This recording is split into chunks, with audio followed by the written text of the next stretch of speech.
Hello and welcome. I'm Leigh Ann Gerrans and you're watching W News, broadcasting live from the Al Arabiya studios in Riyadh. These are our top stories. Iran says it has reached an agreement with Oman on the Strait of Hormuz. Saudi Arabia denies reports of talks with Yemen's Houthi militants. And a progressive left-wing candidate wins Michigan's Democratic Senate primary as Trump calls the result great news for Republicans.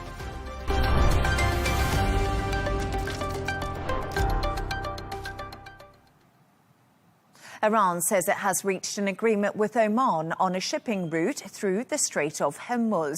This comes after President Donald Trump said the strait could reopen very soon, as he warned Tehran it will be hit very hard if an agreement is not reached. Take a listen. And they called me and said, very politely, please, can we talk? Can we talk? They didn't want. And I said, yes, we can talk. Let's get it done. Finally, let's get it done. This should have been done by other presidents for 50 years. You know, you keep hearing 47, but that's been for 3 years now. It's been over 50 years. Other presidents or other countries should have been able to do this. And I did something that I had to do, because if they had a nuclear weapon, this whole world would be a different place. If they back out again, are they done? Well, if they back out again, they're going to get hit really hard. You know, they know that. They understand that. For more on this, I'm joined by Scott Lucas, Professor of International Politics at the Clinton Institute, University College Dublin. Scott, as always, pleasure to have you on the show. Thank you so much for joining me. So in the last half an hour or so, we've been hearing Iran says it has agreed on coordinates with Oman for a proposed shipping route through the Strait of Hormuz, but is still warning the deal alone will not guarantee security. How significant do you think this step is towards reopening that very key vital waterway? Well, thank you, Leigh Ann. I think I'm watching for two things here. The first is for Omani confirmation that indeed we have an agreement. It had been agreed between the two that entry into the Strait of Hormuz would be handled by the Iranians. That would be along that northern route through the strait. There was an issue regarding the route for exit from the strait, which would run along the Omani coast. Would that simply be overseen only by the Omanis? Would it be jointly overseen by the Iranians and the Omanis? Would the Omanis oversee it but inform the Iranians before, while transit was being arranged? It's getting a little bit technical in the details, but it was this question of exactly what would be the nature of the relationship between the two countries. So we wait to see if that is confirmed. Then the second issue is, have the Trump administration, albeit at a late point, been brought into those negotiations? And we have conflicting reports here as to whether or not Steve Witkoff, the real estate developer, has been involved, or have the Americans only been informed of the negotiations? From an Iranian point of view, and they've just reiterated this in the foreign ministry, until they have clear confirmation that the Americans will accept the terms of the agreement as they are set out by Iran and Oman, they do not trust the Americans. They don't trust the Trump folks adhering to the deal, and they worry that they may try to undermine it. It's a difficult situation, isn't it, Scott? Because I'm just listening to you and lots of people are asking the very same questions. Will the US have to lift its naval blockade that it has in place to choke Iran's economy? Because Donald Trump seemed to think that was a good way to get around it and probably pressure Iran to then come to the negotiating table. But we're also just getting some news through that the UK MTO says it has received a report of an incident 95 nautical miles southeast of Yemen's Aden. So right now, you said, can Iran trust the Trump administration when it comes to a deal? But do you think the US can trust Iran? Well, again, given the location of where that incident supposedly occurred, Leigh Ann, it brings in the second dimension of this, which, of course, is the question of the Houthis in Yemen, whether they are acting on Iranian instructions or acting on their own. It is likely, it's not confirmed yet, but it's likely that that incident would involve the Houthis rather than the Iranians directly. So that sort of complicates the situation. Getting back to the question of the Strait of Hormuz, what the Iranians have done is they put their cards on the table. And what they said is, look, if you lift the blockade on us, and if you agree that we have management of the Strait of Hormuz, then we will work to open that up for those hundreds of those tankers that are bottled in there. Now, we know, of course, Iran is expecting financial rewards for doing that. However, the Iranians are also saying to the Americans, if you do not give us assurances, if you do not lift the naval blockade, if you do not lift the military threat, we will not reopen the strait. Now, that's the position we've been in for weeks. And indeed, it is what led to the latest escalation of violence, because the Trump administration tried to break the Iranian hold on the Strait of Hormuz. What is different now is if the Iranians get an agreement with a Gulf state, if they get an agreement with Oman, then you have a Gulf state buying into this, working with Tehran. And I think that boxes in the Americans and gives them fewer options. I think it means the Americans have to come to the negotiating table if you have Gulf states that are supporting this arrangement. And let's talk a little bit about this military campaign, because Trump hit back at reports that the US has virtually run out of all of its long-range missiles, saying we have more than anyone. If the reports are accurate, how vulnerable could this leave the US military in the event of another major conflict, or in the event of having to escalate once again when it comes to Iran? Well, first of all, let's establish that this key factor, which is a shortage both of defensive capability, air defense interceptors, and of offensive capability, that is what brought the U.S. into the position of having to accept, or at least possibly accept, these Iran-Oman negotiations. About 12 days ago, the Trump folks had a key meeting in Camp David in Maryland, where they were discussing whether they would expand the attacks on Iran. In other words, we will take this back to a war footing. And the military told the Trump folks, no, if you don't have those air defense interceptors to protect your partners in the Gulf, partner like Israel, partner like Jordan. At that point, along with other political considerations, domestic considerations, the Trump folks, I think, realized they don't have the option of expanding their attacks on Iran. And that brings us to, all right, at what point do they accept the talks that they're dealing with? I think the report that you just cited, which meant that U.S. officials have leaked to the media this shortage of precision missiles that the Americans have, and the concern it raises, say, if they're trying to plan in terms of what they do vis-a-vis China or vis-a-vis Russia. Mm-hmm. I think that just means U.S. officials are reinforcing the message to Donald Trump and the leadership, which is, we don't have an option here. We don't have a military option to escalate this. Yeah, absolutely fascinating when you have a look at that report. But Scott, President Pezeshkian says Iran will support Hamas's position in the Gaza negotiations. What does this say about Iran's strategy here? And what does it also mean for negotiations? Because, of course, there's going to have to be talks on the proxies at some point. Well, I mean, Iran is always going to commit support for Hamas in Gaza, for Hezbollah in Lebanon, for example, as well as for the Houthis in Yemen. But what the Iranians are doing is they're exploiting a very real issue here. And that is, at the time of the ceasefire last autumn, Israel had, under the yellow line arrangement, about 50 to 55% of Gaza was under Israeli occupation. That number is now 65% and moving towards 70. So the Israelis are expanding their occupation. And what happened a few days ago is that Hamas said, look, we're quite willing to decommission. We're quite willing to get rid of our arms if the Israelis withdrew. The Israelis have are not only saying they won't withdraw from Gaza completely, and you can probably understand that until they have assurances regarding Hamas, they're saying they will not even withdraw back to the yellow line. In other words, they will not give up the territory that they have seized since last October. And Iran, playing power politics, says, this is an issue where we can appear to be on the right side here. We support Hamas, like most of the world will support the idea that Israel should not be expanding that occupation. And just one final question, Scott. I know it's a bit of a crystal ball question, but if Iran's regime does survive this confrontation and this war it's been in, is it likely to rebuild its nuclear and military capabilities? Oh, I think Iran will rebuild military capabilities, and I think they will rebuild nuclear capabilities. But I have to emphasize, if this proceeds the way that I think it will through negotiated talks, we're not talking about rebuilding towards a nuclear weapon.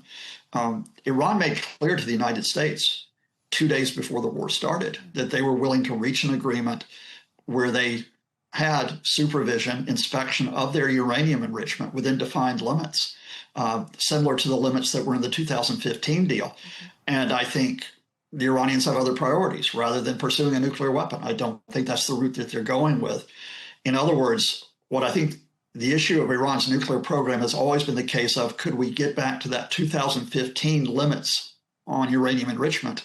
Because those limits on uranium enrichment were not broken by the Iranians initially. They were shredded by the United States, by the Trump administration in 2018. Scott Lucas, as always, so good to have you on the show. Thank you so much for your insights, as always. Thank you, and thank all your great viewers.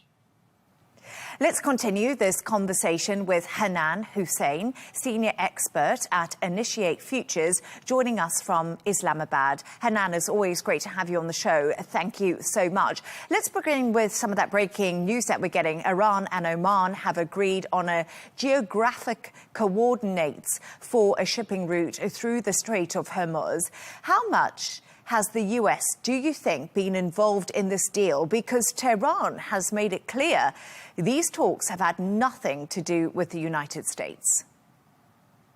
Thanks, Leigh Ann. So I think from the Iranian point of view, they're obviously going to argue that the US had nothing to do with it, because that's what helped sustain part of their bargaining position in the Strait of Hormuz, a pattern which we've noted for the past several months. But I think the facts indicate that the US has had pretty active participation in these talks. We've heard from regional sources quoted by the Financial Times who've said that the US was not only involved, but was adding a lot of backdoor pressure on Oman to accept the proposal, which should not be subject to too many outsized concessions from the Iranian side. So I think part of that influence, again, confirmed through recent talks, foreign ministerial and Trump's envoys through multiple sources in the past days, suggests that the US had a deeper sense of what kind of concessions can these countries make. Because even if you look at Oman's role, even in the past when it has talked about aligning Strait of Hormuz largely with international law, something which Iran has been very confident to overstep, the US has been signaling to Oman going forward. And I think Gulf partners' oversight on that issue is also something which brings into play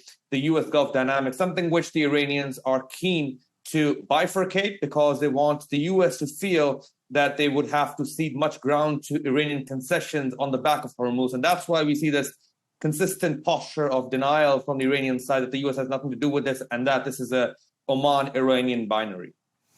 And as regional diplomacy intensifies, we've definitely seen that over this week. Pakistan's Prime Minister and also the Army Chief will be travelling to Saudi Arabia tomorrow. What is the main purpose, do you think, of this visit?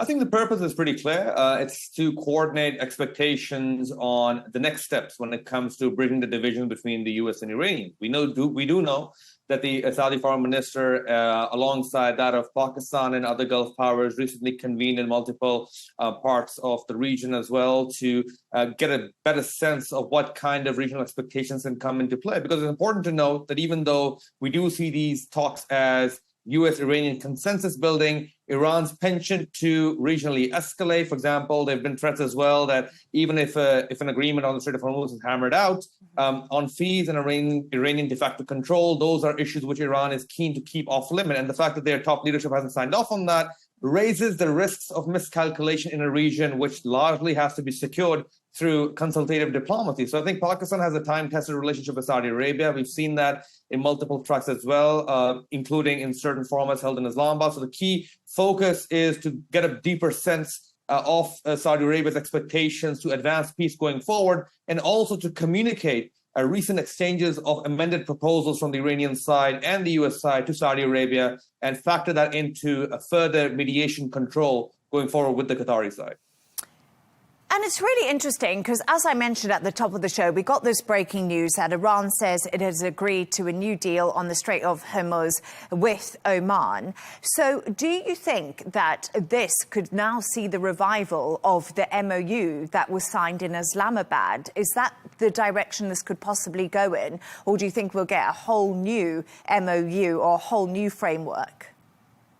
I think there are going to be certain amendments, but the best case is that, for example, any sort of an additional change that you see would borrow off the core priorities which were agreed within the interim deal. We do know, for example, the interim deal, regardless of whether it favors a side or not, has been a key fixture of Iranian positions on how they want to negotiate. So the framework kind of stands from the Iranian strategic point of view as something which can guide them in their direction. And from the U.S. side, it's also been to comply with that. But the key sticking point was, can the Strait of Hormuz reopen to a degree which is acceptable? So I think the Omani-Iranian deal, which is being hammered out on one end, provides breathing space to come up with, an interim route, which not only cedes too much space to Iran, but also allows enough space to test the waters and see, does Iran let, for example, free shipping to pass through in a way which is regionally acceptable? Is it met with military escalations? Do we see attacks from Iran-aligned militias in the course of that? All of that should keep Iran on guard. So I think, yes, this deal is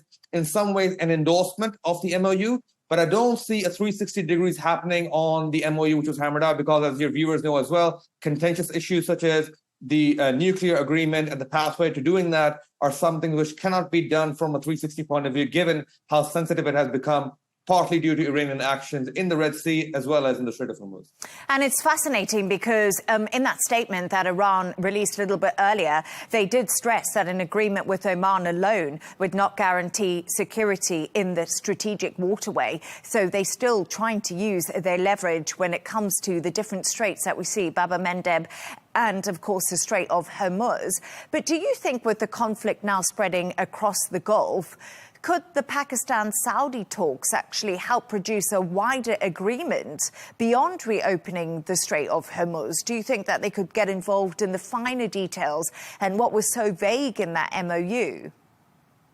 Absolutely, I think they can. So three factors would support that. First of all, I think Pakistan and Saudi Arabia have this rare vantage point in understanding where the constraints lie. Saudi Arabia largely speaks to regional motivations when it talks, for example, on some of the key fine-tuning, on the question of free shipping, on the question of limiting escalation. We have seen that kind of resolve be a constant in Saudi Arabia's foreign policy throughout the region during this conflict. And Pakistan, of course, which has been mediating very closely with Iran, understands the pulse and saying, okay, which are particular guardrails, which, if not put in proper place, can lead to a new spiral and escalation. So I think on this visit, I would kind of look very closely to see some sort of an outcome statement, an announcement, and some sort of a consensus at the least, which tells you that the broader contours of an agreement about what the regional partners and mediators collectively agree on. So from the Pakistan front, you have the leverage coming in from the US-Iranian perspectives on what works. And from the Saudi perspective, you have the verdict of a regional power, which basically has seen this conflict throughout and has a major say in the economic and political contour. So yes,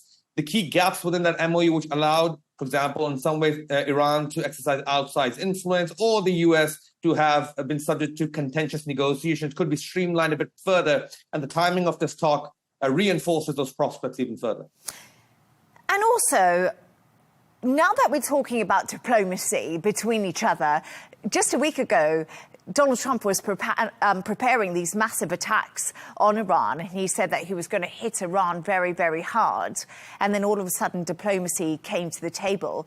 Do you think these threats could possibly escalate things? Does Donald Trump need to row back a little bit on that and give the GCC countries and Iran space to talk and figure out deals?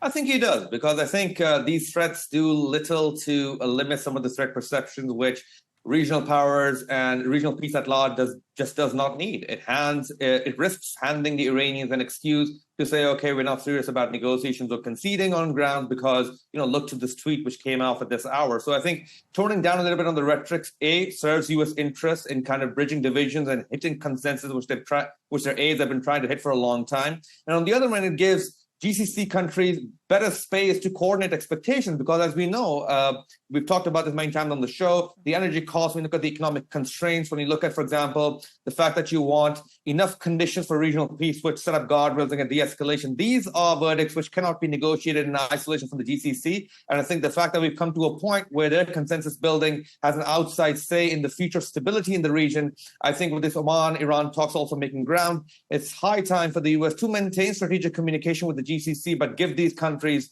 the front seat in kind of shaping the contours of stability, given that this war has already exceeded the 5-month mark. And it's so interesting, Hanan, when you speak about energy, because we look at the oil price always reacting to the headlines. Oil prices edged lower today after that news of this possible deal on the Strait of Hormuz. But Hanan Hussein, as always, great to have you on the show. Thank you.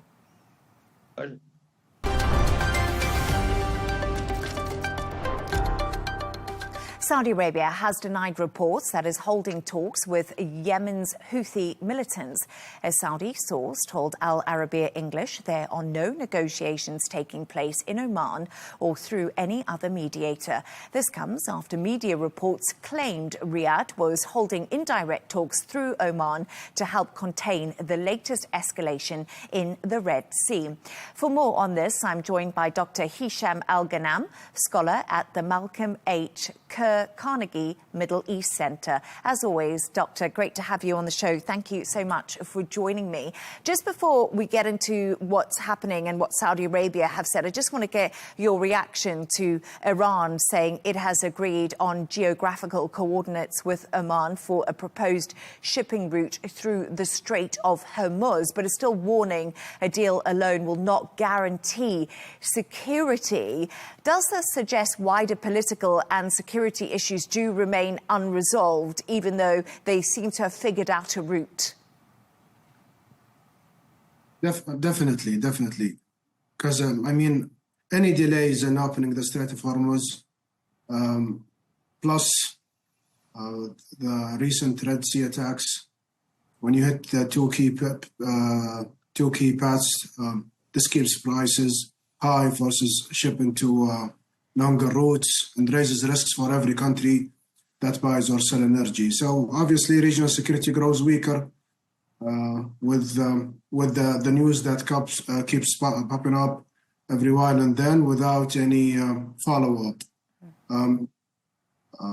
We have now both main waterways that are under threat at the same time, and no one is.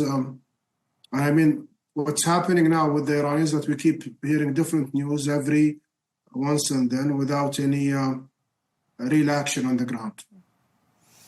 And speaking to Al Arabiya English, the Saudi source has denied that any talks with the Houthis were taking place in Oman or through another mediator. Why right now is Riyadh distancing itself from reports of negotiations? Honestly, my reading to the matter, I think it's crucial to make it clear to the Houthis that any form of peace needs a true commitment, not quick deals or outside pressure that rewards violence. And I believe that this will keep the Saudi leverage strong and make it clear that talks cannot happen under fire or foreign Iranian influence. So in my view, I think that the kingdom will definitely stand firm on this principle. So any future path should serve the Yemeni people, not those who engage in violence. I think, honestly, Leigh Ann, I think by holding this line, Riyadh shapes the terms of any future process around accountability rather than short-term optics that honestly serves no one, as we have seen in the last few years. And that's really interesting, because my next question to you is Saudi Arabia says peace in Yemen must be based on the interests of the Yemeni people rather than foreign agendas. So what do you think we could see in the future? What role will Riyadh be seeking to find this solution with Yemen? And I do also believe that this is also a pragmatic position. So, frankly, by putting Yemeni needs first over outside agendas, Saudis gains trust from Yemenis by supporting real sovereignty and rejecting the militias and any foreign control, including the Iranian, of course. This is, in my opinion, the only way to build lasting influence for Riyadh without forcing outcomes that could easily fail later, which is the crux of the matter. And an Indian flag vessel was struck and sunk near Yemen with Houthi attacks threatening Red Sea shipping. What can Saudi Arabia do to strengthen maritime security and prevent any further escalation in the Red Sea? There is no voice. Oh, apologies. Are you able to hear me? No, I couldn't, sorry. Oh, OK, no problem. Have you got me back? Yes. Oh, brilliant. OK, no problem. I'll just ask you the question again. So an Indian-flagged vessel was struck and sunk near Yemen with Houthi attacks threatening Red Sea shipping. What can Saudi Arabia do to strengthen maritime security and prevent further escalation in the Red Sea? I think Saudi can do many things, multiple things at the same time. It can boost Navy patrols, it can share more intelligence and push also a joint Red Sea defense group with partners, as it's doing right now. The goal should be clear: it's to stop the Houthi attacks and keep the trade routes safe for its own oil and other ships also. And I believe that this cautious approach from the kingdom handles the threat without pulling the kingdom back into full war in Yemen, which is important. So I believe, in a nutshell, that Riyadh is acting responsibly and on a very fine line to defend regional waters while refusing to let aggression also dictate the terms. This is important, Leigh Ann, because it keeps strategic freedom while erasing also the cost of disruption on the Houthis. And Pakistan's Prime Minister and Army Chief are actually travelling to Saudi Arabia on Thursday as regional diplomacy does intensify. What do you think the main purpose of this visit will be as we see discussions really happening at the moment, diplomacy, when it comes to the Iran war? It's early to tell because we should expect also the unexpected. But in my reading, I think the visit builds on strong military links with Pakistan, role in Hormuz talks. And I believe also it shows a closer Saudi-Pakistani partnership that helps both sides to manage the wider crisis with also very, with cautiousness and care. The joint presence of the Prime Minister and also the Army Chief also signals, in my view, a coordinated effort to form some sort of a stronger security alignment at a moment of, I think, a regional risk. Moreover, I think that this partnership gives Riyadh a reliable channel that strengthens the collective stability without public overexplosion. I think this is very important. And Pakistan is a crucial partner and an ally for the kingdom at the current moment. Dr. Hesham Al-Ghanam, always great to have you on the show and your insights and analysis. Thank you so much. Thank you for having me. Thank you. Thank you.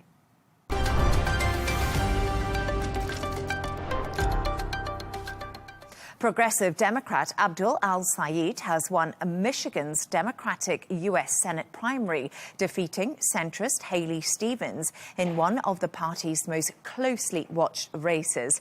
Trump reacted to the results on Truth Social, calling Al-Sayed a communist loser and saying his victory was great news for the Republicans ahead of November's midterm election. Wandi Intengento has this report.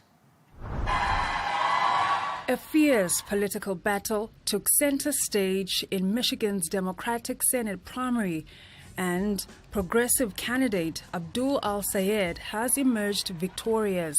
Al-Sayed defeated moderate Congresswoman Haley Stevens in one of the closest and most closely watched primary races of the election cycle.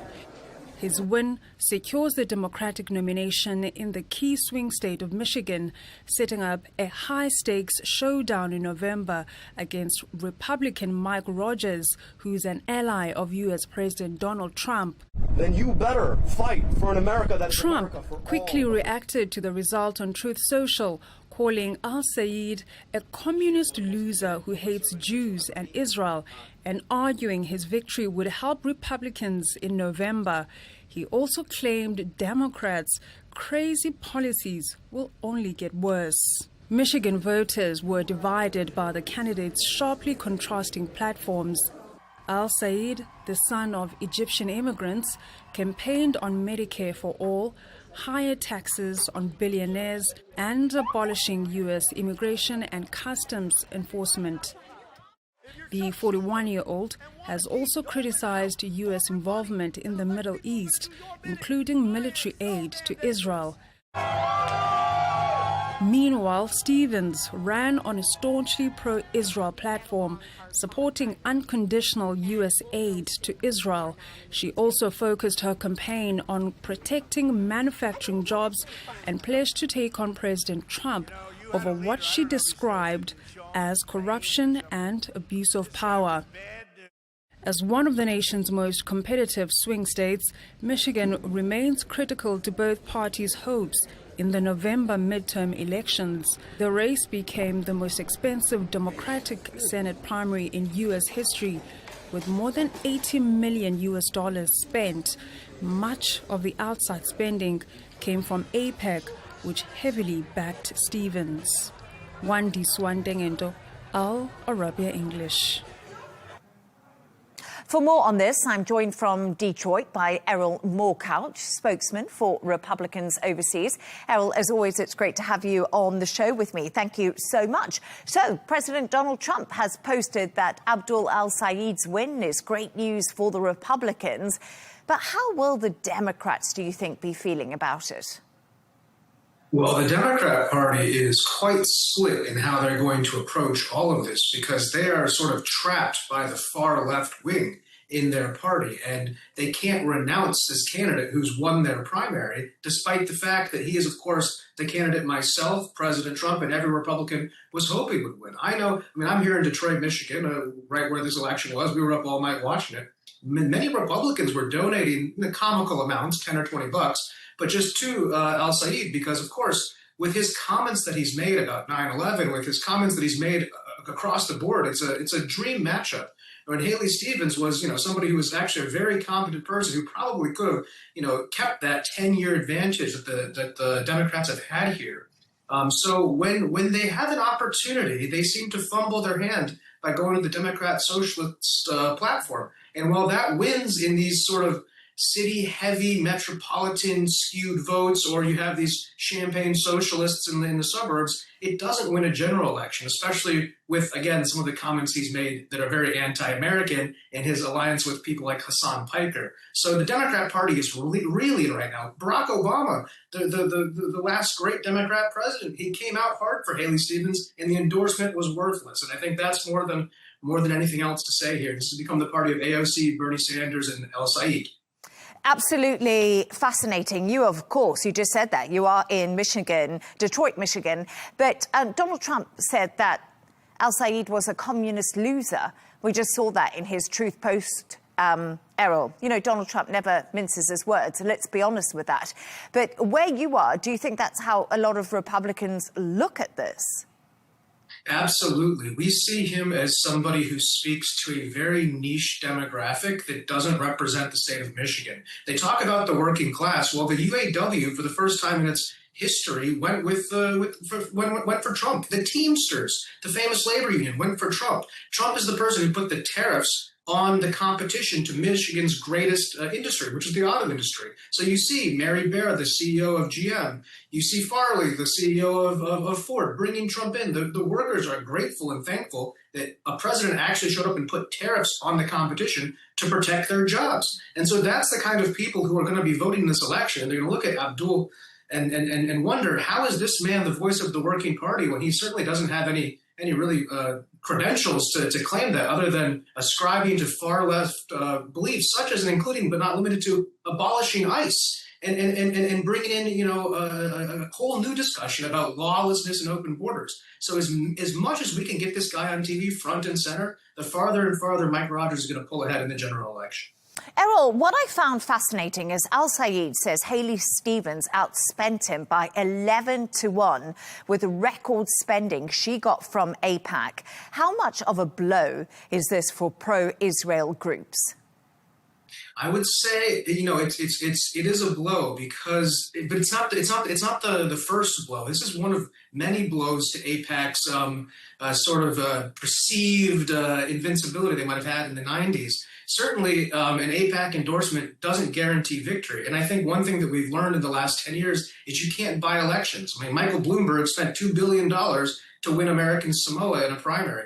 President Trump was outraised in almost every metric on the large scale. What Saeed did was what every good politician does, which is goes down to the grassroots. He got those small dollar contributions. He spoke to people about their needs. And Haley Stevens, she failed to do that. And in the end, the Democrat Party, which is in massive debt, to even have a lien on their main headquarters in D.C., they dumped everything into this election, and they banked on the fact that there would still be people in the Democrat Party who support Israel or Israel's right to self-determination. And frankly, in a primary election, there isn't. That backfired on them, and it's showing that this party is falling out of the hands of Barack Obama and Nancy Pelosi and the people who built it, which means there's going to be a big chunk of moderate Democrats who are eventually going to start looking for a new home, and we have quite a big tent. What I also think this leads to is, what does this result in Michigan really highlight about the divisions within the Democratic Party right now? You just alluded to it, but there seems to be two factions fighting each other, and even al-Sayed has urged Democrats to come together after another bruising primary. So we actually see this massive party infighting just playing out. Yeah, it's massive infighting, and the idea that they would be able to pull back and then mend those bridges after what they've done is going to be very difficult. I would break it down almost in a sociological sense to social functionism versus, the deconstruct everything kind of college ethos that came out of the 2010s. Like, you can socially functionally be a left-wing person and move for social change. And that's what the Democrat Party, right or wrongly, at least I believe rightly in their heart, has tried to do. These new, let's even call them Democrats, socialists is what I would call them, communists is what the president calls them because he sees them in their final form. These people are here to destroy and deconstruct everything. They claim everything's built on stolen land. They reference abstract concept of whiteness or all these other buzzwords and stuff that kind of got them through their academic world. But once you get into the real world, that doesn't play. And inside the Democrat Party, there's smart people, there's patriotic people, there's American veterans, there's heroes, there's school teachers. And these people might want a better life or more redistribution of opportunity around the world, but they're not looking for a full-blown communism or this equality of outcome. And so that is going to be a huge problem for them because the Bernie Sanders wing is not going to be the American perspective, and it's going to take the Democrat Party off a cliff while the Republican Party continues to gain with Hispanics, African Americans, Arab voters all across the board. But there is one interesting thing I think, Errol, we should point to, because Abdul al-Sayed has condemned what he did describe as Israel's genocide in Gaza. And I think that's quite interesting because with figures like J.D. Vance and Trump also publicly criticizing Netanyahu, is support for Israel becoming a more divisive issue across both parties? And is this sort of coming a flashpoint in many campaigns? Because we saw Mamdani do the same thing. Oh yeah, you've hit the nail directly on the head. Israel, they had a very long window of exclusive sort of, let's say, access to the U.S. House of Representatives or Senate compared to most international lobbying efforts. And in doing so, they set the blueprint for other countries. And so because America is an open society and a free society, all of a sudden we have, all sorts of outside influences that have come in. And so now Israel has had to, win the game of hearts and minds. And honestly, what they've done in defending their country and their mind against Hamas and all that hasn't played well. And that's turned, conservatives against Israel. And when I say against Israel, I don't mean that these people are anti-Semites or that they want anything negative to happen. They're just not going to blindly support people who don't seem to ally with the America First ideology, which also is what the Democrat socialists seem to say. They don't want to ally with Israel for various other reasons, but they do have a similar. And again, it's not the same enemy. They're not the enemy, at least from the conservative side. But from the Democrat side, they see Israel as an enemy. And the Republican side, there's a lot of conservatives who feel a little bit confused or taken advantage of. And in that confusion, people can take a lot of advantage. So it's important that President Trump make sure that everybody is aware that America stands with our friends and allies regardless of any short-term discussions. And it also speaks to the honesty and sincerity of the system that we're able to have this conversation, because Israel is a wealthy, sovereign country that should be able to stand on its own. And most Republican concern comes with the funding side, not with the religion or any of the things. So on the Democrat side, a lot of it seems to be much more anti-Semitic and a lot more based on negative, violent commentary. The Republican side is much more of, hey, we don't want to be funding this. But that makes two alliances against AIPAC and certain Zionist organizations, which of course will change the landscape of American politics after President Trump is gone. I would actually be interesting to see how it will change the landscape of the primaries coming up. I think that might be something that we should all watch. But Errol Moorcouch, thank you so much, as always. Thank you for having me.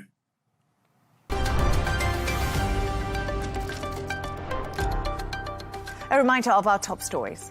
Put on top. Iran says it has reached an agreement with Oman on the Strait of Hormuz.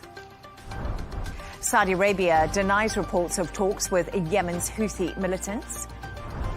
And a progressive left-wing candidate wins Michigan's Democratic Senate primary as Trump calls the result great news for Republicans. That's all from us on W News. Don't forget to subscribe to our YouTube channel. Of course, follow us on X. We'll be back in a couple of hours with W News Extra. As always, goodbye and thank you.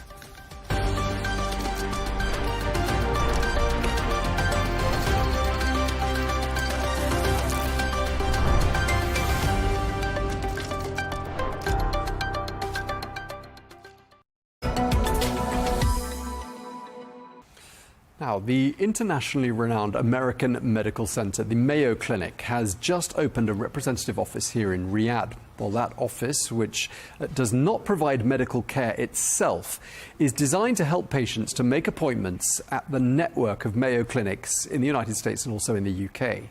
Well, Mayo Clinic is known for providing specialized care for serious and complex medical conditions. Well, we're joined now by the Mayo Clinic's Medical Director for the Middle East, Dr. Omar Ghanem. Thank you very much indeed for joining us, sir. I wondered if you could just start by telling us about the rationale for this brand new Mayo Clinic presence here in Riyadh. Absolutely. Thank you, Mr. Watson, for having me, and thank you for Al Arabiya TV.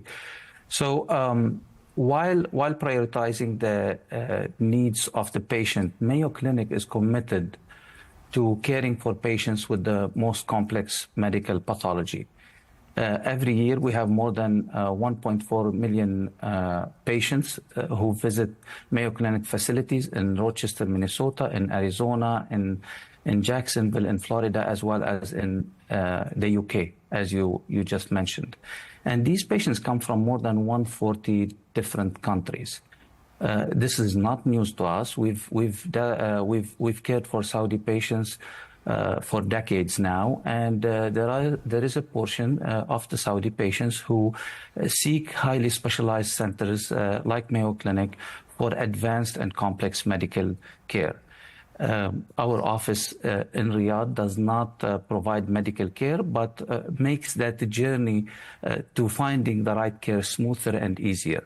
Our representatives in the Riyadh office are able to help patients and their families focus more on their health and their recovery and their treatment, while we deal with the logistics and help them with the logistics of accommodation, travel, medical records, scheduling the appointments, and all these other details. Again, this opening in Riyadh is part of the commitment of Mayo Clinic of providing access to care for, or category 1 care for the complex medical conditions and for the patients with complex pathologies. And again, this is the part of the rationale that we are addressing. Okay, so for someone who's got a highly complex medical condition, you're essentially making their journey to recovery a whole lot easier by taking away some of the logistical headaches that could be associated with it. Why did you think now was the right time to establish a physical footprint here in the kingdom? Well, again, you know, the patients with complex medical conditions, that diagnosis, that journey can be overwhelming. And part of our mission is to help those patients. Being in Riyadh is a priority. Having an office that takes care of the patients and cares for them is a priority. The timing is just right. We feel that the patients need it, and we are here to align with our mission of providing more access to this category of one care at Mayo Clinic. And what do you think a local presence by the Mayo Clinic is going to do to help the whole Saudi healthcare ecosystem? One of the greatest strengths of Mayo Clinic is collaboration. Through having a presence locally, the chances of and the opportunities for collaborations are bigger, are higher. We are there again to help providers and patients advance the care for those medical conditions, complex medical conditions. While being there, there is more opportunities definitely for collaboration and helping.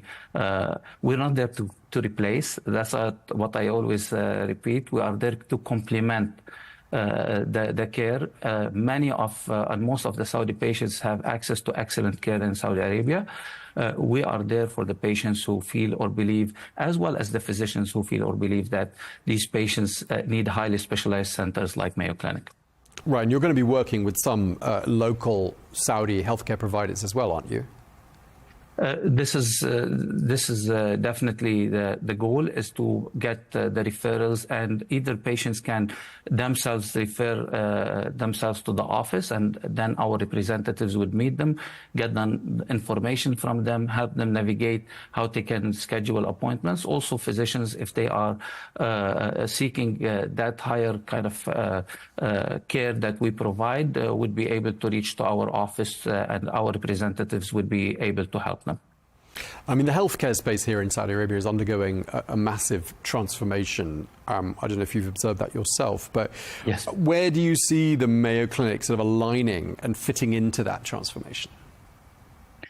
Again, our goal, I heard the term medical tourism before. This is not, part of the medical tourism or part of the,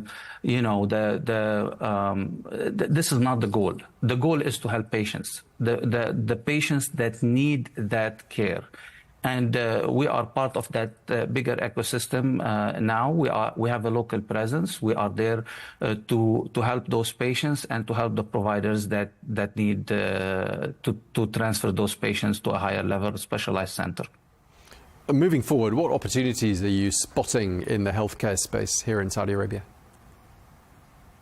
There is, again, great opportunities based on the fact that we are on the ground. We have great collaborations now and a presence on the ground next to those providers, next to those patients. There's always opportunities, and us being there will definitely help explore those opportunities further. Any particular challenges operating in this market? Thankfully, our relationship with the Saudi physicians has always been great. I wouldn't say that we've had any challenges, always positive experience with the Saudi physicians and the Saudi hospital systems. And Dr. Ghanem, when I was reading about your new representative office here in Riyadh, I noticed that you make a big point out of it being a bilingual service, presumably English and Arabic, to help people navigate their journey to recovery.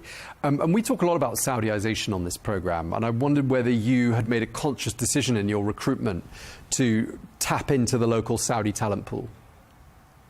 Absolutely. Our representative in the Riyadh office is bilingual. Our representative number is very limited. So I would say the Saudization guidance and the workforce planning might not apply to this situation as it would apply for larger operational systems. That said, our representatives are Saudi and speak, again, both languages. This will allow us to understand the needs of the patients and their families better. This will allow us to provide them with that multidisciplinary care that Mayo Clinic provides and offers through their offices better and through their facilities better.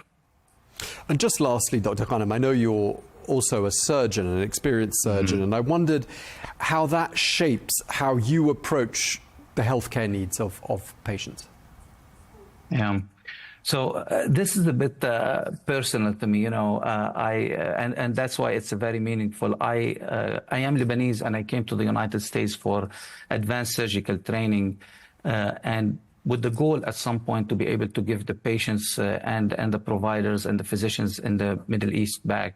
I just never imagined that I will be able to do it at the #1 institution in the world, and at an institution that kind of sets the gold standard for patient-centered, team-based care.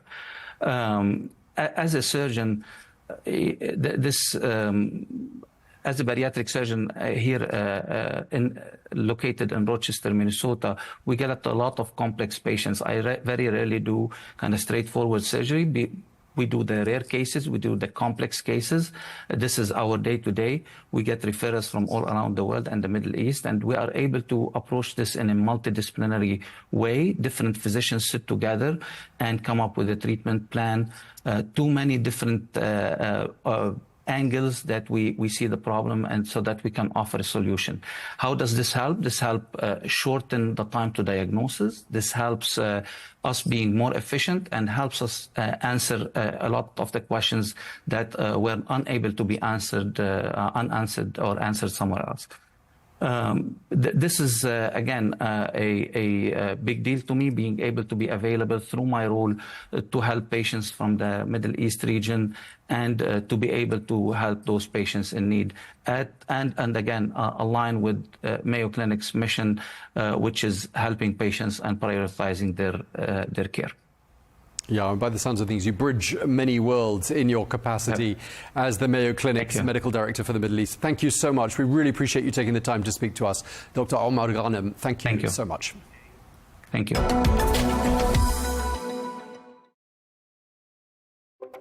What happens when the beautiful game turns ugly? Football's governing body FIFA is no stranger to controversy, but the latest accusations are making headlines well beyond the sports pages. Are we seeing a new level of political interference in sport at this World Cup? Stay with us. That debate is coming up soon on Counterpoints with me, Melinda Nucifora.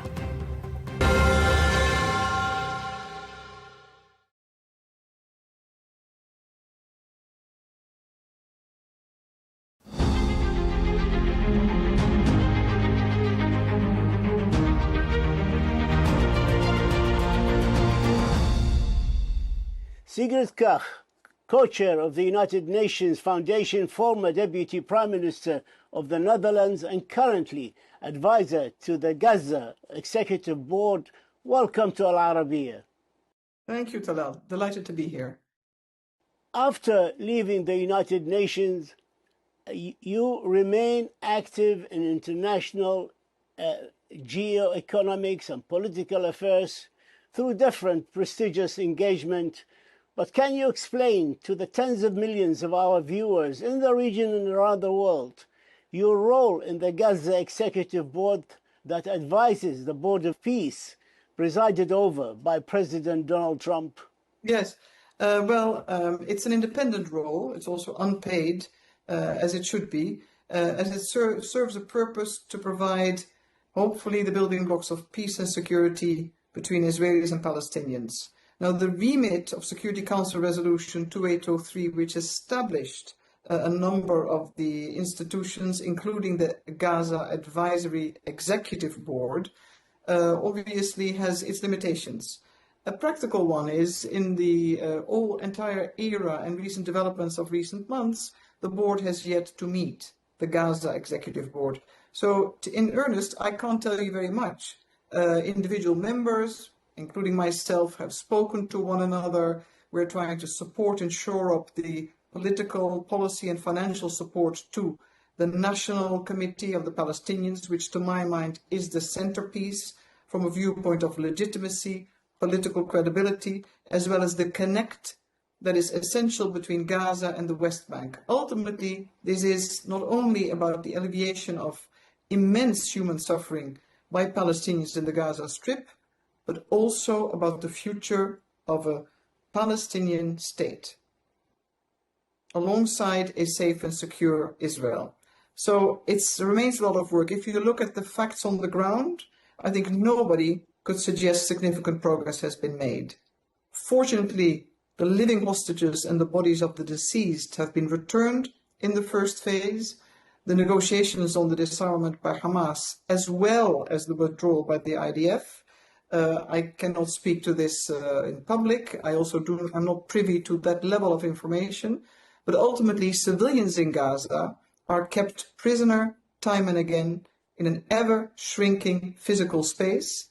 Living conditions are hell on earth, with no prospects of significant change in sight. And this, to my mind, if there's one message to your audience, it's a reminder how and why international humanitarian assistance aid cannot be conditioned or tied to political progress. Individuals, Palestinians in Gaza, have rights: the right to food, the right to proper shelter, to medical care, the right to education. There are those who argue that since the adoption of Resolution 2803 on the 17th of November 2025, that endorsed, of course, the US-backed comprehensive plan to end the Gaza conflict and authorize the establishment of the Board of Peace as a transitional administration and to deploy a temporary international stabilization force ISF to secure Gaza, to oversee demilitarization and to protect the civilians. They argue that since that date, which is over 7 months ago, no ISF and stabilization force has been formed, no real end to the Gaza conflict, with approximately 1,000 Palestinian civilians killed since adoption of 2803. On the reconstruction, no large-scale structural construction has formally begun in Gaza, and efforts remain heavily focused on planning debris removal and navigating daily immense security and humanitarian challenges.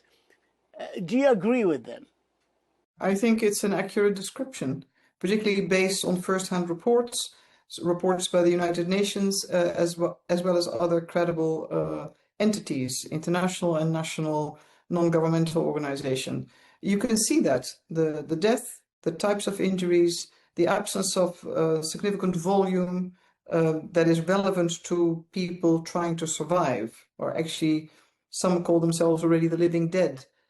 This is not something that we could call success. I think the premise of a first step of success was President Trump having imposed a ceasefire with a number of indicators of a plan forward, the 20-point plan, but each detail, and we know that through any complicated diplomatic process, requires negotiations, requires technical details, requires further benchmarks. So far, we got stuck in phase one, between phase one and phase two, I would say, as an international community. I am not involved in the details, as you know. And I would say the serious concern, and rightfully so, is that Palestinians in Gaza risk being forgotten. Since the Israel-United States attack on Iran, Iranian response, and what is now called the Iran war, political attention, economic attention and focus has immediately shifted, rendering Security Council Resolution 2803 and the full implementation of that resolution, rendering it a significantly lesser priority. Sigrid Kaag, what would you say should happen now to improve the lives of the Gazan people? Well, it's a response that you can hear from any NGO representative, or I believe a UN official, or most other countries. Massive influx of aid, unconditional, not dependent on whether the negotiations proceed well or less well when it comes to the disarmament by Hamas and the withdrawal by the IDF. The encroachment by the IDF into further shrinking the space Palestinians are permitted to live in, that needs to be altered straight away. And of course, the death toll, it keeps rising. That's one. Second part is early recovery materials need to be allowed in. The amendment of the existing dual-use list risks impacting second and third tertiary negative consequences for all civilians from a health perspective, education, pure survival when it comes to the absence of forms of decent shelter. I could go on and on. The Economist a few weeks ago had a very sad but very telling title. In Gaza, only rats are allowed to roam free.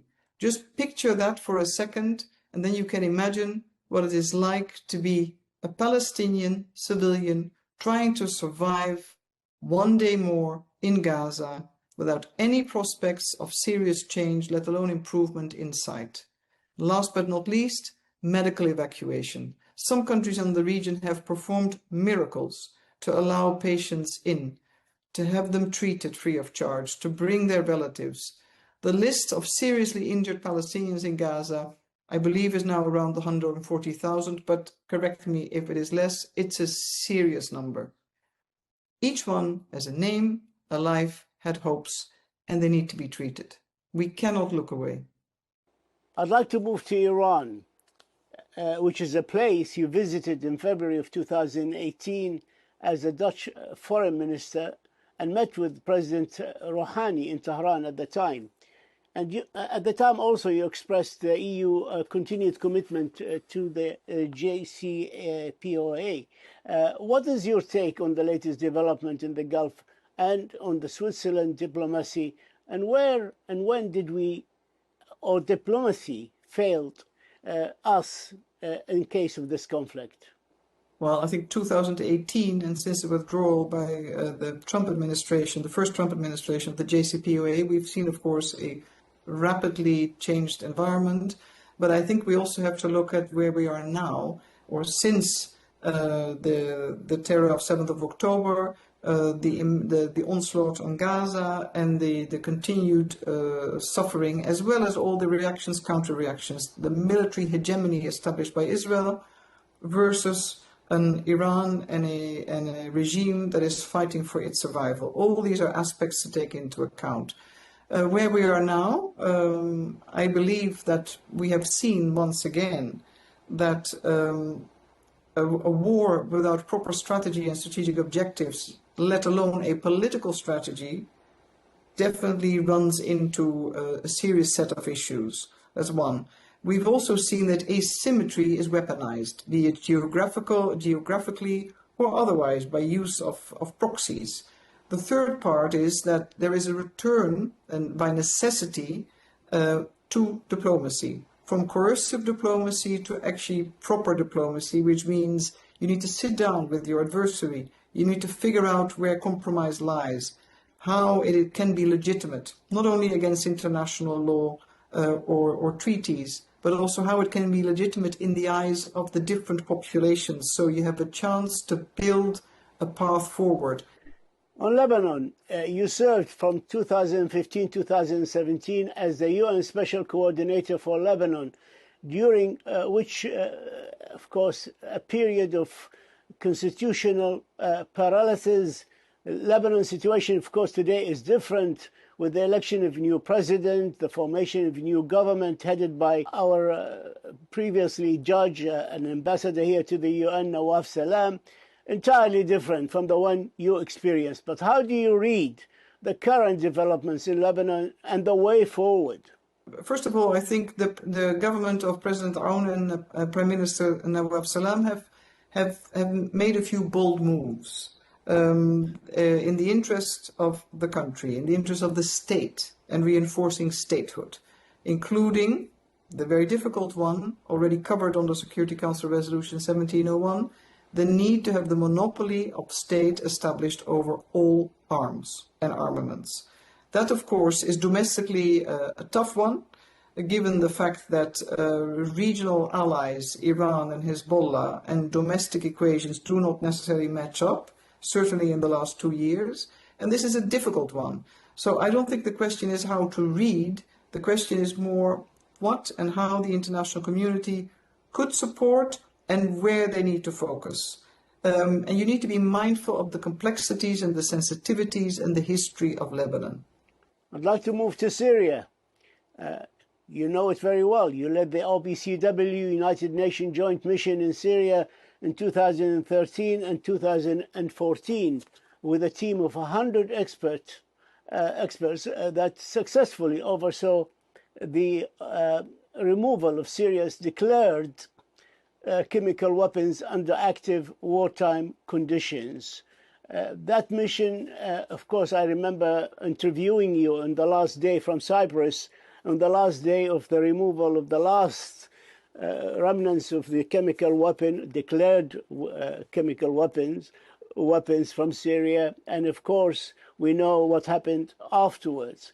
That mission met its stated objectives, but however, Syria subsequently used chemical weapons again against its people.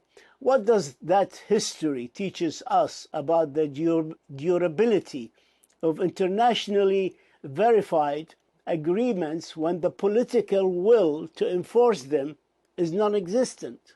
The mission at the time had stated agreed objectives set between the Russian Federation and the United States of America, confirmed by the Security Council, carried by a treaty, the Chemical Weapons Treaty, and led and implemented by the joint team which I led. So we did what was agreed. If the parties have agreed to leave remnants or to not touch certain areas, that's a second phase. The second part, and it puzzles me a little bit now in the negotiations or the start of talks around Iran and, of course, the importance of its nuclear enriched material, I believe there are good examples, including the Syria mission, whereby the international community, in this case the IAEA, maybe the UN, and a few other actors could team up, provide for the leadership, provide for a verified, monitored implementation plan that ensures whatever is agreed gets acted upon and reported back to the Security Council. That triangle is an extremely important one. Ultimately, yes, political will is always important. Political will to monitor, to call out when violations occur, to have sanctions if need be, and where needed. And. That's a long list, but you can negotiate that. Sigrid Kaag, we thank you for your time. We thank you for your insights, for this exclusive interview, for sharing with us your thoughts. And we also thank you for your history of service to the Palestinian people and the people of the region. Thank you so much. Thank you. My duty. Thank you, Tala.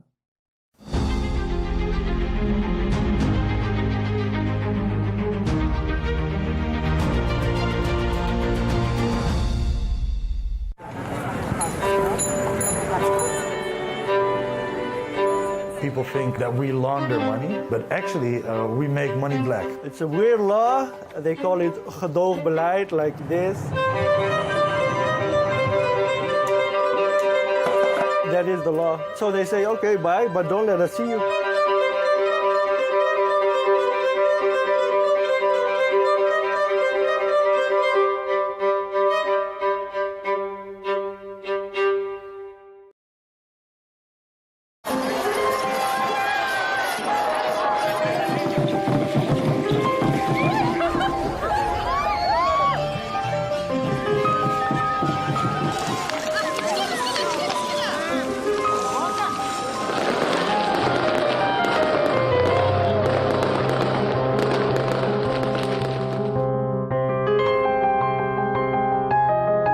Life is meant to be a celebration. Wise is the person who finds a reason to make every day a special one, said the professor and writer Leah Bashalia.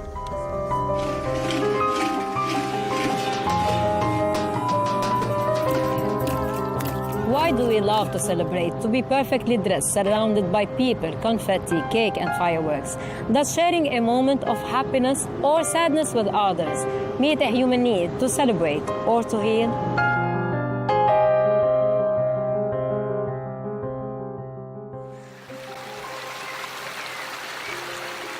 Since the beginning of time, humans have feared everything great around them.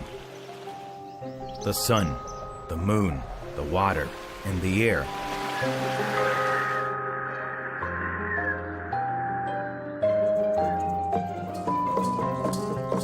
Yet as they grew familiar with these wonders, they began to celebrate them in their own ways, seeking joy wherever it could be found. From these, they discovered reasons for happiness and turned each reason into an occasion. So came a day for flowers, a day for the new year, and another for spring, which Egyptians call Shaminissim. And for summer, the French invented a festival devoted to music.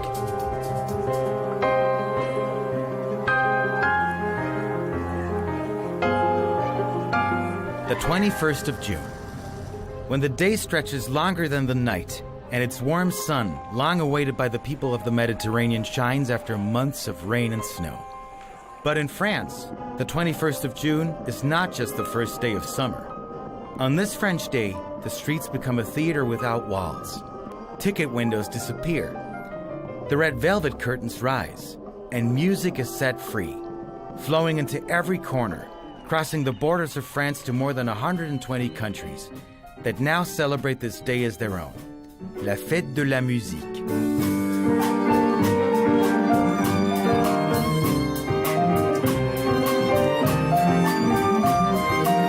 Donc le 21 juin, so June 21st is the first day of summer, and so people want to go out. The weather is warm, especially in Europe, and they need to celebrate. To party, they need music, because without music you can't party. And the idea of turning the first day of summer into a music festival was a brilliant idea that was simple but at the same time clever. And so when people go out, they need music. The music that makes you dance, even if you don't want to dance, you dance anyway and celebrate this festival until the next morning. Time passes very quickly because there are musicians playing for free everywhere. Even the greatest musicians in the world who come out into the streets, sometimes even grand pianos, philharmonic orchestras, and everything. Everyone plays for the population. There is never sad music on June 21st because it's a day of joy. We must celebrate summer. C'est une journée de joie. Il faut célébrer l'été.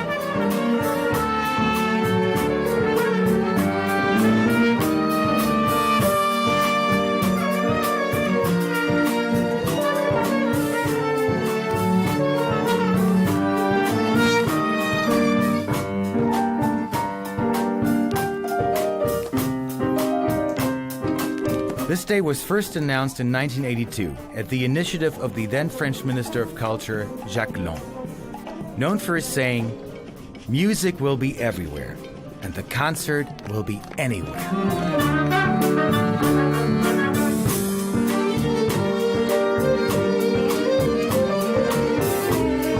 We cannot live without music. To celebrate, we need joyful and danceable music. For a romantic situation, we need romantic music. And so music has existed since eternity. Since cavemen, we have been making music. We love to dance and celebrate. If there is no music in our life, we cannot live. Once someone asked me, if you go to a desert island, who or what do you take with you? I take a musical instrument with me. Toi, oui, je prends un instrument de musique.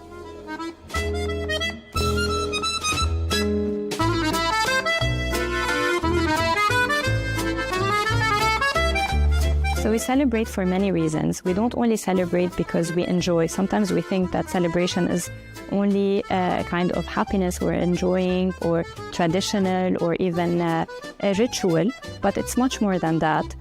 We need it as, it's something we need as human beings.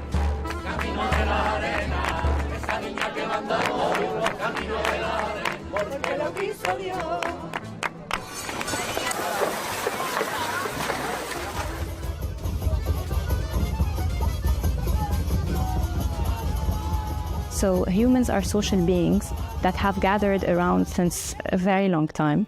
And from early on, we are part of a group. So it starts from the family and then socially, and then it widens to a wider community.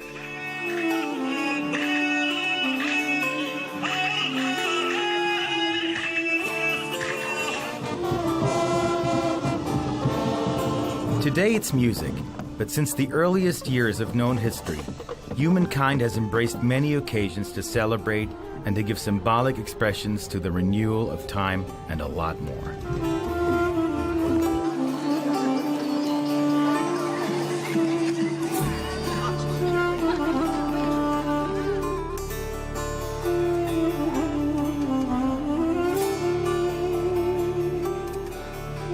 In the ancient rich land of Mesopotamia, the Sumerians and the Babylonians created the new year with the Aikido festival around 4,000 years ago. Celebrated in April, it symbolized the start of the agricultural season and the renewal of life.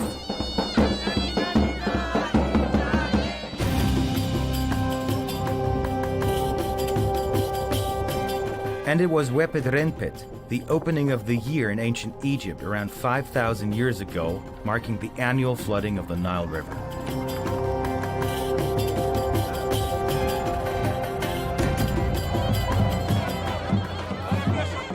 Not far away from the Nile Valley, Persians and Kurds were and still are celebrating the Nowruz, one of the oldest festivals that have continued uninterrupted to the present day. It begins with the spring equinox, symbolizing the renewal of nature.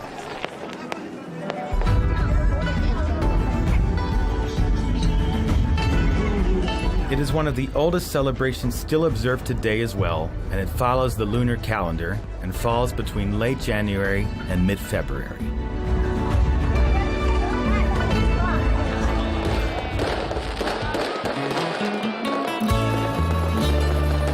The new year did not begin on January 1st until the time of Julius Caesar. In Roman civilization, this represented a historical turning point, as the year had traditionally begun in March. Julius Caesar chose January 1st in honor of Janus, the god of gates and beginnings.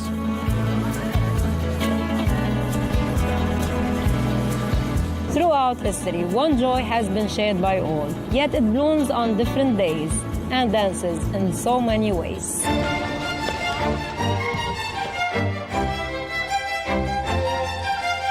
In 1162, the Venetian festival was established to commemorate the Republic's victory and soon evolved into an annual tradition.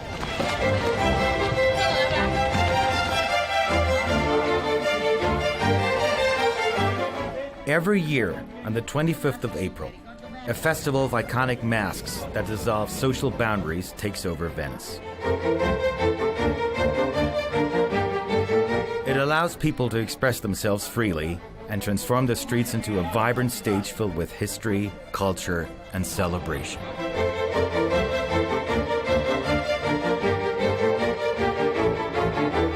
We don't only come together around joyful moments, but we mark painful ones.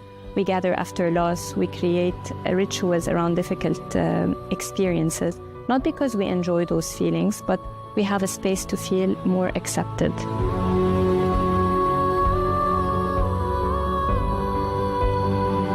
It connects to something deeper, our need to belong.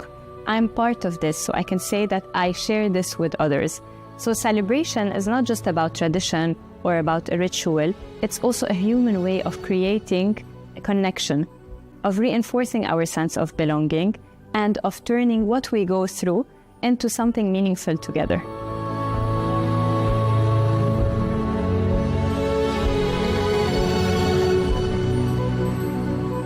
One day we celebrate women, teachers, mothers, fathers, labor, Earth Day, while other days we are meant to commemorate, not to celebrate.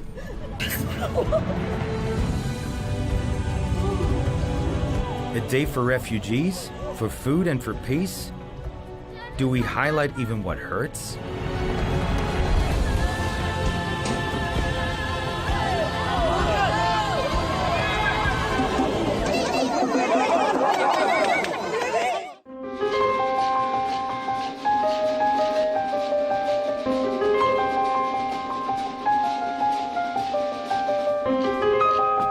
But do we celebrate too much? Does it help generations understand history? Does it bring society together? It was once said that to be human is to connect. When we stop connecting, we start to die. Is it true that happiness is doubled when shared, and sadness is halved when shared as well?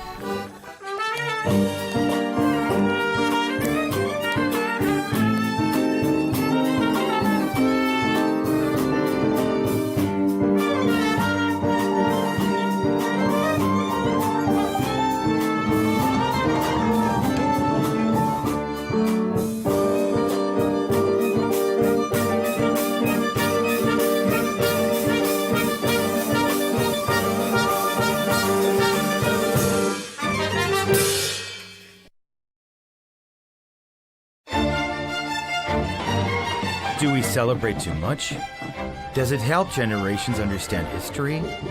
Does it bring society together? And the idea of turning the first day of summer into a music festival was a brilliant idea because it's a day of joy. We must celebrate summer.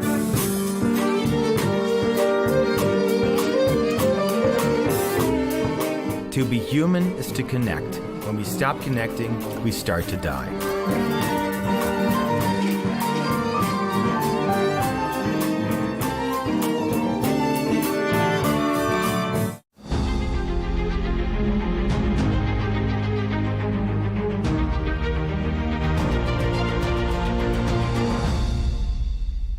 The war in the Middle East is rewriting the global energy map. Strikes on Iranian and Arab Gulf energy infrastructure and the closure of the Strait of Hormuz, the umbilical cord of world oil supply, have already sent shockwaves through commodity markets.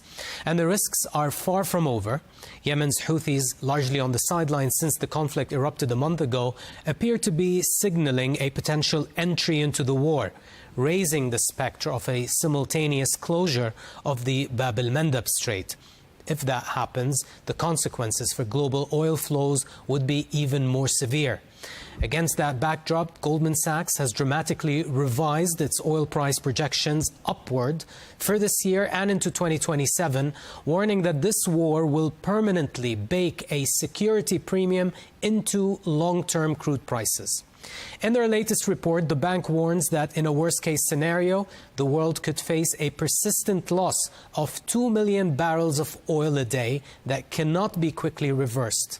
And Goldman Sachs says that in any case, the price of a barrel of Brent crude could spike past $147, shattering the all-time record set back in 2008. To break all of this down, I'm joined now by Goldman Sachs chief oil analyst and co-head of commodity research, Dan Stuyven. Dan, welcome to the program. Dan, currently, what is your base case scenario for the duration of the war and the reopening of Hormuz? And how long will it take for the Gulf production to ramp up back to pre-war levels, given the stoppages announced and the damages sustained to some of the energy infrastructure and fields? Yeah, so our working assumption, our base case, is that flows through the strait, which are still down by 95% from normal levels, start a gradual recovery in mid-April and then are back at normal levels by mid-May. But the risks are skewed towards delays, and therefore we lay out alternative scenarios for both Hormuz flows and for higher prices in our risk scenarios. In our base case, flows through the strait are back near normal levels by mid-May, and then we assume an additional month required to normalize production, upstream production in the Middle East, which would then put you sort of in a mid-June timeframe for a normalization of production. We had a few data points from some of the largest oil producers in the world, including the CEO from Saudi Aramco, who said that production could come back within days, at most weeks. We also had an official from the Kuwait Petroleum Corporation suggesting that production may take somewhat longer to come back.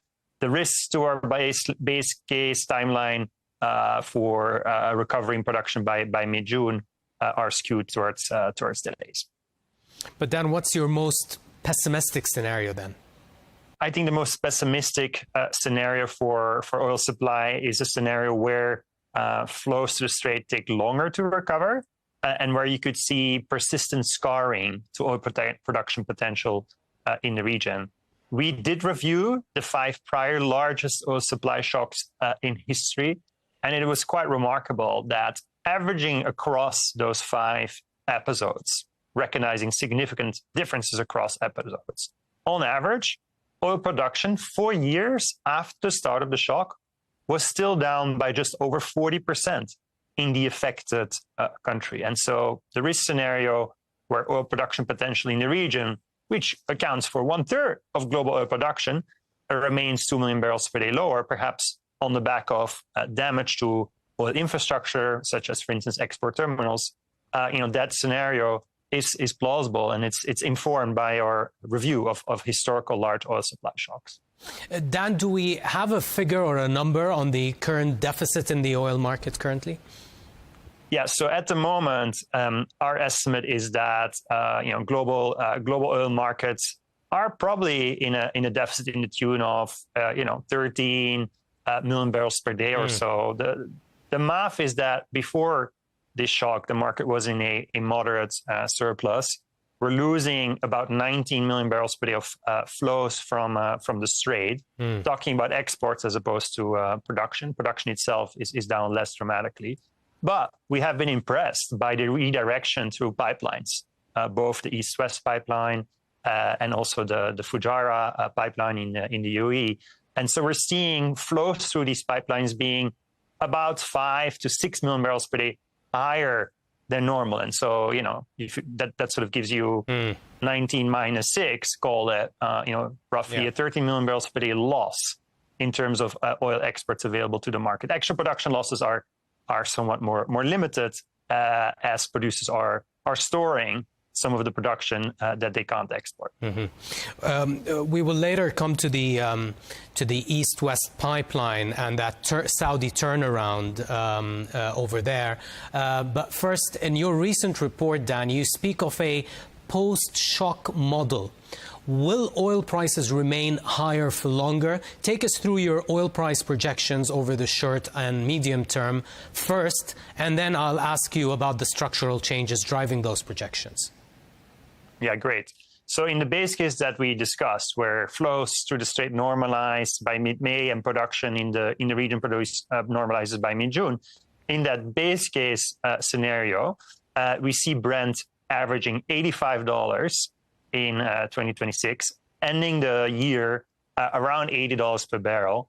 That is about $20 higher than what we would have been looking for in the absence of the Iran war. Even if by year end, we assume that production in the Middle East has normalized. In fact, we expect production in the Middle East to be slightly higher by year end than in the absence of the war, because we would assume that producers such as Saudi Arabia and the UAE, which have substantial spare capacity that's available once the Strait opens, would focus on stabilizing markets and making sure that inventory levels, which we expect to draw a lot, can normalize to more average levels. Now, that $80 Brent year-end base case forecast is about $20 higher than what we would have forecasted without the war for three reasons. One, the very large draws in commercial oil inventories, and lower inventories typically mean higher oil prices. Second, we do think that the market would likely risk adjust effective spare capacity, because spare capacity is concentrated. And therefore, we think that long-dated oil prices, sort of the back end of the oil futures curve, should be about $5 higher than in the absence of the shock. And third, we think that positioning, which was quite short going into 2026, we think positioning should be persistently somewhat higher as investors are willing to pay a premium, a security premium for available barrels. And along with sort of the rotation into hard assets that you're seeing across macro markets, this is sort of the third reason why we look for higher prices for longer, even if the Strait normalizes. Dan, I want to zone in on the security premium post this war over the longer term. What are the structural changes to oil pricing do you expect to happen? Will this higher geopolitical security premium embed itself into oil prices? Would countries from now on turn to strategic stockpiling more aggressively? And what would be the implications for this enhanced security sensitivity be on supply and demand? Yeah, absolutely. So one key reason we look for lower global commercial oil inventories by year end, which was sort of the first reason I discussed for higher prices because of the war, is that while in the short term we expect significant strategic petroleum reserve releases while the disruption lasts, we do think that this event will lead to very significant refilling of strategic petroleum reserves. Two reasons. One, we'll end the summer or the fall with very low strategic petroleum reserve levels, especially in countries like the US relative to historical standards. So even normalizing SPR levels will require significant refilling. And second, we think this shock will incentivize policymakers to target higher equilibrium, steady state SPR levels. And in fact, the US SPR program, it's not a sale, it's a loan. Borrowers who are now getting access from April 1st, from tomorrow, to US SPR barrels, they're expected to give 20% more barrels back down the road than what they receive. It's a sizable 20% sort of interest rate expressed in barrels. Going back to the logistical aspects and the transportation aspects of the oil market, the Houthis in Yemen have been mostly on the sidelines since the war broke out a month ago, but it seems they have made a couple of what seems to be a warning shots in the last couple of days. If they do enter the war, Dan, and if this Hormuz disruption is accompanied with a closure of the Bab el-Mandeb Strait, what is the impact on oil flows here? Yeah, it's an important risk that we're monitoring closely. So the facts are the following. We estimate that oil exports, so both crude and products, through the Bab el-Mandeb Strait at the moment are around 7 million barrels per day. They're up about 1 million barrels per day, 1 million barrels per day over the last month, as you have seen an impressive pickup of crude exports from Saudi Arabia coming via the East-West pipeline to the Yanbu port, and then going to Asia. I think we've learned that most shippers are risk averse. If there were attacks on oil tankers, you could expect a meaningful drop in volumes there as well. Now, there is some optionality to reroute some of the flows via the Suez Canal, via Europe, via the Mediterranean. But there are two challenges. One, the very large crude carriers, once they're full, they're too heavy, they're too deep to go through, and so you would have to, use a pipeline or bring smaller ships to the region. And the second problem is, it really extends the journey, and the tightening Hormuz shock is very much an Asia-centric shock, or at least initially, and it takes a lot more time to go to Asia via the Mediterranean and the African Cape of Good Hope than going directly via Bab el-Mandeb. How high can oil get in such a scenario if we do get a closure of the Bab el-Mandeb as well? The maximum we saw intraday so far is $120. We laid out a severely adverse risk scenario in our work. In that scenario, we assume the Strait of Hormuz closes for 10 weeks, and we have 2 million barrels per day of persistent scarring. And in that scenario, prices in the short term exceed $150 per barrel in April, and end the year at $115 per barrel. So well above our $80 base case for end 2026. I think you're asking about a slightly different, a severely adverse scenario where oil prices could be similar. But the critical question, I think, for the long term is, will production from the region eventually fully recover or not? That's ultimately the most important question to think about oil prices 12, 18 months from now. Dan, does the recent U.S. Treasury General license to allow sale of Iranian oil on the water, does it change the picture, physical picture, or does it just simply allows this oil to reach a bigger subset of customers outside of China? And do you expect traders and financial institutions to remain wary of getting implicated in Iranian oil despite this temporary lift in sanctions? Yeah, so the data that we're tracking point to only a slight pickup in the pace of imports of Iranian crude following the easing of sanctions. To your point, I think a lot of buyers are still thinking through the risks associated with buying Iranian crude, also reputational risks. And so the data point to only a modest pickup in imports of both actually Iranian and Russian crude. More broadly, so I think this supports our point that this shock is too big for policymakers to fully offset. Yes, we look for somewhat higher SPR releases. Yes, we look for somewhat faster arrivals of crude from Iran and Russia, but these policies are only very partial offsets to the very large Hormuz shock. Dan, over to the United States. U.S. shale was slowing in the past year or so. Does the current situation change your outlook for shale? Do the higher prices encourage higher capex, or do you expect the shale players to remain cautious and more capital disciplined? Directionally, incrementally, this suggests that production from U.S. shale could be somewhat higher than otherwise, but I think we're really talking, 300, 400 KBD more than in the absence of the war, which again is quite modest relative to the size of the shock. Two challenges that U.S. shale companies are facing.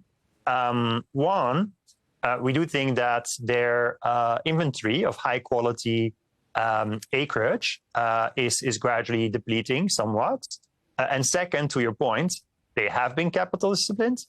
When they're capital disciplined, capital markets reward them financially from a stock price perspective, and we think they will remain capital disciplined. So slightly higher shale production makes sense. After all, it's still the most important, short-term price elastic part of the global supply and demand balance, abstracting from OPEC spare capacity. But again, it is quite modest. And if this shock were to last a lot longer than our base case, most of the rebalancing would have to operate via demand destruction as opposed to supply responses. Dan, you've pointed earlier on to the east-west Saudi pipeline. Given that Saudi has been able to shift loadings to its west coast on the Red Sea at Yanbu, how would you describe this Saudi turnaround and how fast it was undertaken? And does this infrastructure hedge or bet finally comes to fruition not only for Saudi, but for the entire global oil market? And given the current prices, what is your expectations of the net impact on Saudi oil export revenues in the last couple of weeks? Yes, I think it is impressive and faster and bigger than what most analysts were looking for. I think the volumes through the east-west pipeline at the moment, estimated around 7 million barrels per day, are significantly bigger than, for instance, estimates of pipeline maximum potential that agencies such as the IEA or the U.S. and the Department of Energy have put out. So that's very impressive. It's the most powerful, but still partial offset to the sharp loss in Hormuz flows, more powerful than SPR releases or releases of sanctioned crude. I think the impact on Saudi oil export revenues depends on the offsetting balancing act between slightly lower volumes and higher prices. And I think it depends on the horizon. I think in the first few weeks of the conflict, before you saw this big ramp up in pipeline flows, the impact on revenues may have been somewhat negative. But if I look at our, for instance, 2026 second half forecast, we forecast higher oil prices than in the absence of the Iran war, as we discussed, roughly $20 higher. And we actually have production from the region, especially producers with spare capacity such as Saudi Arabia and the UAE, higher than in the absence of the shock, because we assume that OPEC will stabilize markets. And so in the second half, both the price component and the volume component in your export revenue formula would point to higher revenues. Dan, the media focus is on crude prices as they rise, but certain products have realized even higher price jumps like jet fuel and diesel. What are the dynamics in those products markets, and where do you see the biggest shortages forming? Yeah, so we think this is even a bigger tightening shock for refined products, especially heavy refined products such as diesel and jet fuel and fuel oil, than for crude markets. Three reasons. One, in contrast to crude, the starting point for refined product markets was already a very tight market with very high global refinery utilization rates, while the crude market was in a small surplus. Second, the key challenge for the heavier refined oil products is not only that the Middle East is a very important exporter of, for instance, jet fuel. The key problem is that the Middle East is the key producer of heavy and medium crude, which is the key input into making the heavier refined products such as jet fuel and diesel. And so as a result, we're seeing meaningful refinery run cuts in Asia with less production of refined products such as jet. And third, the policy response is less powerful for refined products. The SPR releases by the US government, for instance, it's of crude. It's not of refined oil products. Similarly, the releases of sanctioned barrels, it's mostly crude. So it's a bigger shock for heavy refined oil products than for crude. And yeah, we do think that prices for refined products such as jet and diesel are likely to stay significantly higher than in the absence of the shock for longer. And another fourth challenge is that it may take more time for refineries to come back than for upstream production, because reports suggest that damage to upstream oil production capacity is still quite limited so far, while we have seen more reports of potential damage to midstream refining production capacity. Interesting piece of information there, Dan. My final question to you, looking at the oil consumer markets, which market is the hardest hit, you think? Is it the Asian or the European market? I would say it's Europe. Two reasons. One, if you look at the share, for instance, of oil and natural gas in primary energy consumption, in Europe, it's around 2/3. If you look at China, India, it's around 1/4. The reason is that countries such as India and China rely heavily on coal and other alternative fuels. And the second challenge for Europe is that Europe is not only facing a spike in petroleum product prices, it's also facing a spike in natural gas prices. And in Europe, in countries such as Italy, natural gas prices tend to set the power price at the margin. So Europe, in a sense, is facing a triple whammy of higher petroleum product prices, higher natural gas prices, and higher power prices.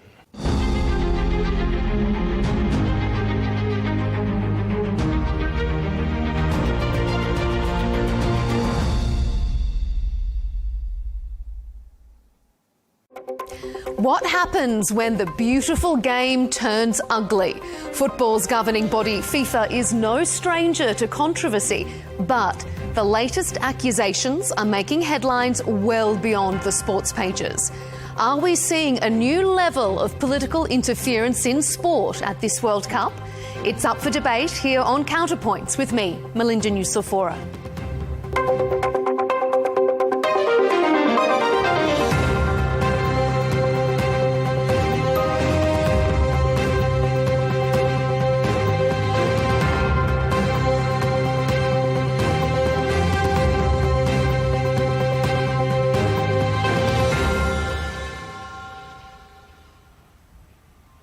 Football scrutiny is reaching fever pitch. Fanatics and first-time fans all have an opinion.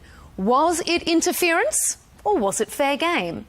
And no, we're not only talking about US striker Folarin Balogun's red card. It's what happened off the field that's proving even more divisive. President Donald Trump got a hand in and made a direct appeal to FIFA's president to overturn the star player's penalty. Yes, I asked for a review by FIFA. I spoke to a man who's highly respected, and by the way, whose level of respect has gone up tenfold. And he was good before this started, but you know, he really pushed it in this country. I'm the one that got them to do it. The man he's referring to is FIFA President Gianni Infantino, the same man who awarded President Donald Trump the inaugural FIFA Peace Prize last year. Football's governing body denies there was any undue interference, and it insists it is independent and autonomous. But do spectators believe them? Coming up, we will ask our panel, was it wrong for FIFA to reverse Balogun's suspension? Did President Trump exert undue influence to have it overturned? And has this been a fairly administered World Cup? Stay with us. Joining us for this discussion is Mickey Ambrose, a former professional Chelsea player and an ambassador for the British Royal Family Charities. Will Chamberlain is back with us, Senior Counsel at the Article 3 Project and also the Internet Accountability Project. And rounding out this panel is Karim Ben Sharifa, football manager and head coach with experience in international and national teams from across the world. To all of you, thanks for being here on Counterpoints. Well, you're welcome. Thank you. It is almost unheard of for football fans to universally agree on every decision that a referee makes during a game. And taking pot shots at FIFA politics is almost a sport in and of itself. But the analysis around the Folarin Balogun's red card has gone all the way to Capitol Hill. President Donald Trump said he went from not knowing what a red card was to personally calling the FIFA president, Gianni Infantino, to ask for a review. It's raised a lot of questions about political interference in sport, especially when you take into account the reputation between the two men. So, Mickey, let's start with you. Was it fair and right for FIFA to overturn the suspension of the American player Balogun? We'll leave Donald Trump out of it for just a moment. Was FIFA's move fair? Well, first of all, what a spectacle of football on the pitch. I'm a footballer. I like to see what's happening on the pitch. I feel all the countries are doing magnificently well. The lesser so-called countries have really put a shift in. So fantastic spectacle for young boys and girls to watch. I thought it was fantastic, the actual what's going on the pitch. Unfortunately, what's going on off the pitch, we knew something was going to happen. In my opinion, I don't think that was fair at all. When we look at the game against Egypt, if they had allowed that goal, it was an identical sort of move and set up for Argentina. I just think it's very unfair, personally. It's interesting that you raise Egypt because we're going to come onto some of the refereeing controversy as well. Will the idea of FIFA saying that they're purely abiding by the rules, even though this is the only time we've seen it happen since, I think, the 60s, was it fair and just? Well, I'm not a footballing expert, but I think that the red card suspensions have been lifted before. They were lifted for Ronaldo. I think this is a strange situation. Yeah, but even so, I mean, if FIFA's lifted a red card suspension before, then it's not unprecedented, right? The fact that it's happening during a World Cup or during normal international play doesn't seem to be particularly material. And I would also say that it's part of the reason. I mean, you saw even Thierry Henry and Zlatan were both saying this is not a red card offense. And I think it's not just that it wasn't a red card offense. It's that there were procedural problems with how VAR was being used. They were using slow-mo and freeze frame, not just to identify the person who committed the foul, but to actually try and look at the severity of the injury, which they're not supposed to do. And so, in American sport, well, first off, you wouldn't have automatic suspensions as a result of the decision by a ref in a game, right? A ref can kick a player out, but in none of American sport can the ref in the game suspend somebody for future games. That's left to the sort of higher authorities in the sport. So the idea that, essentially the higher authorities were always, it doesn't strike me as bizarre as an American that higher authorities would look at a potential offense, see whether it is deserving of a suspension for future games, decide it wasn't, and then lift the suspension. Mm-hmm. Karim, Karim, weigh in on that for us. What do you think? I mean, that is exactly what a red card is, even if perhaps it's not common in other sports. It's very technically FIFA have based their decision based on their rules and regulation, but because it doesn't happen frequently, and it happened to the host country, it makes it really look unfair. And the irony is, I don't think it did help a U.S. team or even the player himself, where just 24 hours before the game, the whole world was talking about it and how unfair it was. So in fact, in my opinion, it galvanized and motivated more Belgium to prove a point. And it also, when you watch the game, the concerned player, I don't think he had a good game. And was he affected by, because there are many voices that voice the fact that the player himself should himself say that I don't want to be in this situation and I prefer to not play the game? Yeah, well, that's an interesting point you're raising. I've been in football for many, many years as a player, a scout, a little bit of managing, and I've never, ever come across that. Never come across where we talk about political interference in a minute, but that's happened. Your point about players sort of owning up to something, again, I've never seen a player who's been given a penalty and it shouldn't have been given go on TV and say, no, it wasn't a penalty. Because obviously, when Thierry Henry handballed that game in the France game, Maradona. So, players are not accustomed to sort of owning up to things. What I'm just really concerned about was the fairness and the level of refereeing throughout the tournament. You can pick the Paraguay game, for example, where people were just kicking lumps at the French players and they didn't even get a card, and then you got the Harry Kane situation where he just lifted his boot and when he was given a penalty was given. So there's a variety of sort of biasness, if you want to call it, but I've never heard. It's like the Batman phone rang and this guy picked up the phone, in Vitani, and said, okay, he can play the next game. I've never heard of that. It's absolutely ridiculous. It's quite detrimental to the game as well. We're not going to go on about President Trump yet. I'm sure we will, but we can all see with our own eyes what's happening. It's like in the UK when we had COVID and our Prime Minister Boris Johnson's holding a glass of red wine and telling us that he's not at a COVID party in the Cabinet Office when we all know he is. It's just sometimes these people are egoistic. They're in denial of themselves. And I just think on the pitch, it was fantastic. The games I saw from a whole range of clubs, fantastic football. But yet we knew something like this was going to happen. It's going to become some kind of controversial things happening. But Article 27, there was no independent panel looking at that decision. It was a one phone call. Okay, that's the way it is. Very strange indeed. The other point, if I may jump in, is the fact that FIFA had opened a precedent, and then now whoever feel an unjust red card can appeal and expect that the red card will be overturned or the suspension will be lifted. I mean, I would say that, not that I don't think they can expect that it will be lifted, right? Like a bad red card offense is still a bad red card offense, right? Like Kwanzaa, the English footballer who, had the dangerous tackle in that game. I mean, I think that guy, he's going to lose. He's going to be suspended. There's almost no question that you just can't tackle that way. 100%. Right? 100%. Yeah. Sorry to interrupt you. I agree with that red card. I'm not being biased because I'm in England. That was a definite red card, and he should take the punishment. 100%. You're right there. Right.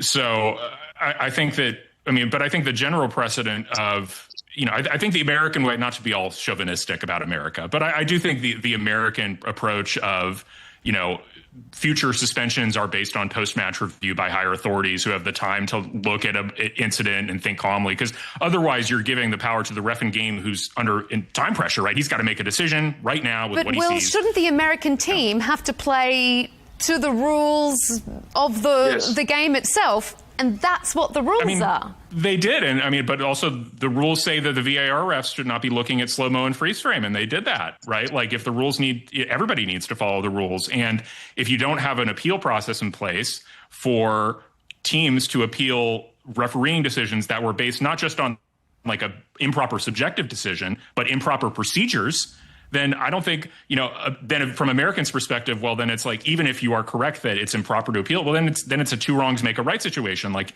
you had a wrong, we were wronged by the refereeing procedural error, and you provided a formal appeal, a way to appeal it and to correct that error. And I think there is something in the American Constitution, maybe I don't know if it's true elsewhere, but it's certainly true in the American.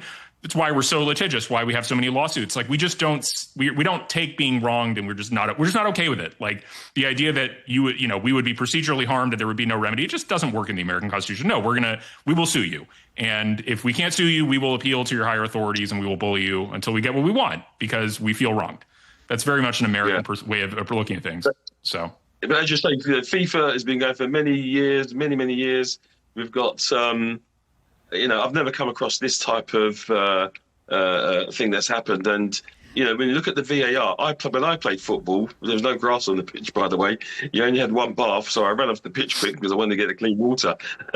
Back then, it's like it is now. But you could tackle from behind and so on. And I just think that the VAR, they seem to go to VAR for certain things and not go to VAR. There was the Paraguay game, I couldn't believe what was going on there. It was basically a disgrace. Some of the players, the Paraguay players, were actually disgraced the way they went for people in that game. And I didn't see many bookings or send off. But we have to go by the FIFA regulations, and FIFA have gone against their own policy, you know, in terms of what they've done and what they've done. Kareem, I saw you nodding your head before when Will was mentioning VAR and using the slow-mo. Do you think, and also further to what Mickey's saying there, that there is a bit of a procedural issue that FIFA needs to address with regards to this sort of review? You know, when we go back before the VAR was created and was put in place to end the controversies and the decision. But it seems that it's making everywhere. I had seen it. Every sport. In every sport, but especially in football, whether is it English Premier League, whether is it Morocco League, whether is it the World Cup, it creates more issues that maybe we didn't expect. We thought, okay, the camera is there, the justice will be done. But it seems, as my colleague said, in some decisions, they appeal to the VAR, they have a look at it. But in some other situation, maybe similar, they don't even look at it. And that's right. It does create more issues, in my opinion.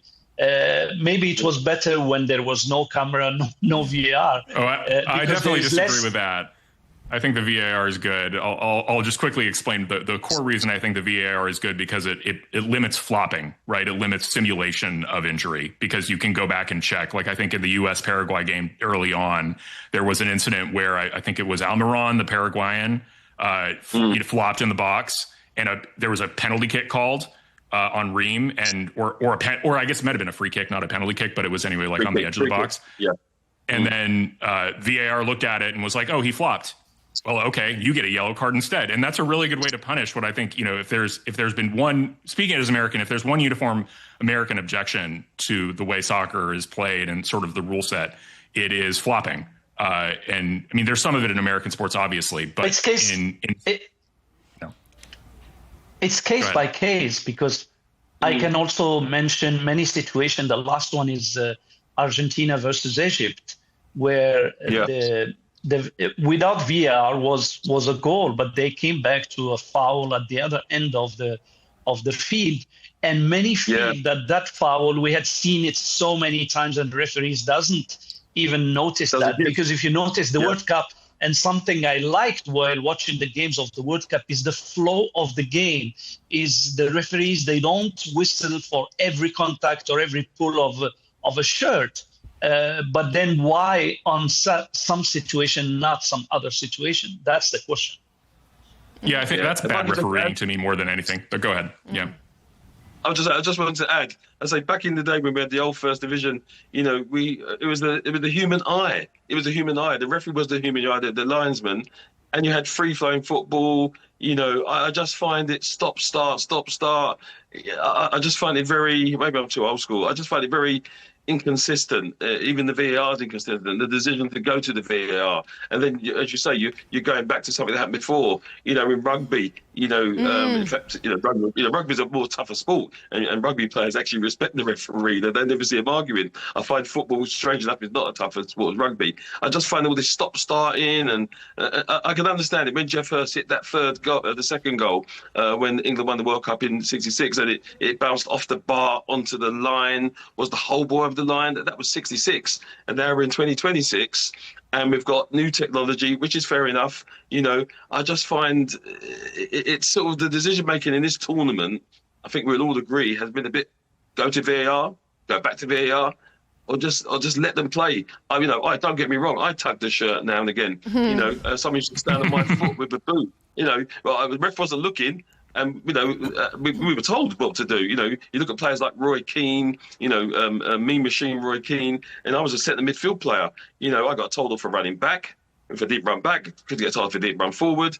And that was my job. I had to get the ball, give it to Ambrose, and he'll do something with it. So, yeah, of course I used my shoulder-to-shoulder barge. I wouldn't never elbow someone deliberately or go to chop someone. I just find it's very stop-start and with all these water breaks. I don't know. It was 104 games. I mean, we're human beings at the end of the day. In the next 2034, we're going to have in Saudi Arabia the World Cup playing in 100 degrees heat sort of thing. I just find the whole thing very sort of. We'll go on to the Trump thing in a minute. I know, we will. Yeah. Stop starting. I think the stop starting thing. Hey, it's a conversation we're always going to have. I think if VAR stays. Indeed. Well, we've looked at FIFA's intervention. We've looked at the technology. So, as you say, Mickey, we have to look at the political intervention now. Did President Trump's intervention as someone outside of the sport, did his political intervention overstep the mark when we come to international sporting events? I don't think so, honestly. This is sort of President Trump's thing. He likes calling people up and seeing if they'll do what he wants. But I genuinely take the FIFA, the FIFA president's statement about what happened here at his word. He said that this, it was already under, what he told President Trump is what he told the public, apparently, that it was just under review by a committee and the committee's decision would be made and be final.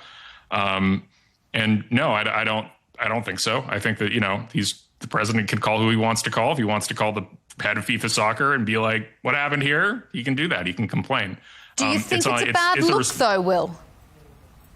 No, this is just this is what President Trump likes to do. And I think from the American perspective, it's nice to have a president who cares sufficiently about sport to want to make a phone call on behalf of your national team. There's something kind of patriotic about that, right? If your president wouldn't make a phone call to the FIFA head, just a phone call, be like, hey, what the hell happened with that call? I don't know. I'd feel kind of lame about it. I want my president to be invested in the success of our national teams. And I also think it's then the obligation of the FIFA president, if Trump were to actually make an improper request, to be like, no, we're not just going to overturn it. Is it more than just a call, though, Will? It's not really just a call when you're talking about President Trump, because he has so much power and such a close relationship with the FIFA president. What's he going to do? Undeniable. Have ICE arrest Infantino? I don't think so. Our FIFA president's a pretty powerful guy, too. Sorry, I totally disagree with some parts of what you're saying. Mm-hmm. Sorry to be straight. I'll be quite straightforward. Do it. I just think. I mean, this is. If you look at what President Trump's been doing, and I've got family in Boston and so on. I just think that the way there was supposed to be a process, or now they're saying it was a process, but when Chelsea won the Club World Cup, President Trump stood on the stage. He wouldn't get off. I think I was on one of your shows, Leigh Ann yes, show, with W News, World indeed. Cup draw. Mm-hmm. And I remember when he was given a FIFA Peace Prize, and was there political affairs? And FIFA for some reason set Blatter, the previous president. I just find the whole organisation. I'm not going to say for legal terms what I think, but I just think it's very odd how they're chosen. For this role. Now he's trying to go for another term. I think you do 3 terms in 12 years. I just find the whole kissing the feet, stroking people's ego. For me, I'm quite straightforward. I just think why didn't Sir Keir Starmer pick up the phone and say, "Oh, hold on, Harry Kane should." That was the penalty. I just find that type of, but that's like you say, that's his modus operandi, isn't it? That's the way he acts. And President, Gianni Infantino seemed to bow to that. But to the world, to football fans, to soccer fans, we all know what's going down. And it wasn't the Egypt game. I mean, that was a shocking decision. It could have been 3-1 to Egypt. They would have been through. But the Egyptians were all saying, oh, because it's Messi, because they're the holders of the cup. The England game, we played 11 minutes overtime. I just find the whole thing very odd. But you can look at different clubs of that. But coming back to President Trump, he's a man of who he is. But I think it was political interference, personally. Do you think if Sir Keir Starmer had have made the phone call, he could have had any sway over Infantino? No, because No. Now, I'm the chair of the People's FA. The People's FA, very briefly, the People's FA are a group of ex-players from different clubs, and we challenge government decisions. And I'm quite critical of our own FA because of the way it's structured. It needs to be reformed. And to be fair to the FA, they are thinking about the red card that the right back got. But I think it was a red card, personally. But you have to go through a process. The FA would have to make that call. But President Trump is who he is. He's proactive. He's I'm not going to say too much, but he is. So if he wants to pick up the Batman phone to his mate Infantino, who gave him a Peace Prize for stopping 8 wars, which are still carrying on, I just find the whole thing very odd. We all know what's going on. I'm not going to go on about it. I just think that we should leave football for football, and keep presidents and prime ministers out of it. The best thing is, if USA won the World Cup, yes, invite them to the White House and say well done. But other than that, keep out of it. Well, football for football and politics keep out? I mean, as a general principle, I think that's a good one. But, I think that I actually have an interesting question for both of you guys. And I think you've sort of answered it, but which is, do you think it was actually a good red card or not for Balogun in the United States-Bosnia game? Like, do you think the ref made the right call giving him a red? Yeah. Definitely. You think it was a red card? Okay. Yeah, it was a red card. It was reviewed by the VR, and the challenge was the foot was on the ankle of the player. It was really dangerous play. I don't know whether the players got injured after that, but the red card is definitely a red card. Mickey, and just to answer you there, that I also feel that, and we're seeing a lot of this now, where players are going in with their studs up. We didn't have that in our day. We can tackle from behind in our day, but it seems like players are going in for 50-50 balls, and they're raising their foot with anamilium studs. I tell you what, when someone stands on your foot with studs, it does hurt. Trust me. But going in like that, looking to take someone's ankle, that is shocking behaviour. Shocking, and that's a career-ending. That's a career-ending injury. Okay, fair enough. I'll leave I'll defer to the footballer's expertise. Kareem, I want to ask you, and again, we should remind our viewers that FIFA says that this decision was independent and autonomous, made by officials. There was no undue influence on them to make a decision, that they're upholding their high ethical standards. But to your mind, what do you make of a president calling the FIFA president? Do you think that it is overstepping the mark to have President Trump call him? I think it's unpresident. Like I put it that way. It's unprecedented that a president should bring another president. Unpresidential for a president to call the president. Kareem, what do you think? Well, look, if you look at the situation, at least we knew exactly what's happening. And President Trump, he had even tweeted about it, I think. And from then on, we knew. But my question is, there might be sometimes calls that happen, but just we don't know about it. So he bragged about it. He bragged about it. He was bragging about it. That's what makes it unfair. So what I'm saying is in my opinion, is the position of the FIFA. Of course, President Trump calling Infantino put a little bit, the situation was kind of embarrassing for FIFA. But these things sometimes may happen, but we don't know about it. And the stand of keeping politics away from football is one of the basics of FIFA itself. There are many federations that was suspended because there is the interference from the political side. And now that it did happen, I think it's a good debate, in my opinion.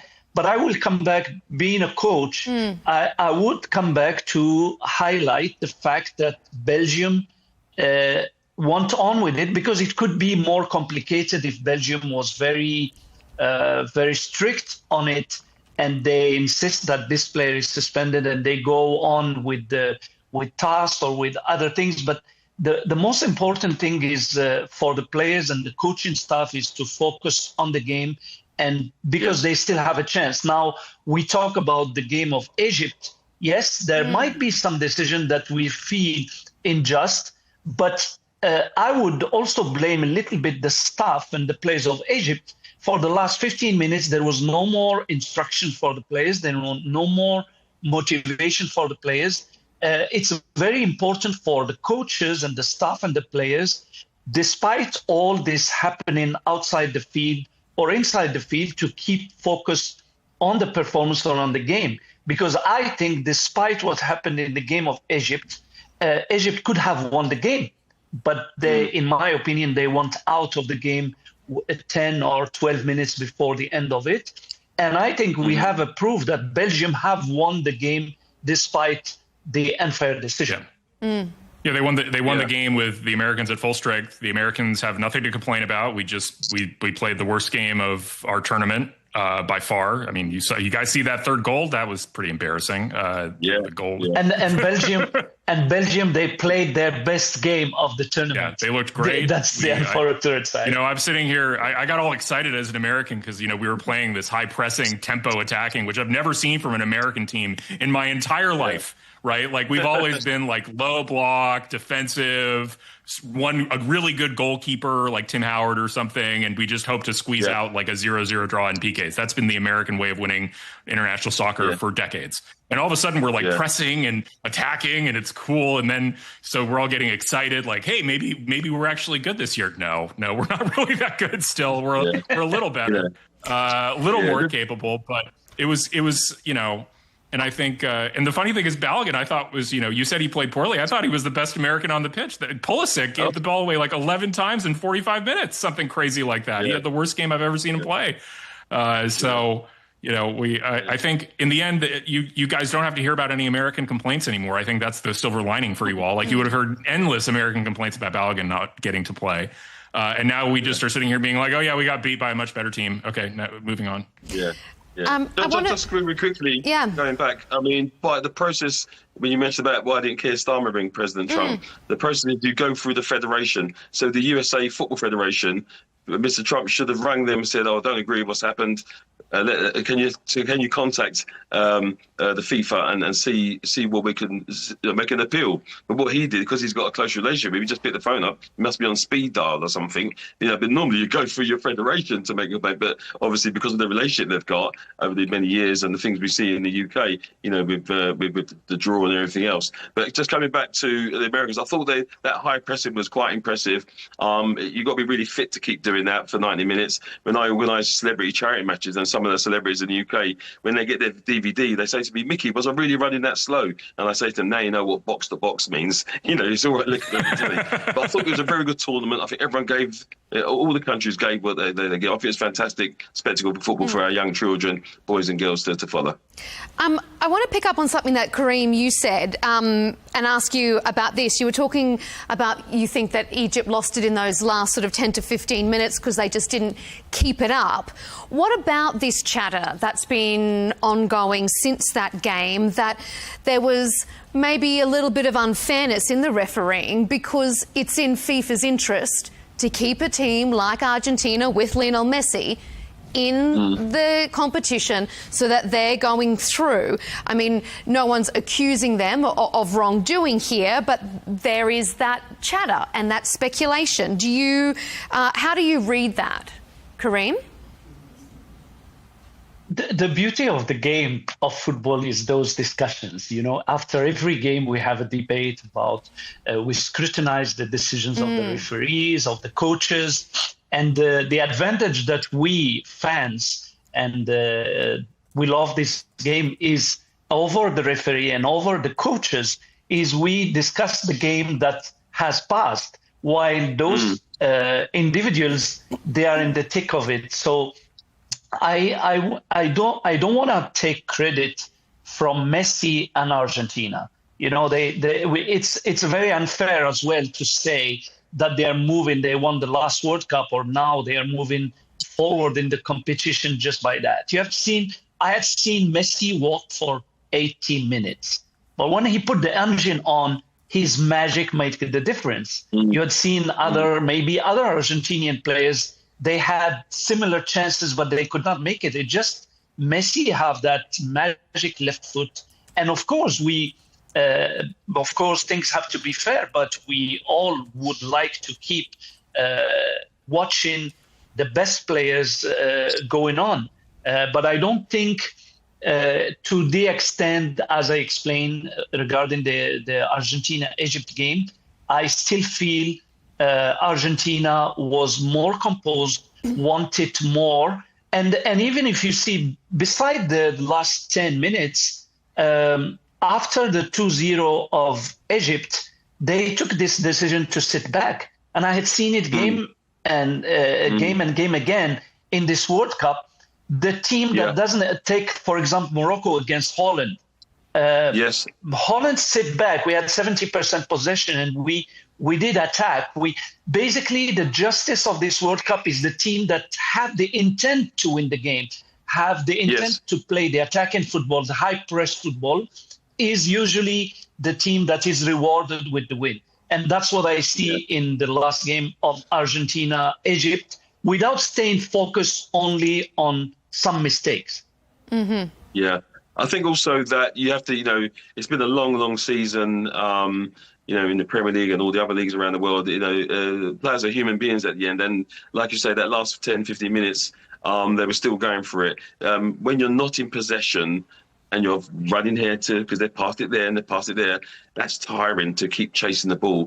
We were always told to keep the ball, keep the ball. And nowadays they're playing a lot from the back. Every club in women's football as well, they're very good. They're playing from the back, taking their time.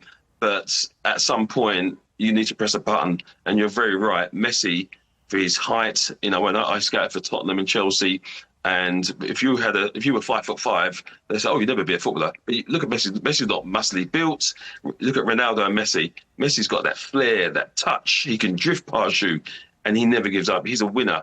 In his brain, he's a winner. And psychologically, footballers, and in the other sport, you want to be winners. Horse riding, you're a winner. So I agree with you there.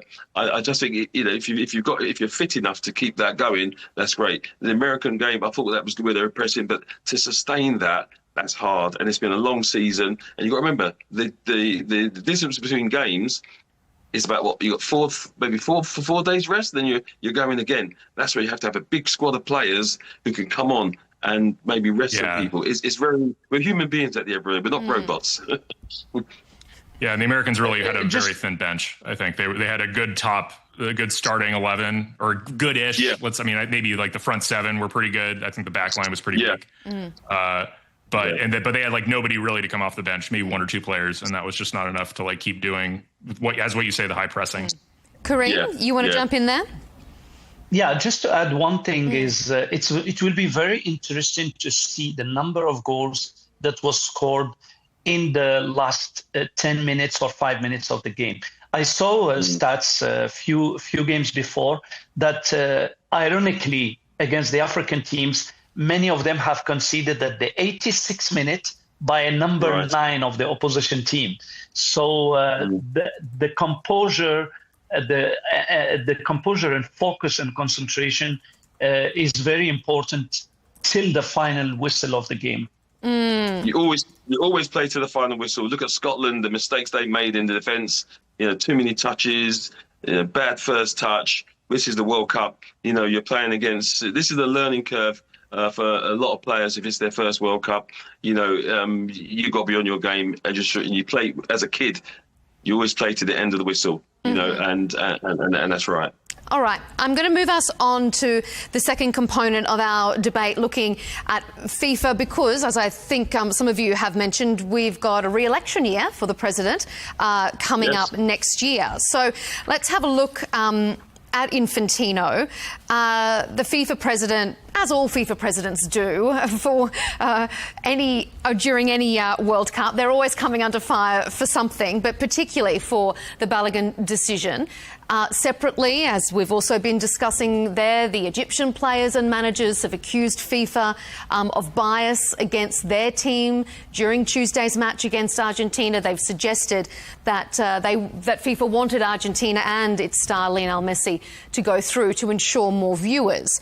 But it hasn't all been bad press, we should say, for the FIFA boss, because Infantino has delivered record turnouts at this World Cup, with more matches, more teams competing, and opening up audiences to much broader geographical scope, more countries than ever before at this World Cup. So, Mickey, is this going to tarnish Infantino's reputation? And do you think that there's any weight to calls for him to resign? There's two pathways with Infantino, I see. We've just discussed a lot of the negative stuff we see, and I'm a kind of person that judges somebody on what I see. I don't know. I've met him once, I think, as well as the UEFA president. And before we started the World Cup, 104 games in Canada, Mexico, USA. How is the working person going to afford for any country to go to all these games? The ticket prices. Previous to that, we had the Qatar World Cup and human rights. We've always had something going on. But to the credit of FIFA, and of course the hydration breaks means more advertising, more money coming in. I do look into FIFA's community, what they do in grassroots, and that's very good. There are a lot of negative things, but the positive things of FIFA is, they do go into countries and do grassroots football. They are building infrastructures for more soccer, and they are opening football soccer to the third world countries. And I think that's fantastic. Football is a fantastic vehicle that you can use for anybody. Now I work in education now, and I brought the assistant England manager, Steve Holland, to one of my schools just after they resigned because we lost against Spain. And he spoke to two or three students who got a few anger problems. And he said to one student, he said, so when the teacher said you can't go to the bathroom during maths, you sort of kick off. So when the referee gives you a bad decision, do you kick off in? Oh, no, I can't let down my players. I can't be sent off because I'll let down my players if I'm sent off. So we use football in a way. And, all the countries that are suffering, obviously with Iraq and so on and so on, all these countries where they're kicking a football on a sandpit or not with Nike boots, so football is a fantastic tool, a vehicle. And I do praise FIFA for the way they're opening it up. Obviously, the way they're selected is a bit different. We were saying it's a bit dodgy how they're getting how Saudi Arabia getting the 2044 World Cup. He may not be in president, but he's already sorted that out already. So there's lots of parts. But on the humanity side and bringing football to the people, the beautiful game, I think the FIFA have done well. Whether he gets elected again, I don't agree with the way the election is. I think there should be, the People's FA with the our FA, it's all again behind closed doors. I think we should have a type of, when you elect a president, I think we should have that type of election to have 12 nominees to become FIFA. But anyway, let someone else get in on that. Will, what do you think? I mean, has this put a stain on Infantino's reputation? Do you think that the election of a FIFA president should be more open, as Mickey is saying there? I mean, I think openness is probably good. I have a hard time taking, FIFA, the Qatar World Cup has major bribery issues that I don't think ever really got resolved. So I think that compared to that, the ballot, whatever the decision made on the ballot and red card is trivial. I also think that Infantino deserves a lot of credit for this World Cup, which I think has gone off swimmingly. It's really cool to have it in America. And I think we really have great infrastructure for a World Cup, like the fact that we have all these, massive football stadiums that are just waiting and ready to be used for this. And we don't have to have a situation where, we have, some country with a much smaller budget is suddenly just laying out huge amounts of money to build a whole bunch of stadiums that they won't be able to use after the World Cup, and linger on like eyesores. I think it's really cool that you brought it to the United States. I think I've seen a whole bunch of full stadiums with like 100,000 people in them. And I mean, I think it really, as a result, it's given a lot of more opportunity for just people to come and actually go watch a World Cup in person when you have, every stadium, you have 100, a lot more teams in the World Cup one, and then you have so many stadiums with 70, 80, 90,000 seats in them. So I think it's really cool that a lot more people would get to go to a World Cup than otherwise would. So credit to Infantino and FIFA for making this event happen, and I think picking the U.S. and having a U.S. World Cup in the current, and not just U.S. but Mexico and Canada too. Mexico has been a great environment. Can't really say that with Canadians. The Canadians are kind of whatever, but Mexico's been a great environment. I mean, when we talk about the selection of countries, obviously Qatar has continuously and consistently denied any allegations that there was wrongdoing or any impropriety or anything unethical with regards to the selection of the host city during that World Cup. But, Will, do you think Infantino's reputation, will he come out of this by and large looking pretty stellar, or do you think it will have cast a little bit of a shadow over his reputation? I think he'll look great. I think it's a great World Cup. I think we've got a lot of great teams left. We're having some great games. I mean, whatever you think about what Egypt did in Argentina, that Argentina-Egypt game was just an absolute cracker of a game. And, you know, we're going to have, I think, you know, we've got great teams left. I mean, you've got France, which they look outstanding. Argentina, England, Norway is going to be a great game and upcoming. I thought England-Mexico was an outstanding game too. Wow. You know, England pulling that off in the Azteca. England look and you know, down to 10 men too. I thought that added a nice little drama to the end of the game where Mexico was in a position to attack. You're calling it drama. The kickoff was supposed to be 1 o'clock, English, London time, UK time. It went to 2 o'clock, and I had to go to work. I had to get up at 5. I didn't sleep. And the last 15, 20 minutes, 10 men, for once, the Three Lions dug deep. And they kept coming. I was standing up with fingers crossed like this every time. We'll see if you can keep that going. We're almost out of time. I just want to hand it to Kareem just to wrap us up. Yes. Kareem, what do you think with regards to Infantino's legacy, his reputation? Has this cast a shadow or a bit of a tarnish on his reputation, or do you think by and large, as Will says, he has delivered a very successful World Cup and he'll come out of it with a shining reputation? Well, being a president of FIFA is a top job, and it's open to criticism, and it's a very popular figure. I think I do agree with my colleagues about what was said. There is a mix of good things and maybe less good things. The process of election is very complex, and there's a lot of things that happen to make things go either way. But I do feel that a lot of positives had happened for the football in general. And my stand is always to keep a balance between the commercial, the marketing, and also the pure football, the football we love and how it started. It's about the sports. And there was many, for example, things that was said in a negative way about the tickets expensive and all that. Honestly, I thought that we will see some empty stadiums during this World Cup, but it didn't happen. The atmosphere was great. Stadiums was filled up. And I'm looking forward to the end of this, because we still have many games to go, and a lot of things will happen in either way to help or doesn't help Infantino about this World Cup. But I'm looking forward to my American colleagues didn't mention Morocco, the dark horse. Morocco's playing great. All right, well, because since USA is no more there, I'm counting on you to support us tomorrow against France. Love it. Gentlemen, we're almost out of time, so I just want to quickly ask you a rapid fire right for the end. Mickey, who's going to win? Well, my last time I was on here, I said I put £200 on 13 to 2 for England to lift the World Cup. We're still in it. Pele came to the cosmos in the USA. USA are now on the map for soccer. Well done to Infantino for that and open up football to the USA. Pele and all the greats came to George Best, Clyde Best, all came to the USA to galvanise the US League. And I think the Infantino's done very well on that side. So, but England for the World Cup is coming home. Oh, you've been saying that for a long time. All right, Will, is it coming home? No. Not to you. I feel I liked England. I like England. I think they can do it. I think they really can do it. Bellingham looked immense. I thought they're really good back to front. They're incredibly athletic, high pressing. I think they'll at least make the final. I think an England-France final is coming, and I think that'll be really competitive. Oh, okay, Kareem.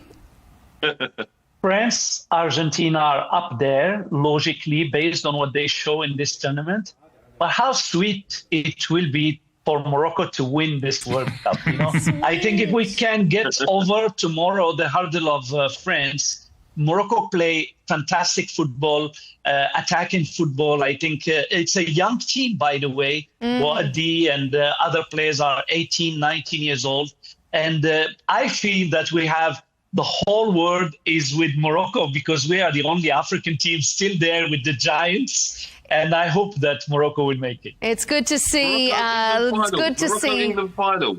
Come on, Oh, England final. Yes, could be yes, interesting. that's- Well, look, best of luck to interesting. all of you. It's going to be a very interesting wrap up to what has been a great tournament. We really appreciate this is a little left field for us at Counterpoints, but wonderful to have this discussion with all of you. Mickey Ambrose, former professional Chelsea player, Will Chamberlain, Thank you. Senior Counsel at the Article 3 Project, and Kareem Ben Sharifa, football manager and coach. To all of you, thanks for being here on Counterpoints.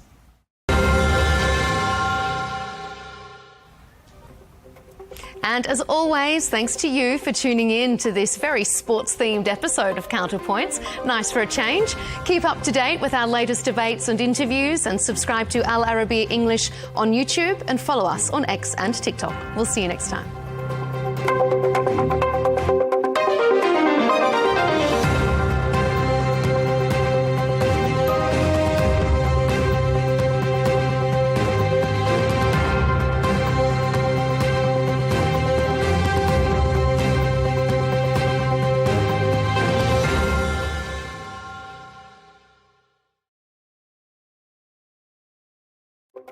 What happens when the beautiful game turns ugly? Football's governing body FIFA is no stranger to controversy, but the latest accusations are making headlines well beyond the sports pages. Are we seeing a new level of political interference in sport at this World Cup?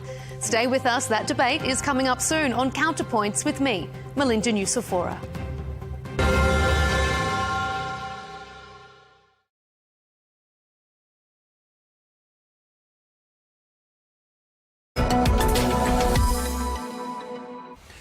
Now, with children spending more time online than ever before, digital safety has become a growing concern for parents. Well, Beyond One Saudi Arabia, the digital services company behind Virgin Mobile in the kingdom, has launched what it says is Saudi Arabia's first network-level parental control service. Well, branded as Virgin Mobile Oman, it helps parents to manage children's internet access without extra apps or complicated settings. So how does it work, and what role can telecom companies play in keeping children safer online? Well, I'm joined here in the studio by Yarob Al-Sayegh, who is the CEO of Beyond One Saudi Arabia, which, as I said, is the digital services operator behind Virgin Mobile. Thank you very much for coming to see us. Thank you very much for having me on the show. I wonder if I could just start by asking you if you could set the scene for us. Tell us a little bit about Beyond One and the scale of your operations here in the kingdom. So Beyond One is a digital provider in Saudi Arabia. We are operating under the license of MVNO, which is a mobile virtual network operator.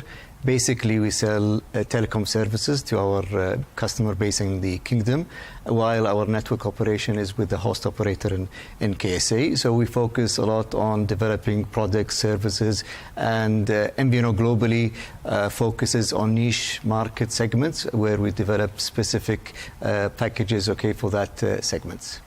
Okay, and what's the link then Beyond One and Virgin Mobile? Spell it out for us. Exactly. So Beyond One is the brand holder of Virgin Mobile, not only in Saudi Arabia, throughout the Middle East and other parts of the world like Latin America. So we have a branded license deal with Virgin Mobile, where we carry the vision of Virgin, across its multiple industries globally, well known by the entrepreneurship of Sir Richard Branson, and we're very honourable, to provide the service in the kingdom through a very unique offering, and one of them is that today we're speaking about Oman Virgin Mobile. Yes, indeed we are. And we'll come back to maybe talking, if we have some time at the end, a bit more about your business and where it's heading. But let's talk about the Oman plan. Tell us what that's all about. What are you seeking to achieve? Exactly. So as from your introduction, child safety becoming one of the global themes that a lot of governments, parents and and agencies across the globe are trying to tackle. So we thought about this as one of the challenges that we provide telecom and service in Saudi Arabia. We studied the market. We saw there is a demand for parents, okay, to control their children's online habit and what they see. So we come up with this solution, which is a network-based, no configuration, zero touch, no needed for any additional software, where we provide a telecom package through a SIM that they can give safely to their children. So it will shield them from a lot of websites that is not suitable for the children that they, of course, they consume and they watch today. Yeah, I mean, it's terrifying, isn't it, to think of what children could be exposed to without some level of supervision and some important guardrails. And lots of governments have been addressing this issue. What are your thoughts on how different world governments have tackled regulation when it comes to keeping children safe online? We believe, personally I believe, in a more comprehensive view about how we can tackle these challenges, okay, and protect our children from the threat. So governments around the world, and we see a lot of regulations, they're banning social media for certain ages, okay, 16 years old and below.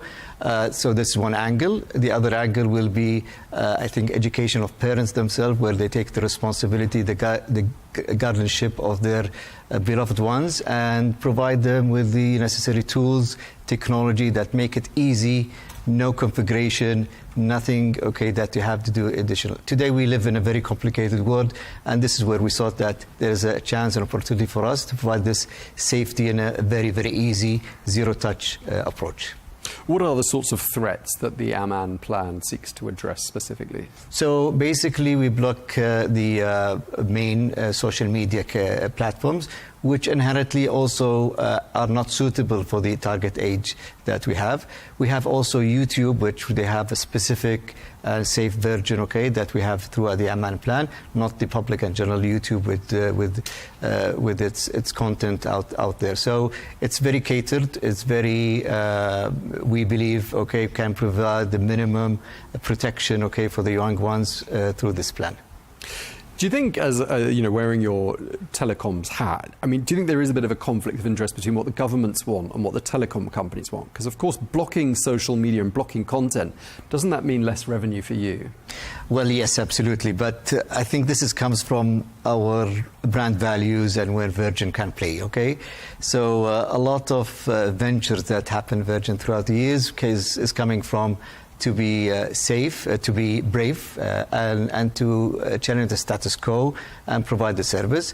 We know out there that this plan will not be, of course, suit the needs of everyone. So still, we will see that the growth of social media, internet consumption will happen. However, also we realize that there is this segment of very keen parents, okay, guardians who want to have a tool, okay, for this. So I don't see in the immediate future that this will cannibalize or affect the consumption of internet as wise.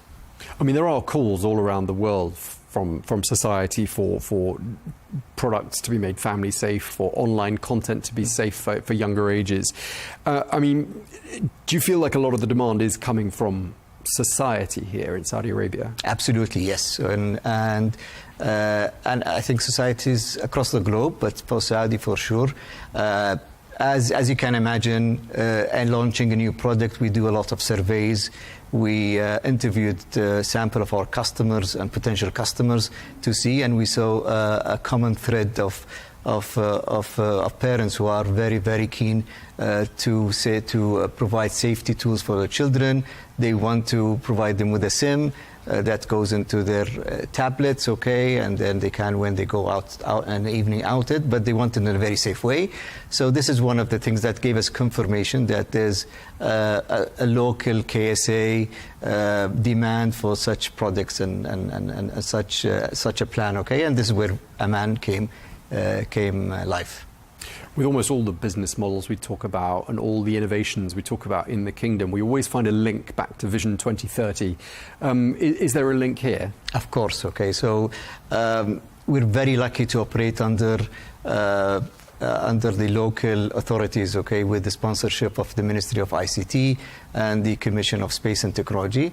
We always see them to push us for more innovative products and services, not only to provide data and minutes. And this is where I think the licensing of MMO, such of us, okay, where we provide innovation to the market.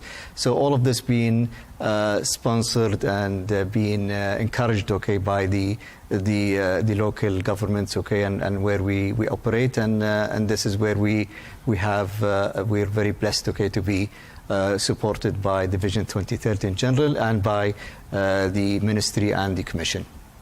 Let's talk a bit about how you're performing. I mean, what sort of growth and revenue growth potential are you seeing here in the Kingdom? Quite substantial.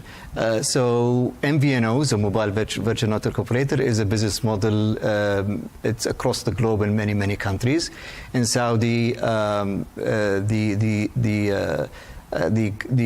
local regulation sees MVNO as a way that promotes more growth, okay, the Saudi market for telecom services, provide also innovative products that doesn't exist, okay, if without the competition and the new licensed MVNOs. So, and as we see a couple of years ago, and what we also forecast future, we have potential to grow even more and more as we innovate, okay, across the product line of telcos. So for people who don't really know much about MVNOs, and I have to confess I'm one of them, I hadn't really heard much about MVNOs before now. Does there tend to be a journey that companies go on from being an MVNO towards going full network and solo, or does that not tend to happen? So telco is quite regulated, and end of the day is there is in any country will be limited number of mobile network operators with facilities, okay, towers and operating frequencies. So the way to intense the more competition and to have more brands in the market is through virtual network operators. And in our own strategy, we don't see in the foreseeable future that we'll have a network operator.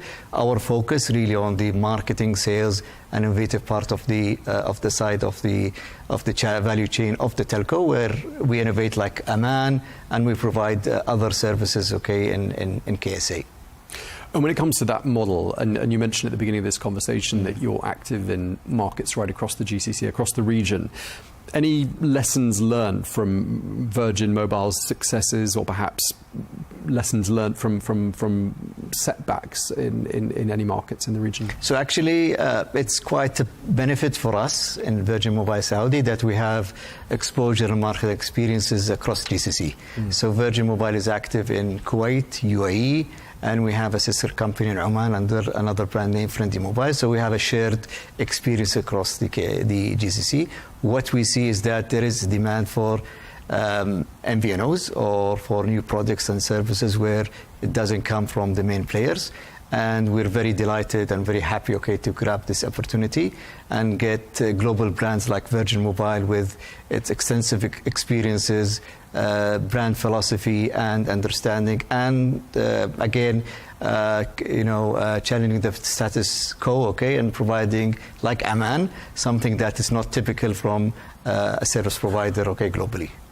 And what are the advantages? What's the benefit of being an MVNO as opposed to going full network? What's the proper term actually, as opposed to being MVNO? What's the inverse?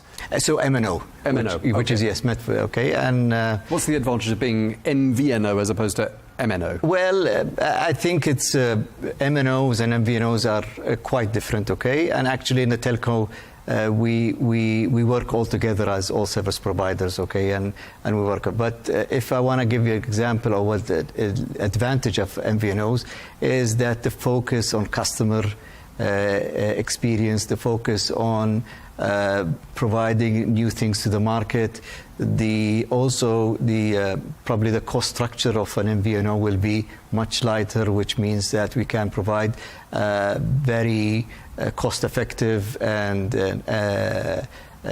plans, okay, versus others. Also, we have a great brand, Friendly, okay, which specializes in our broader expat community in Saudi Arabia. And our advantage of VNO is that we go in areas where no other players go, and we focus on these communities wherever across the kingdom. And just lastly, I mean, you mentioned Richard Branson. So yes. Richard Branson, earlier in the conversation, obviously someone who's known internationally. I mean, Virgin seems to have an increasing interest in this market. What do you think is on the horizon for Virgin in Saudi Arabia? So we had the pleasure of Sir Richard Branson visiting us last year, okay, and we had a very interesting conversation with him. There is ambition for more Virgin brand operations in KSA. It's under discussion nowadays, but he sees the value. Virgin Group are very, very keen and interested to be part of the Vision 2030 and the growth happening in the kingdom. Well, that's all we've got time for. Thank you very much indeed to our guest today, Yarab Al-Saig, the CEO of Beyond One Saudi Arabia, the digital services provider behind Virgin Mobile. Thank you, sir. Thank you very much.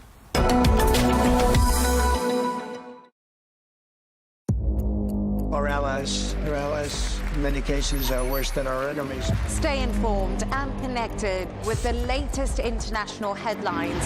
There obviously is a risk.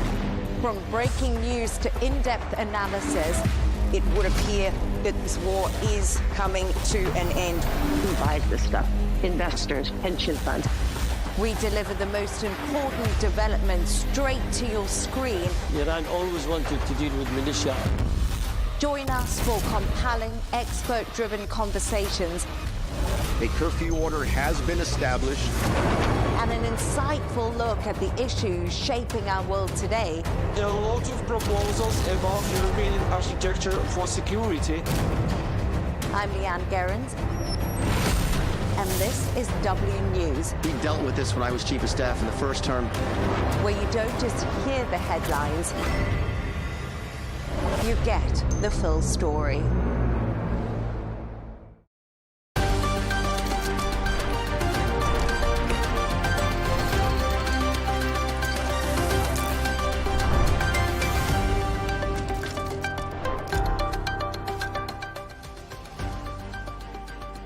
Hello and welcome. I'm Leigh Ann Gerrans and you're watching W News Extra, broadcasting live from the Al Arabiya studios in Riyadh. These are our top stories. Iran says it's reached an agreement with Oman on the Strait of Hormuz. Russian strikes on Kyiv kill at least 21 people as Ukraine calls for more missile interceptors. And a progressive left-wing candidate wins Michigan's Democratic Senate primary as Trump calls the result great news for the Republicans.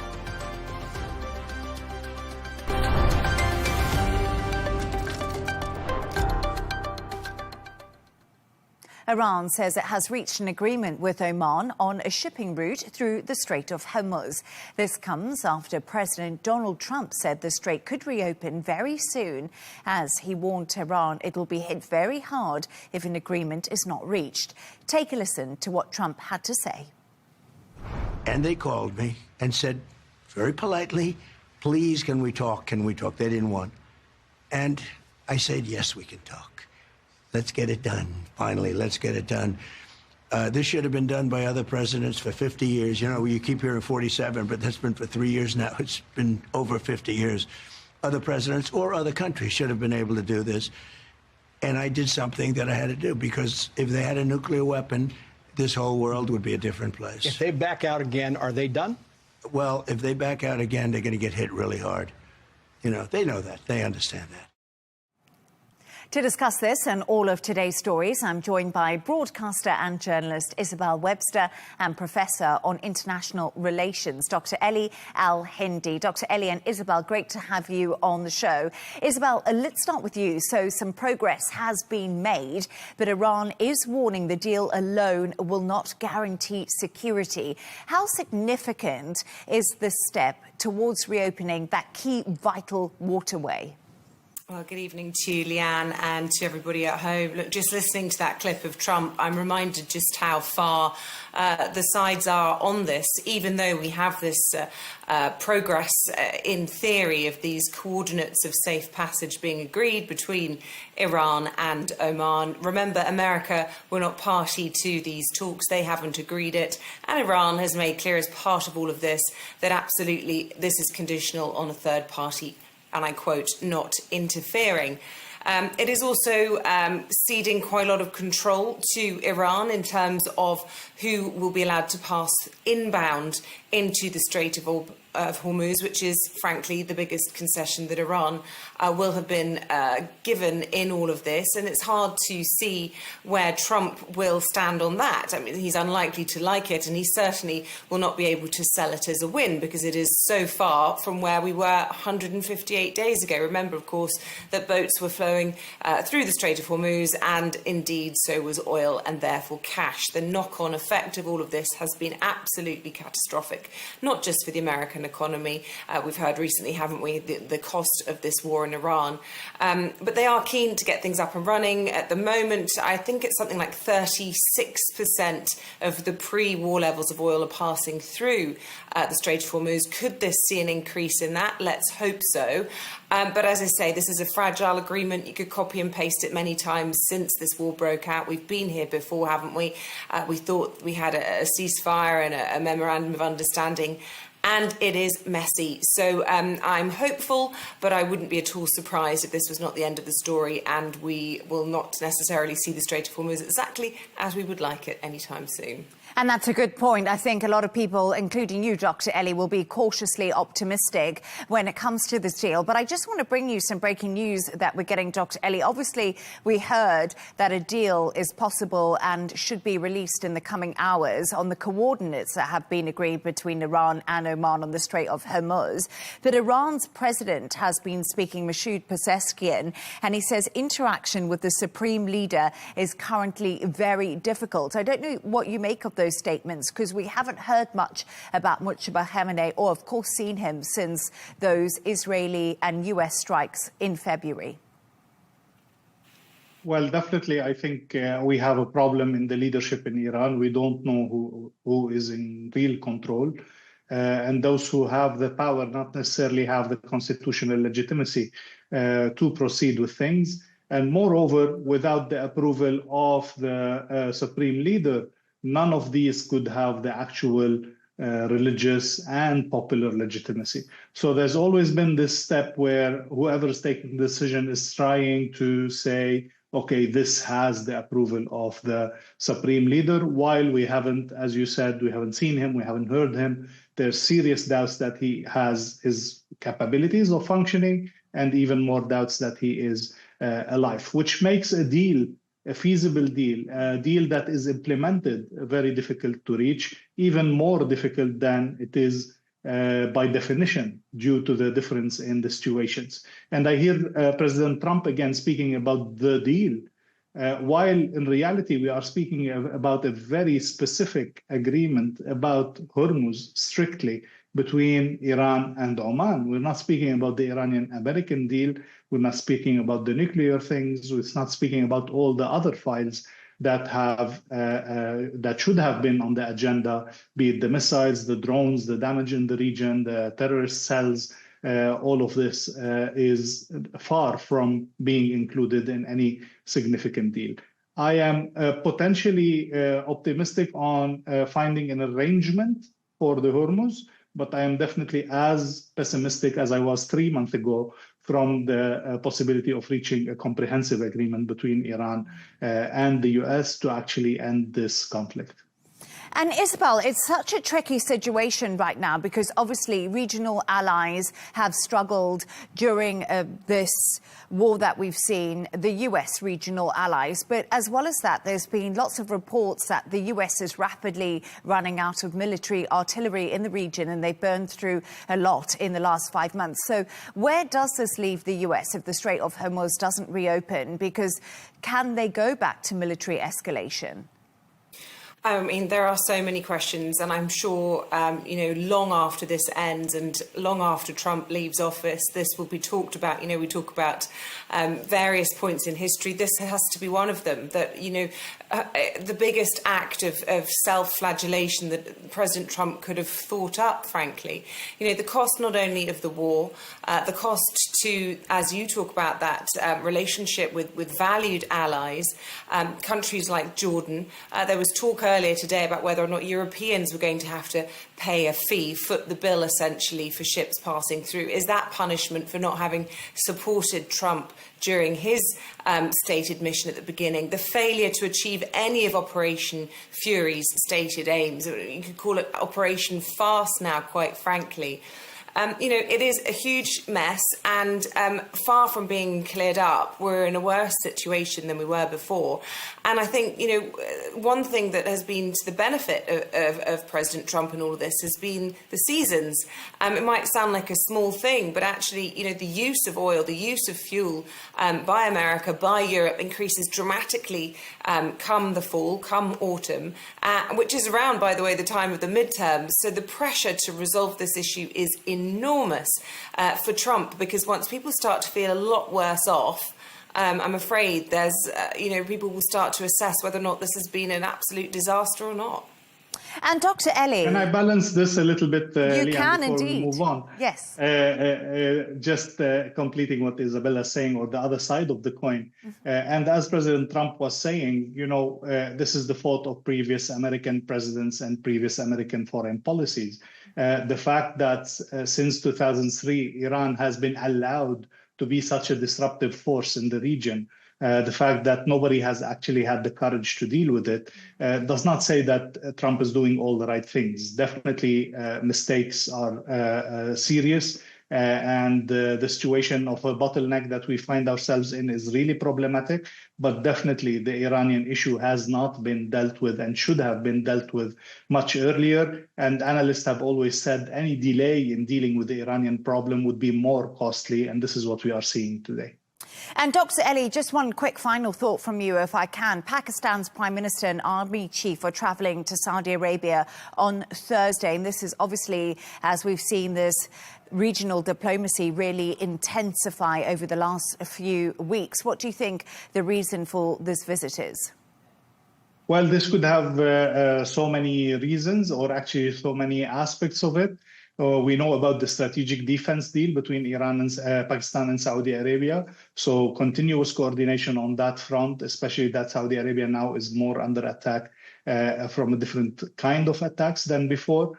And if Saudi Arabia decides to engage further, then Pakistan would definitely find itself needing to engage with that. There's the positive side of it, which is that both of them are part of the quartet coordination, informal coordination together with Turkey and Egypt, trying to push a diplomatic solution further in that sense. And there's definitely the fact that Saudi Arabia has actually decided to respond to some attacks that were from Iraq, and has really sent a clear message that things cannot keep going on as they are, and we cannot keep the region in a status quo that the countries of the Gulf are paying the price for, and something needs to be done in that regard.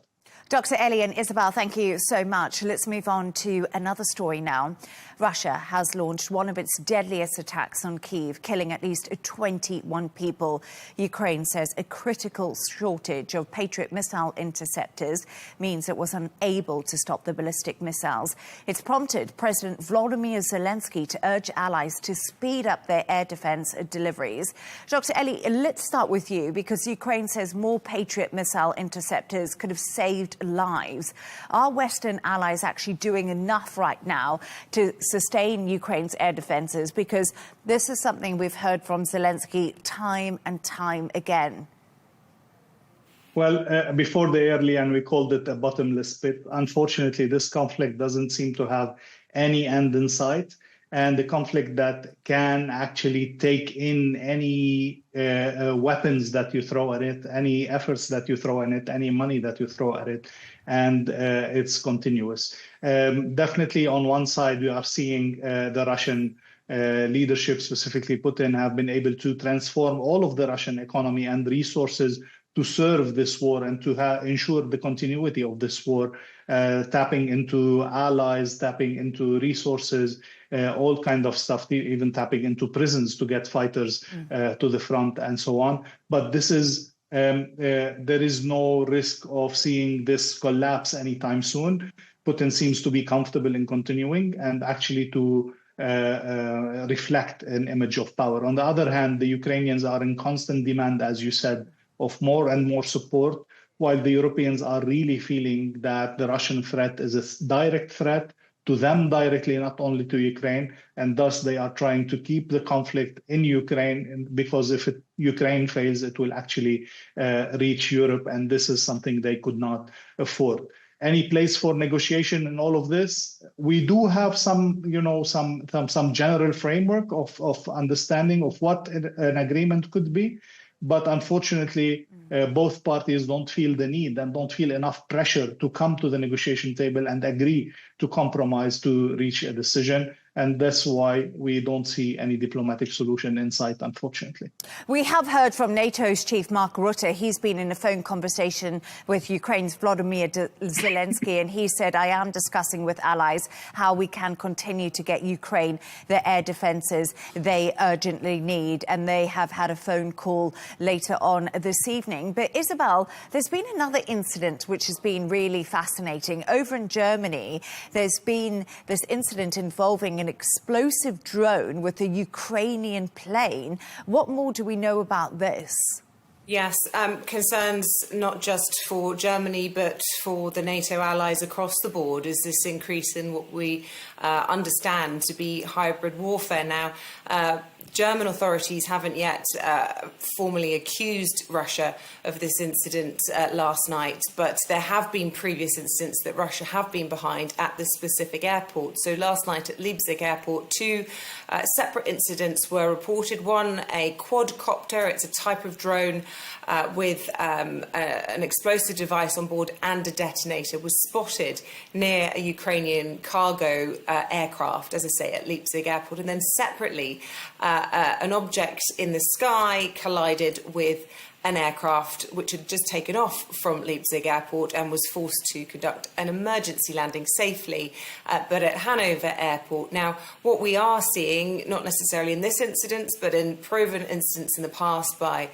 intelligence services, is that the Russians are choosing multiple different strategies to try and win this war of attrition, apart from just on the battlefield, whether it be with submarines causing trouble on the seabeds with disruption to cables, whether it's cyber attacks, whether it's spreading confusion and chaos online, and in a particular instance at Leipzig airport in the past, an explosion in the DHL depot. Now, we know that the Russians are particularly interested in this airport because it is an international hub for freight, so it's a good way of sending stuff out. It's also a Ukrainian hub for these Anatov aircraft. As I described, they're a logistics company that have sort of packed up from within Ukraine and moved into this corner of Germany.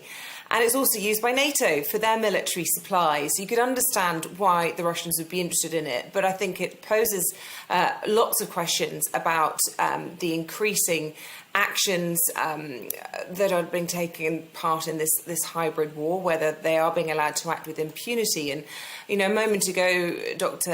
Ellie was balancing what I was saying with regards to Trump and saying, well, look, previous administrations have been allowed to get away with too much for too long. You could accuse Trump of doing too little on the Russia issue if he was, somebody who took that view.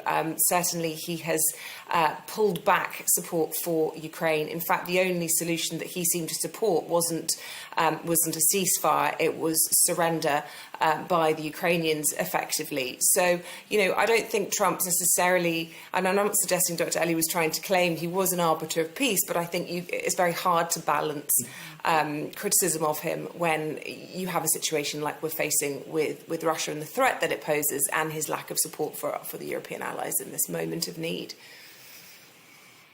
Dr. Ellie.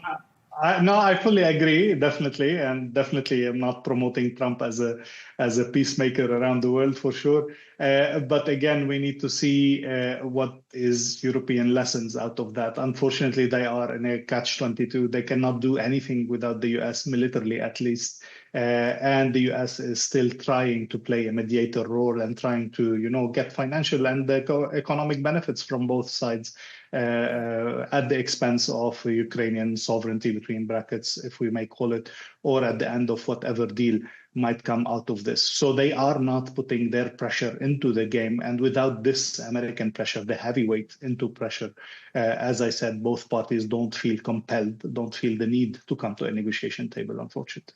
Thank you so much for your thoughts on that, Isabel and Dr. Ellie. Stay right there as we do move on to another story now. Progressive Democrat Abdul Al-Sayed has won Michigan's Democratic U.S. Senate primary, defeating centrist Haley Stevens in one of the party's most closely watched races. Trump reacted to the results on Truth Social, calling Al-Sayed a communist loser, and saying his victory was great news for the Republicans ahead of November's election. Wandi Ntangengo has this report. A fierce political battle took center stage in Michigan's Democratic Senate primary, and progressive candidate Abdul Al-Sayed has emerged victorious. Al-Sayed defeated moderate Congresswoman Haley Stevens in one of the closest and most closely watched primary races of the election cycle. His win secures the Democratic nomination in the key swing state of Michigan, setting up a high-stakes showdown in November against Republican Mike Rogers, who's an ally of U.S. President Donald Trump. Then you better fight for an America that is Trump America for quickly all. reacted to the result on Truth Social, calling Al-Sayed a communist loser who hates Jews and Israel, and arguing his victory would help Republicans in November. He also claimed Democrats' crazy policies will only get worse. Michigan voters were divided by the candidates' sharply contrasting platforms. Al-Sayed, the son of Egyptian immigrants, campaigned on Medicare for all, higher taxes on billionaires, and abolishing U.S. immigration and customs enforcement. The 41-year-old has also criticized U.S. involvement in the Middle East, including military aid to Israel. Meanwhile, Stevens ran on a staunchly pro-Israel platform, supporting unconditional U.S. aid to Israel. She also focused her campaign on protecting manufacturing jobs and pledged to take on President Trump over what she described as corruption and abuse of power. As one of the nation's most competitive swing states, Michigan remains critical to both parties' hopes in the November midterm elections. The race became the most expensive Democratic Senate primary in U.S. history, with more than $80 million spent. Much of the outside spending came from AIPAC, which heavily backed Stevens. Wandi Swandengendo, Arabiya English. Dr. Ellie, we won't get into Trump's Truth Social post too much, communist loser. We'll move on. But does Michigan suggest Democratic voters are demanding a more progressive agenda, do you think? I think what's making the difference is that Abdul Rahman, as well as Mamdani did before him, they were able to attract the young votes. And the young votes have come in larger numbers and have played in their favor in that sense.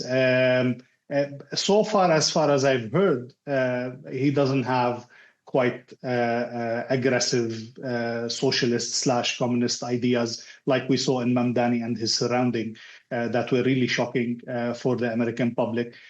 So far, he seems like a good candidate. He had a good track record.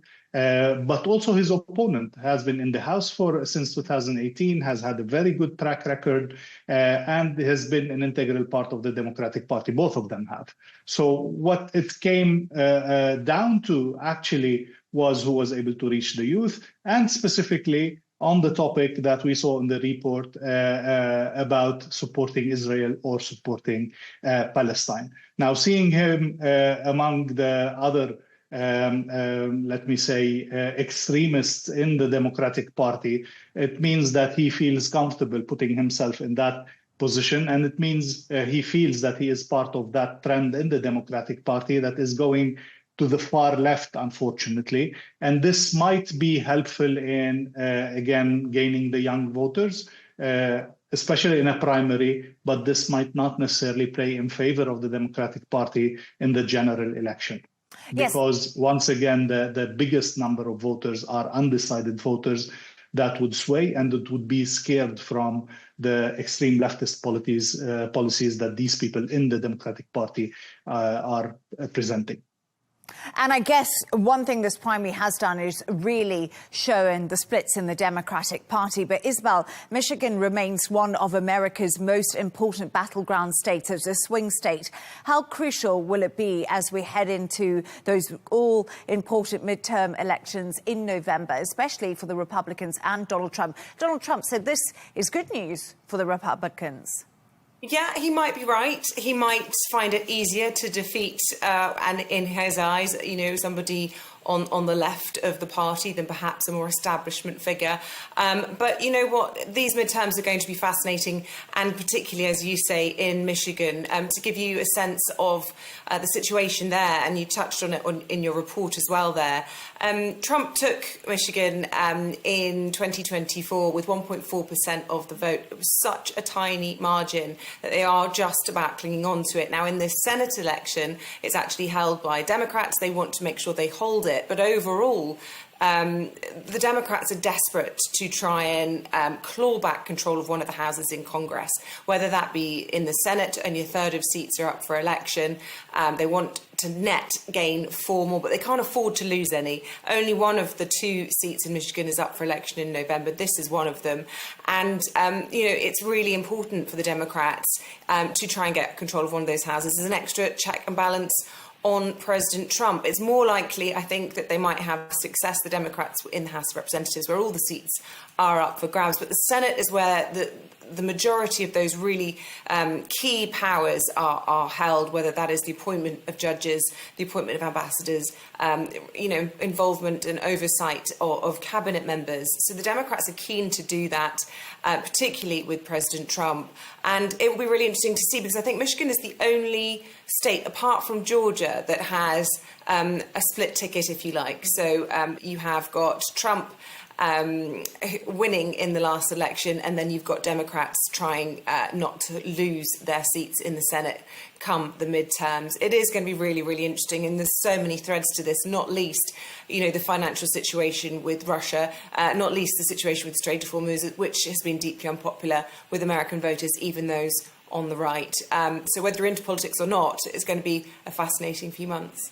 Yes, of course. And Dr. Ellie, just to pick up a little bit on that, those midterm elections are coming up in November, and Donald Trump's war with Iran has been hugely unpopular, as Isabel does say, among the American people. We look at the polls and it tells its own story.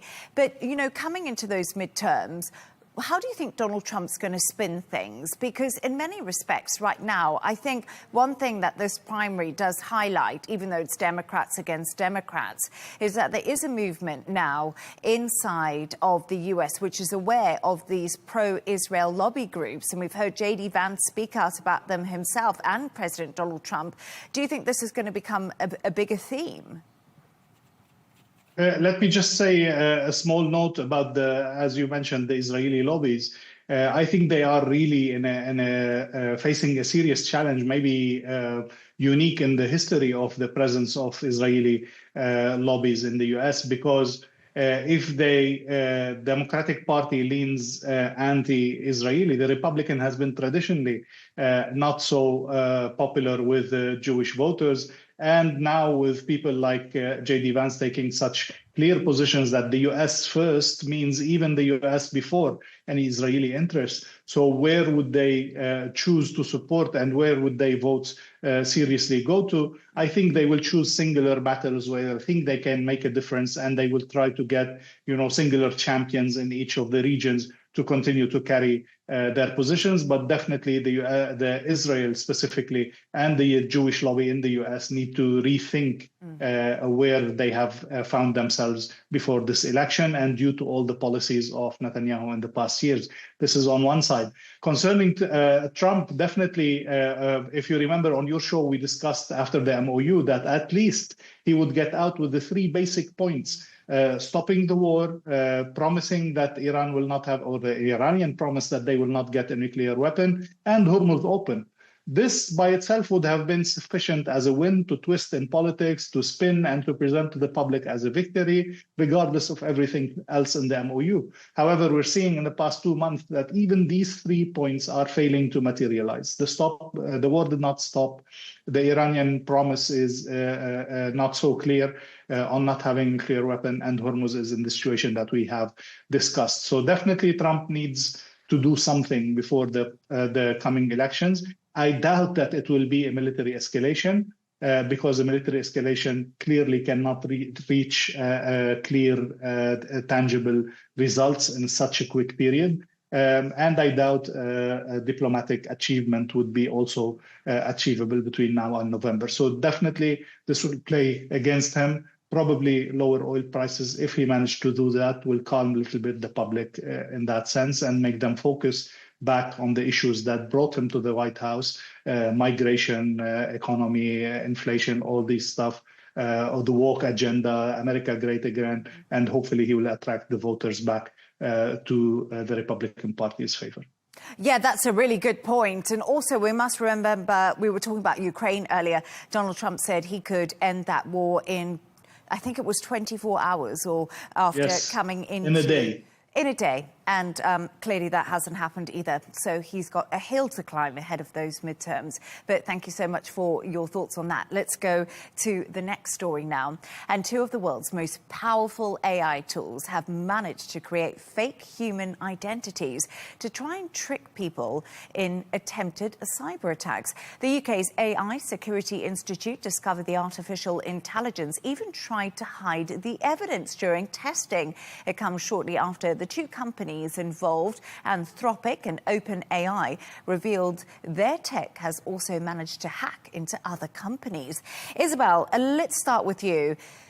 Wow, I think a lot of people will think this is extremely, extremely concerning. Can regulation realistically keep up with how quickly this technology is advancing right now? I mean, the short answer, in my opinion, and I'm no tech expert, but it seems to me that the wheels of legislation turn incredibly slow, and the progress that we are seeing in AI is exponential. This is no longer some sort of dystopian horror movie. And look, there's been no bloodshed, as opposed to the previous stories that we've been discussing this evening. Lives have been lost. But for me, something in this story is more alarming. Perhaps it feeds into a real sense that good can't necessarily win over evil, which you sort of assume in all of these other human-based stories will prevail. So the interesting side to all of this, as you mentioned there, a UK agency that was set up by previous Prime Minister Rishi Sunak has been testing these frontier AI models. Now, this isn't your typical GPT-type AI systems that are public-facing that you and I might use in our day-to-day life. These are the bigger scale parts of the artificial intelligence arm, and they're less regulated as a result because they aren't so public fronting, but they have this huge capacity to do enormous harm, and it is alarming. In short succession, this is the second story where we are hearing that AI has deceived a human being. Now, this study, this series of tests, stress testing, if you want to call it that, by this UK agency, revealed that out of all the tests they did, 1 in 6 were AI won effectively. They did 19 instances of this deception taking place out of 122 tests. Now, Anthropic's Mythos 5 was behind the worst one, and in that instance, a human was not only deceived, but malicious action was taken with the information that was received. It is really worrying. For me, the concerning element of this is, as we started off by discussing, is the speed with which we are waking up and addressing this problem. The tech bros have been warning about it for forever. The last few years, we just heard Elon Musk in this big interview with The Economist this week saying, give it 5 years and humans won't be in control anymore. We need to stop navel gazing, we need to stop fighting each other, and we need to work out what our limits are going to be, short of turning everything off. That's the only option that I can see. And again, I'm no tech expert, but it seems to me in the dark of the night, I think, how is this all going to end? Well, we could just turn everything off. That would fix it, wouldn't it? Alexa, off. Yeah, exactly. That's my only option at this point. But, it is frightening. But I know you take a different view, Leigh Ann. Yeah, I do take a slightly different view on this, because I think what's really interesting, and Isabel, you touched on all the points, is you made it clear that this was actually a test. So it's really important that everyone knows that this was a test of Anthropic and OpenAI and of their systems. And it's really interesting because when it's a test, the safety systems are actually turned off during that test. So this is why we do see the hack that happened. So I guess the analogy that you could put it to is like when you're testing the brakes in a car, when you're testing a new car with a dummy inside, you take out all the security in the brakes and the airbags to see what the impact will be if the brakes did fail. So I think a lot of analysts and AI experts are saying, actually, it's not that big of a deal, because what's happened is we found how this could possibly happen. And also the hack is loud, so the human was able to correct the error and delete the code straight away. So it's not like the speed with which it's improving and learning from all of this that is what concerns me. So if we've caught 6 in 10 of these incidents, how many more will there be? It's the speed of change, I think, that it's alarming. Yeah, no, absolutely. And I mean, of course, to have to stress test all of these things is a big, big, big task to undertake. So it will be difficult to see how we get there, because, of course, it's difficult. But I guess, Dr. Ellie, I don't know, do you think humans are still the weakest link when it does come to cybersecurity and, of course, technology? Well, humans are the strongest component and the weakest link at the same time.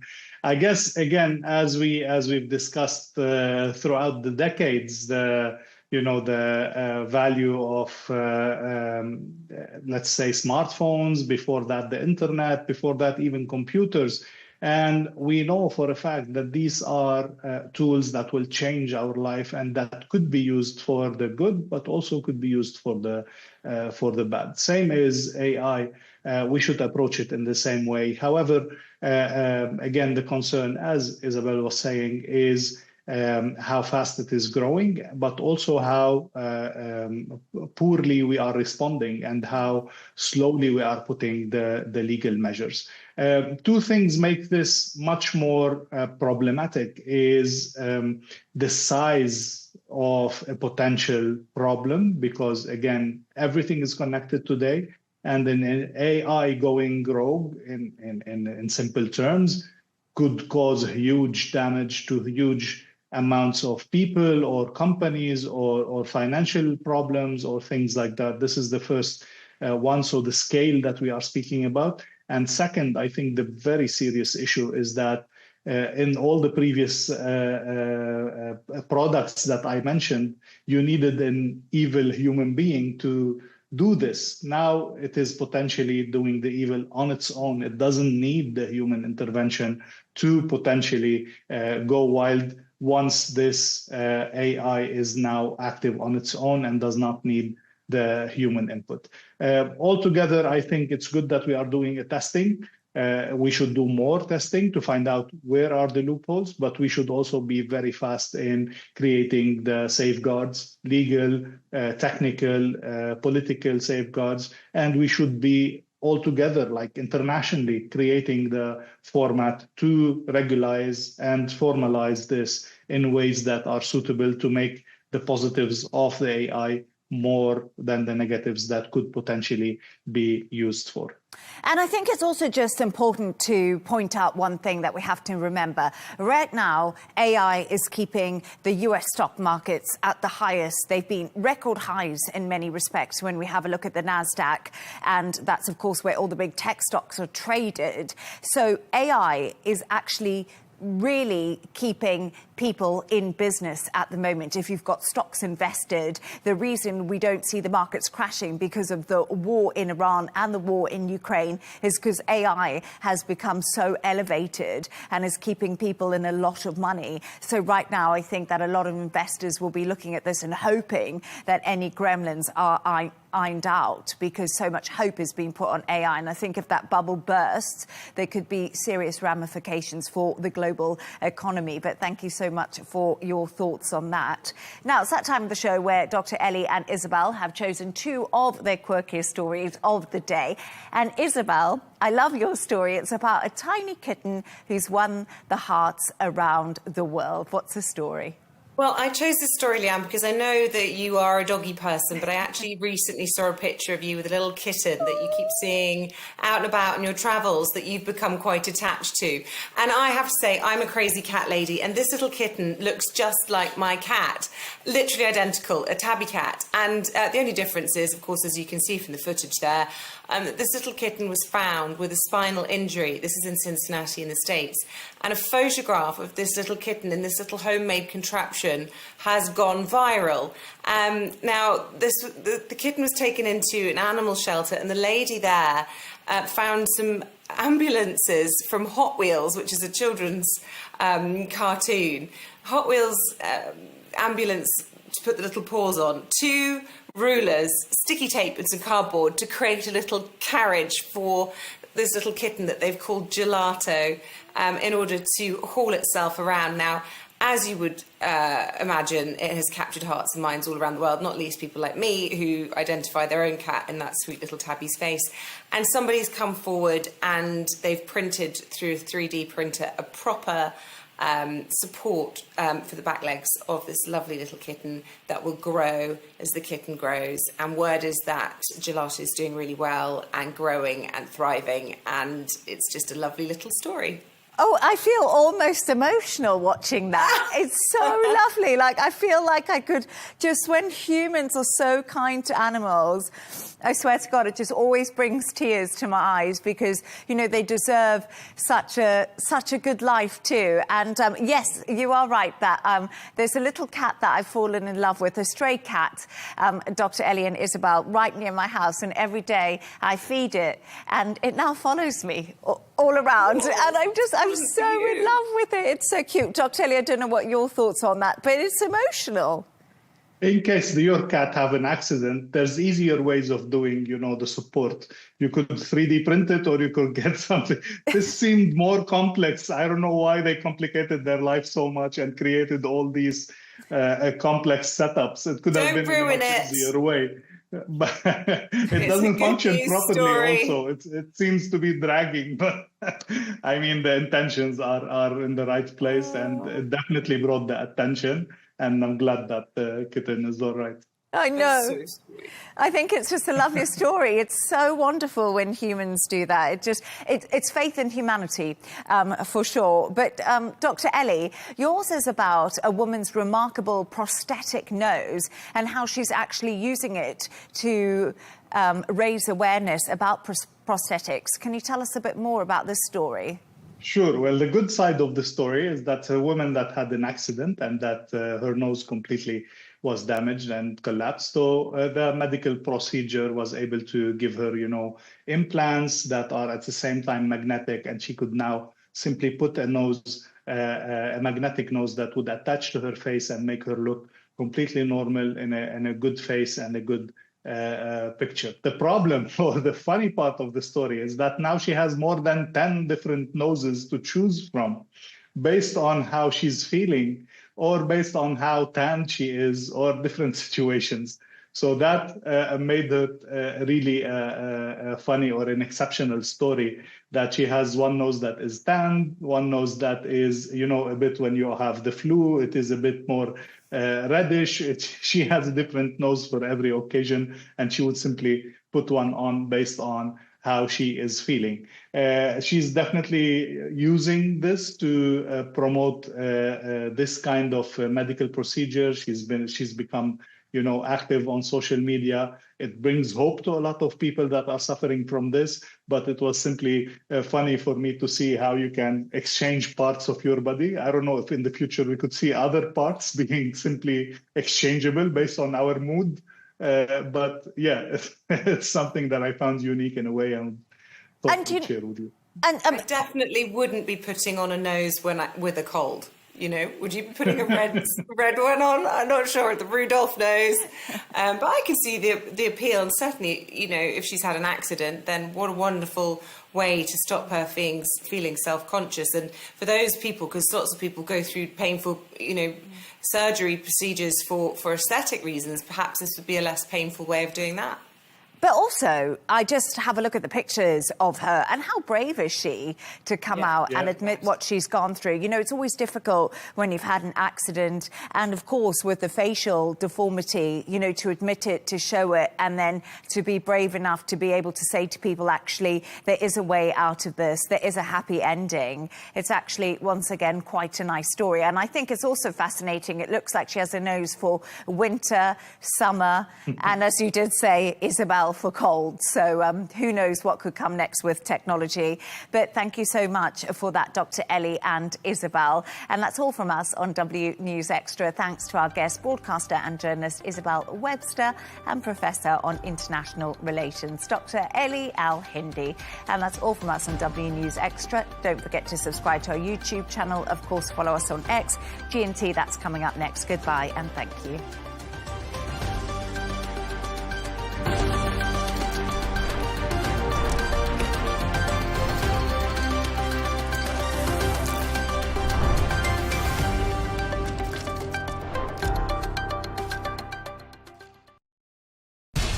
We have to take care of our people, and we're going to take care of our people first.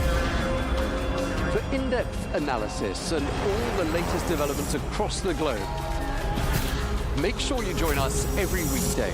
President Trump is trying to negotiate a ceasefire. With so much happening, so much information, and so much noise, international law will have no part in his administration. It can be hard to keep track. Tariffs will just fuel inflation. We're going to fight these tariffs. But you can count on us to tell you what you need to know. We stand by your side. Join me, Tom Burges Watson, for Global News Today, right here on Al Arabiya News.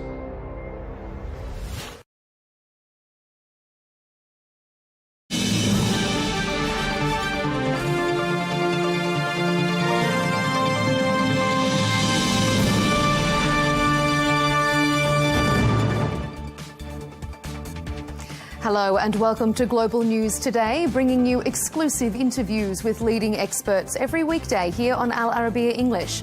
From our headquarters in Riyadh, I'm Melinda Nucifora. Coming up, we begin with the latest developments in the Iran war as the future of the Strait of Hormuz remains uncertain.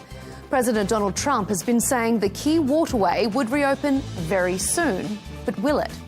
We also have the latest from Ukraine, where Russia has launched another wave of deadly strikes on the capital, Kyiv, putting further pressure on Ukraine's air defences. And in Rome, Lebanon and Israel are back at the negotiating table for the 7th time, with US brokered talks focused on a possible path towards peace. But major obstacles still remain. We'll bring you the latest developments and analysis, all of that coming up in this edition of GNT.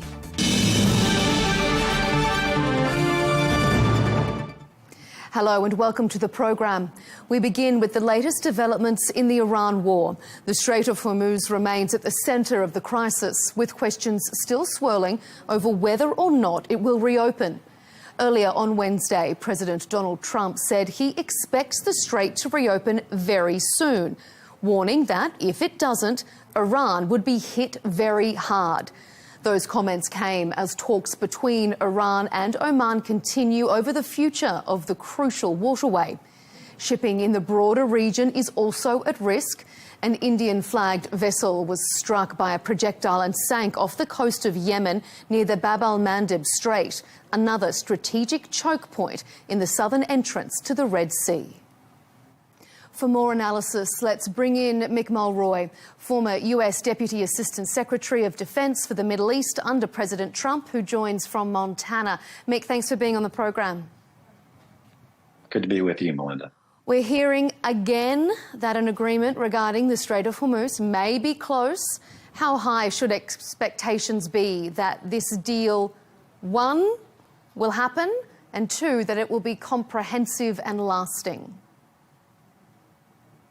So, Melinda, it really does come down to what the agreement says. I mean, if it essentially just restates what the current situation is, that's not much of a deal, and certainly not one that the United States should sign on to or the rest of the world. It sounds like it's going to be simply that vessels can go in through the northern route, through the Iranian route, and come out through the Omani route, that there won't be fees, but that's only for the specified time, which I think is 60 days, which indicates to me after that there will be fees.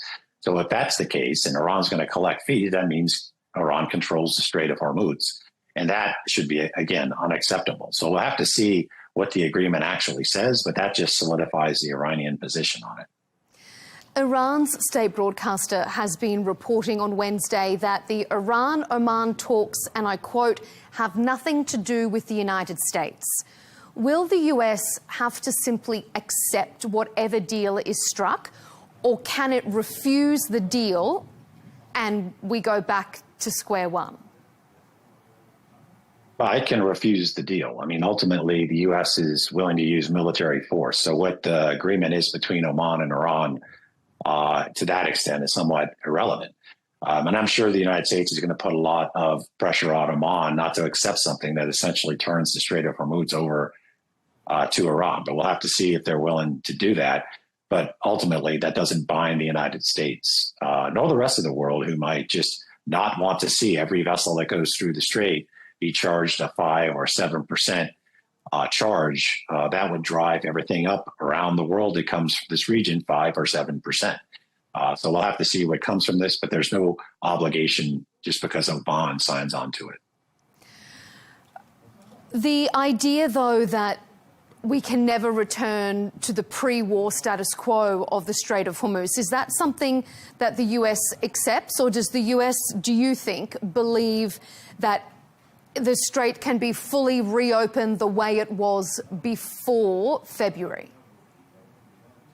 Well, I think the strait needs to be fully reopened the way it was in February, as you said, because anything else would be a strategic failure for the United States. And more importantly, that is essentially what Secretary Rubio was saying. He's saying it will be open with no fees, which is essentially saying it is an international waterway, which it is under the UN charter that covers this. So that needs to happen, or the U.S. will essentially leave this conflict when it does come to an end in a worse position than it started. Is it your understanding that this deal will be wholly distinct from any nuclear negotiation? And if so, is that a strategic failure for the United States?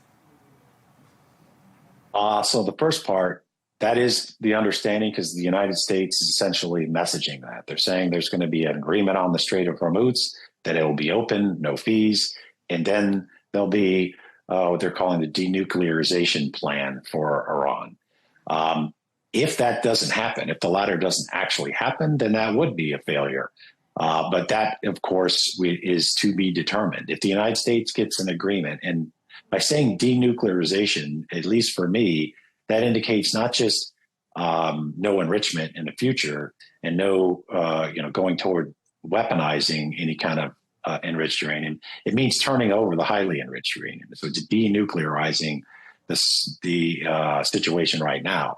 So that means that the U.S. is looking to get a more significant agreement as far as restrictions than the JCPOA. If that doesn't happen, there's going to be a lot of questions about why we left the JCPOA in the first place if ultimately we just get back to something that's the same or less restrictive than that. So we'll have to see. There's certainly a lot of work ahead, but it's not a failure until we find out whether it can happen. With your expertise, given the way the state of play is at the moment, how likely is it that Iran is willingly going to give up its highly enriched uranium? So right now, from everything that we're hearing them say, and more importantly do, they believe they have the upper hand.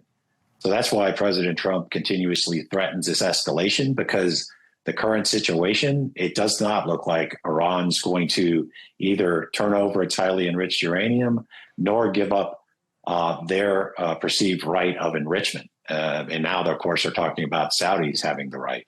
So this doesn't look like it's going to be an easy path toward a more restrictive agreement from the Iranian statements across the board, from the president to IRGC leaders. It just doesn't seem that that is in the cards for them, or potentially this is just posturing before those negotiations get underway. What do you think has to happen to get it on the cards for them?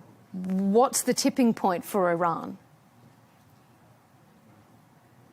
That's a tough question. I mean, that's one of the reasons why this is going on so long. Obviously, the military option can play a part. That would likely be to help restrict and strangle economically the regime, so their ability to transport their energy out obviously is at least obstructed by the naval blockade. The U.S. military can go after the rail system that allows them to do so by ground means. And then, of course, an expansion of the sanctions, the enforcement of secondary sanctions. There's some of those in this new Sanctioning Russia Act. They added Iranian sanctions and, quite frankly, an international coalition to really try to put a lot of pressure on the regime to cut off their major source of funding and to make the situation very dire for the regime itself. Unfortunately, that's going to take time, and they are very good at getting around sanctions, and they've been under a severe sanctions protocol for many, many years. So there's no easy answers, but that's probably the direction the U.S. will go if this is unsuccessful through straight negotiations. Reports are brewing again of a serious rift within Iranian leadership, to the point that we saw the Iranian president have to go on state media to deny that he's offered his resignation on numerous occasions. What do you think? How likely is it that these are valid? That there is a serious rift? Do you think? Well, I think it's probably true, and it's important to point out the president's position in Iran doesn't actually do much on foreign policy. It's a more domestic-focused position. So although this is all intertwined, I'm sure those that are really focused on foreign policy are kind of telling the president, or reminding him where that position usually stands. The other issue here is, even if the negotiators, like Arakchi, the foreign minister, would like to see an agreement, they have to get that approved by the new supreme leader and the IRGC, because in any despotic government, a regime like this, ultimately those that control the security forces control the country. And the IRGC clearly controls the security forces and therefore has a lot of say on what actually happens, certainly during a time of war. So there's going to be rifts, but ultimately I think the power center is going to be where the actual power is, which is the IRGC's ability and, of course, the regular Iranian military. To your mind, then, who has the power to accept or reject this deal? Is it the new supreme leader who no one has seen or heard of since he was installed, or is it the IRGC? If there is a bit of a power struggle going on, who has the ability to accept or reject it? Well, I would imagine even the IRGC would say it's the supreme leader. They have that ability to basically deflect that they are fully in charge. But of course, I am sure that they have in large part have the security for the supreme leader. And of course, he has a lot of ties, including himself, to the IRGC. So it might be one and the same, but ultimately It is those who actually control the mechanisms of the security forces, so the mechanisms of power. And that's going to be the IRGC chief. But I do think under their system, they would essentially defer to the supreme leader if, in fact, he's still alive and if, in fact, he's still coherent enough to make these decisions. If the Iranian leadership doesn't have a clear and united position, does that make negotiations for the United States and for Oman that much harder? Is it near impossible? That's a good point, Melinda. So in addition to these being incredibly complex issues of which neither side has a full, I think, bargaining position that's dominant over the other, then you have to get into the nuances of how the Iranians negotiate, certainly a lot different than the United States. They simply have no problem with dragging out negotiations. And now they have, a differentiated leadership chain of command in power centers. So even if the negotiators have an agreement, Arakshi, for example, has an agreement with Secretary Rubio, he still has to go back and get it approved, not just by the IRGC, but of course the supreme leader, who might then say no. And that really slows down everything, as for most negotiations to go forward, the negotiators have already been given their guidance and have the authority to agree as long as their seniors have told them what their parameters are. If it has to continuously go back and forth where the negotiators don't have any authority, this is just going to slow down the whole process. Well, months of threats from President Trump haven't yet forced Iran to capitulate at all. Is there any indication to you that his latest round of threats, that if an immediate deal now isn't reached, that this will be any different? Well, I think he knows that the whole world is really not listening to these threats anymore, whether they supported him or not. There's only so many times you can threaten a major escalation and for it not to happen and then say it's because the Gulf countries didn't want you to do it. I think we can all state right now that the Gulf countries don't want a major escalation. So threatening and then pulling it off because of that doesn't make a whole lot of sense. So if this is simply a negotiation tactic, I think that's the way they'll look at this. But I would imagine that we really have to see what comes next. And then ultimately, it's going to be he either uses it or it becomes completely ineffective as a threat. If we turn our attentions to the regional waterways, an Indian-flagged vessel was struck and sunk off Yemen. It's been attributed to the Houthis. Even if we do see an agreement with regards to the Strait of Hormuz, do you expect Iran and its proxies to just shift their pressure to other waterways? So it certainly is in their interest strategically. It just gives the United States pressure points more emphasis, because that is what is really the primary point of leverage for the Iranians. They have control about 21% based on the Strait of Hormuz. If you add the entire BOP, not just the Saudis, for example, that would be up around 25-26% and about 25-26% of all container traffic. So it is substantial. And we've already also seen attacks in Egypt, which indicates to me they're trying to send a message that the Suez itself could be under threat. So this is something I think the Iranians are sort of holding in their back pocket, but it's something the United States understands when it comes to these negotiations, that an escalation, for example, could also be escalated by the Iranians by going after these other strategic choke points. And just finally, staying on the region, the Pakistani Prime Minister and the Army Chief are due in the Kingdom of Saudi Arabia on Thursday. How much pressure or influence can Gulf states exert over this negotiating process? Well, to the extent that the Pakistanis are key in the negotiation process, they're also a strategic partner of the Saudis. So, official signed, agreement. So I think the Gulf states obviously have a lot of influence in the United States with the White House, but also with the key negotiators. One of the other negotiators, of course, is Qatar, which is one of the Gulf states. So I think they're clearly trying to come up with an agreement that both sides can accept, and they're doing everything to make that happen. We'll see if anything can come of it. Again, we wait with bated breath. Mick Mulroy, former US Deputy Assistant Secretary of Defence for the Middle East, thanks for being with us on Global News today. Thanks, Melinda. Good to be with you.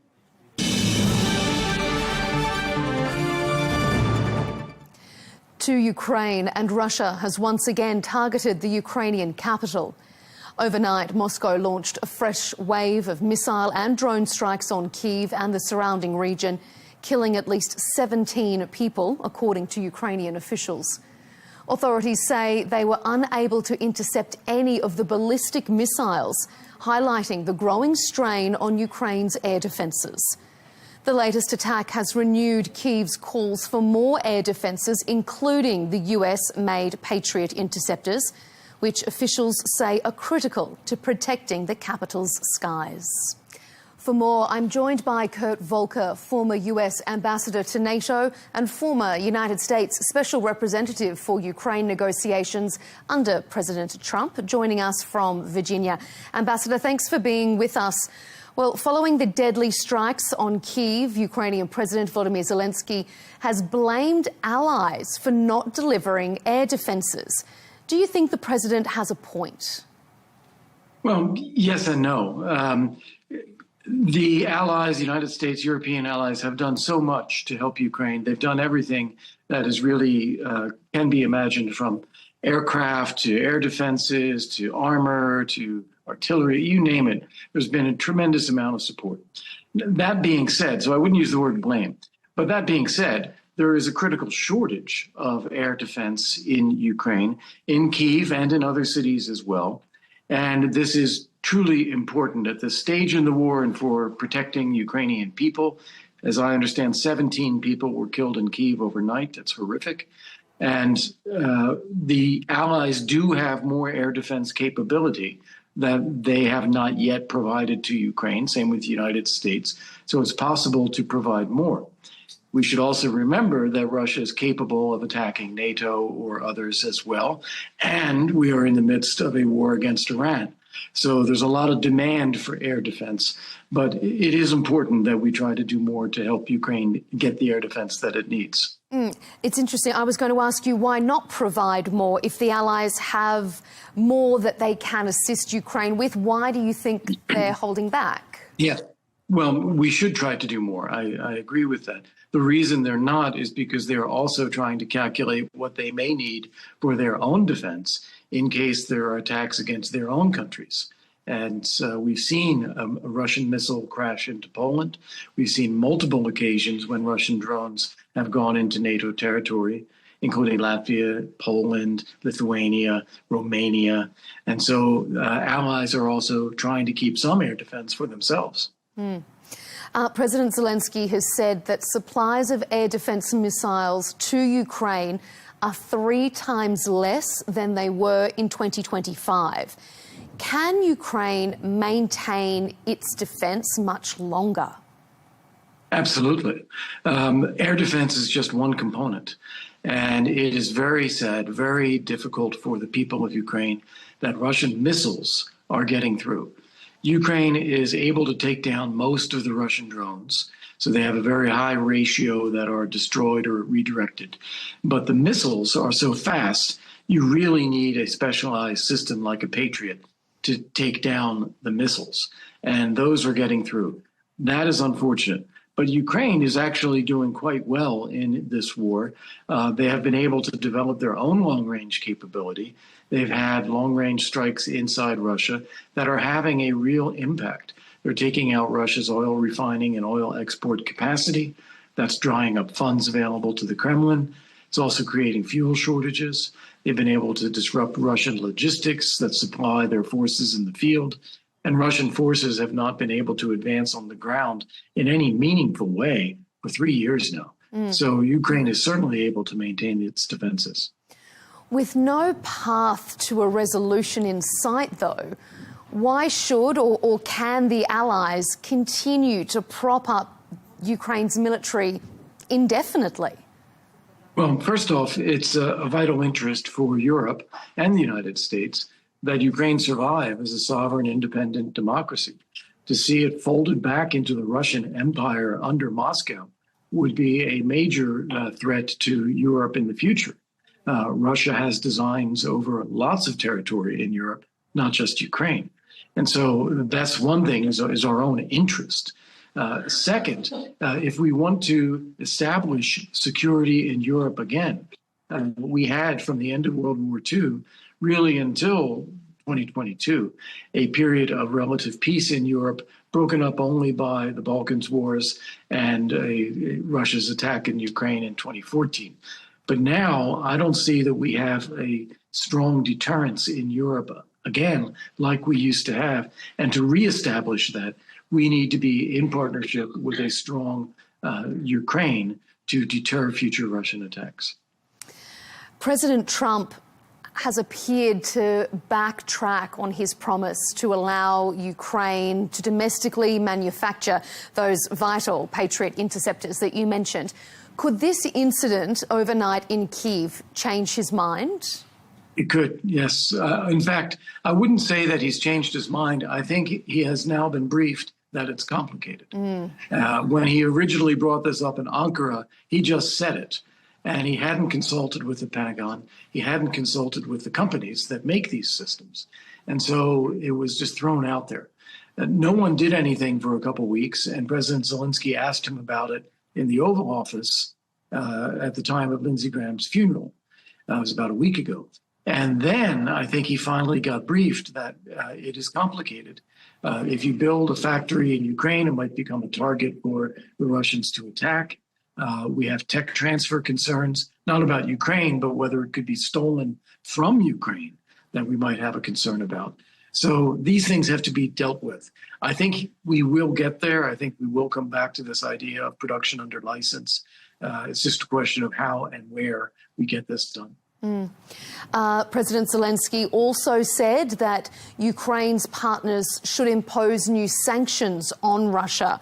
This was part of a post he put on social media. He said that a significant share of Russia's ballistic missile production is still not under sanctions.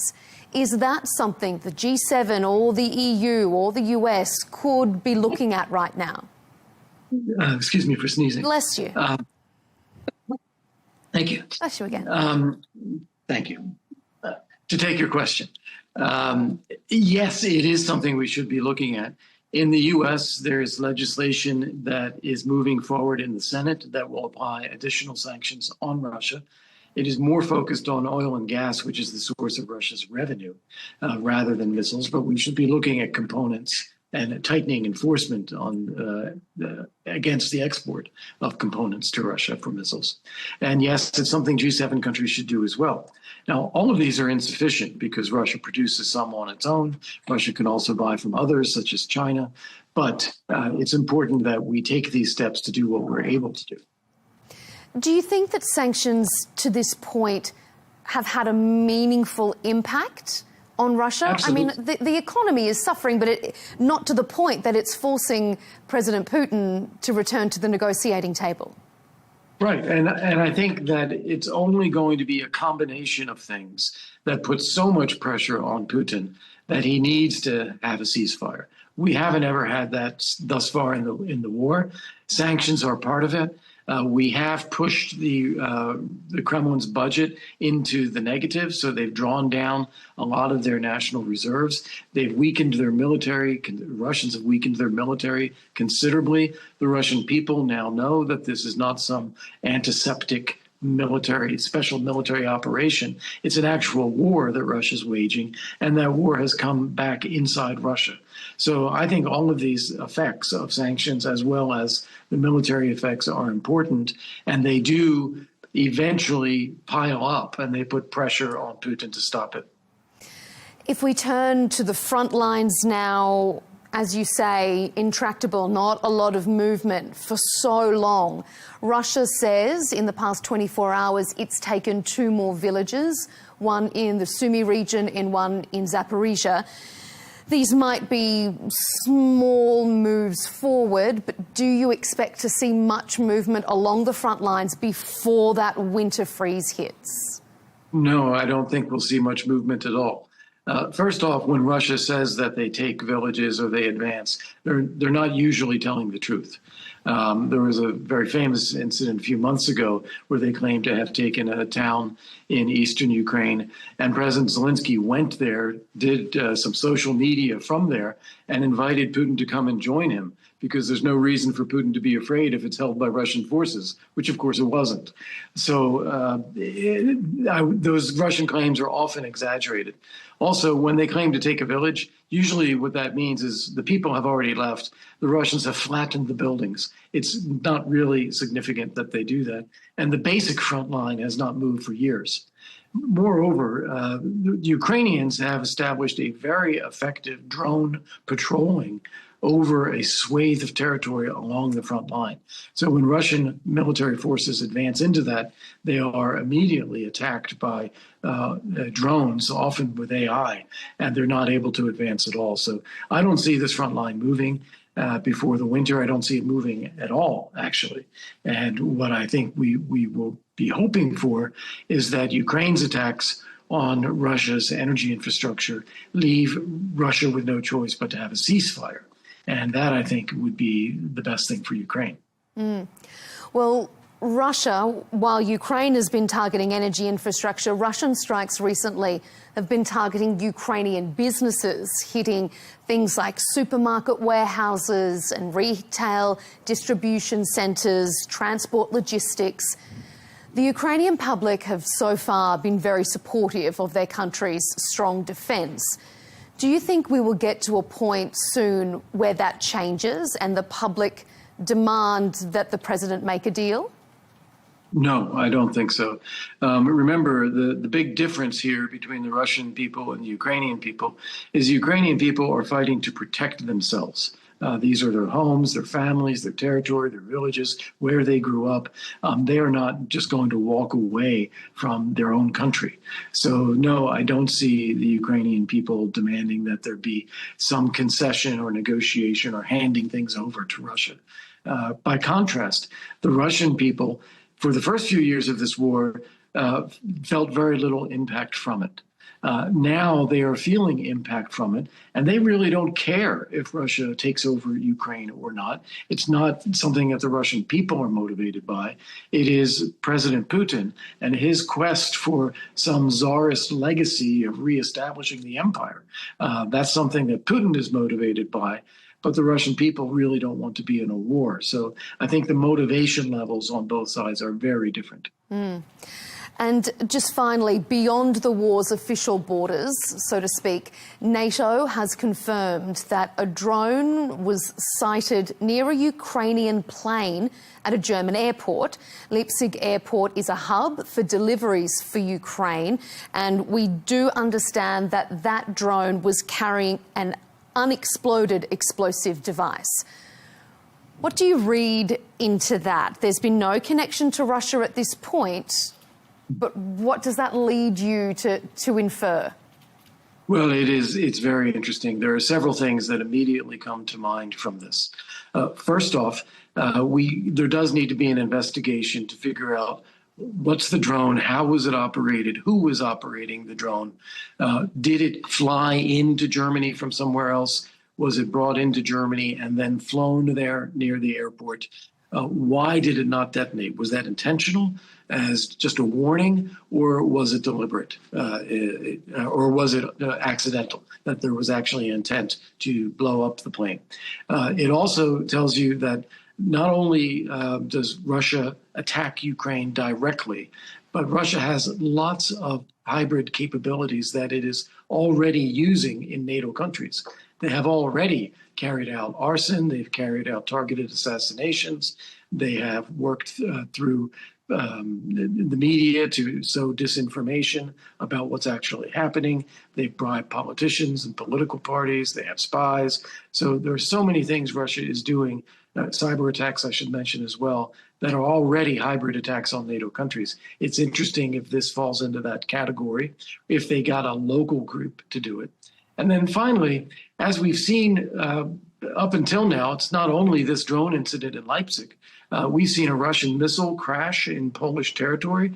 We've seen Russian drones fly into Poland, into Romania, to Latvia. So NATO needs to be thinking about extending its own air defense zone. We shouldn't have flying objects coming into NATO territory and then reacting to that. We should be looking at how we can prevent that from happening, probably by developing a common air picture with Ukraine and cooperating with Ukraine on creating a no-fly area of anything within 100 to 200 kilometers of NATO territory. Well, we understand that the German Interior Minister is going to give a statement shortly on that security incident. So we'll have updates on Al Arabiya English once any more information on that comes to light. Ambassador Kurt Volker, former US Ambassador to NATO, thanks for your analysis here on Global News Today. Pleasure. Thank you for having me.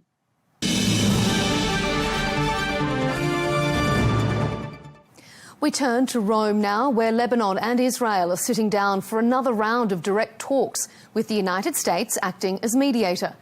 This is the 7th round of negotiations, building on earlier discussions in Washington, where both sides agreed on a framework that includes the disarmament of Hezbollah and the gradual withdrawal of Israeli forces from southern Lebanon. But reaching a deal has its challenges. Hezbollah has rejected the talks, describing them as a humiliation for Lebanon. The 3-day discussions come as Israeli forces continue strikes in southern Lebanon, despite a conditional ceasefire agreement reached earlier in June. Let's now speak to Ronnie Shatter, political commentator and host of the Beirut Banyan podcast, joining from Beirut. Ronnie, thanks for being with us. As these talks are taking place in Rome, Israel has conducted fresh strikes on southern Lebanon. Tell us the latest of what you're hearing. You're seeing many things play out at once. You're seeing Israeli insistence on the disarmament of Hezbollah, including when attempted by force. In other words, strikes that happened just minutes ago, Israeli strikes in southern Lebanon, and at the same time, in the backdrop, negotiations underway in Rome, at the U.S. Embassy in Rome, trying to work out the technicalities, or in other words, trying to find a verifiable process where in the pilot zones, which is the most important part of the trilateral agreement between Lebanon and Israel under U.S. auspices, the pilot zones can work, that the Lebanese army, when it inherits territory the Israelis are retreating from, it inherits territory that Hezbollah cannot regain.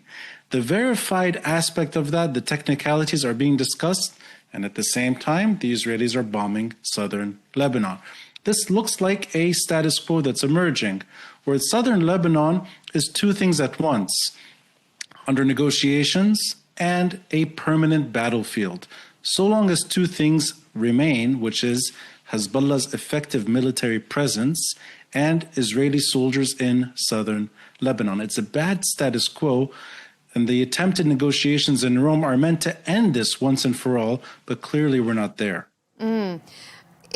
It doesn't seem to be creating a good atmosphere and groundwork for positive negotiations to take place. If as the talks are happening, southern Lebanon is being bombed at the exact same time. I mean, surely Israel is sending a message.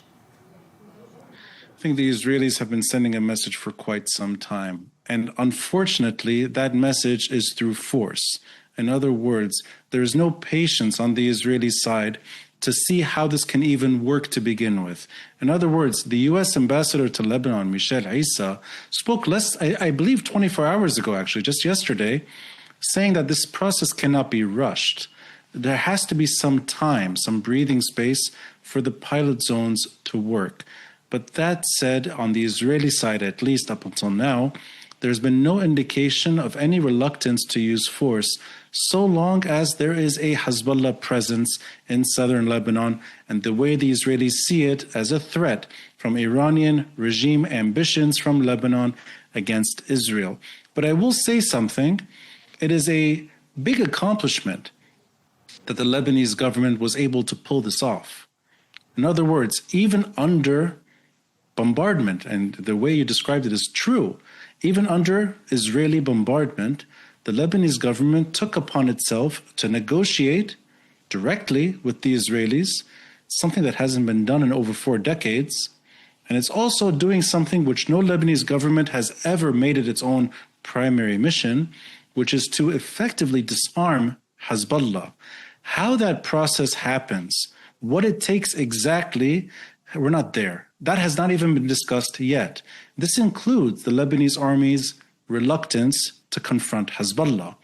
The alternative procedures, we're not there. The Lebanese government is trying to do two things at once: get the Israelis out and get Hezbollah to disarm, and most importantly, pursue diplomacy. Hence, the key ingredient in all this is that Iran is not negotiating Lebanon's future. The Lebanese state is, but it's under immense pressure. Israel is supposed to have started its withdrawal from one of those pilot zones that you were explaining. How has that progressed so far? I believe the verified component is being discussed right at this moment in Rome. I am not sure how far or how advanced, or even for that matter, whether or not the pilot zones will work. I think we're actually in day 2 of the talks. The verifiable mechanism is being discussed. Clearly, there has been at least the understanding that the Lebanese army alone would not be able to accomplish this mission. I understand that perhaps Italian soldiers will be part of the process. On the American side, there is no American interest in American soldiers on the ground in Lebanon. The last time that happened, you had Marine barracks bombings, you had embassy bombings in this country, and when Hezbollah was notorious in the mid-1980s. There's no curiosity there. But the pilot zone success will naturally include some measure of Lebanese agency that hasn't materialized. In other words, the Lebanese government can negotiate a great agreement, or for that matter, let's say a difficult agreement under very difficult circumstance, which is what we have at the moment. You can negotiate that agreement, but you still need policy on the ground to work. We're not there. That will be, I think, the indication of whether or not this trilateral agreement has legs long term, or whether or not it's a hollowed agreement over time, with the acceptance of Israeli soldiers in the south and Hezbollah's sub-state weapons. That would be a failed state scenario for Lebanon. That needs to be avoided at all costs. Critics of this process say that President Joseph Aoun isn't representing the Lebanese people and that there's no official support from parliament or ministers for making this deal with Israel. How does the diverse community across Lebanon feel about the progress, round 7 of these talks? You know, I would put it maybe in a different way. I think Lebanese across the spectrum want Israel's departure from southern Lebanon. The question of how to disarm Hezbollah creates problems in this country. The president has preferred dialogue, has preferred measured coordination, but no confrontation, and has expressed his eagerness to see this nightmare fade. And I think it's defined his tenure up until now. Joseph Aoun entered the presidential palace after a massive war, just weeks, months after Hassan Nasrallah was killed in late 2024. We had no president for 2 years. Prior to that, Joseph Aoun has to find a creative solution to Hezbollah's weapons that satisfies two things. Satisfies all fears for an insurrection or sectarian strife in the country. Should it be a forced confrontation, you would see bloodshed on the streets, not in Beirut, only across the country. You may even see Hezbollah grabbing geography and holding on to it and fighting the Lebanese army. You want to make sure that's avoided at all costs.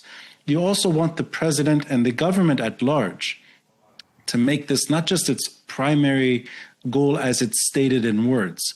You need to find some international resolution to Iran's investment in Lebanon. Iran heavily invested in Hezbollah. That kind of perhaps more proactive diplomacy and more Lebanese agency is required. Because what you have now is a president who's able to talk directly to Donald Trump in the White House and refer to the disarmament of the IRA, the disarmament of FARC in Colombia. He's able to use language that perhaps satisfies American interests at the moment in Lebanon. But when it comes to the Lebanese army at home, And when it comes to Hezbollah as well, not just Hezbollah's allies, the group has to be persuaded to divorce itself security-wise from Iran. That will not happen through local Lebanese politics. That requires a serious dialogue with the Iranian regime about Lebanon for Lebanon's sake, not the memorandum of understanding that the Americans and Iranians formed a few weeks ago, where Lebanese sovereignty was being dictated by the Iranian regime. You don't want that. You want Lebanon to re-emerge as a sovereign state. You want Iran to have no security investment in this country. And you want American attention span to be long enough for this to work. Otherwise, it may not work. Otherwise, Lebanon could remain a war zone. Well, the success, as you rightfully point out, of this framework rests on Hezbollah disarming. How unlikely does that seem right now? And with these renewed strikes from Israel on southern Lebanon, do people in the south feel confident that the Lebanese army can protect them? That's a good question.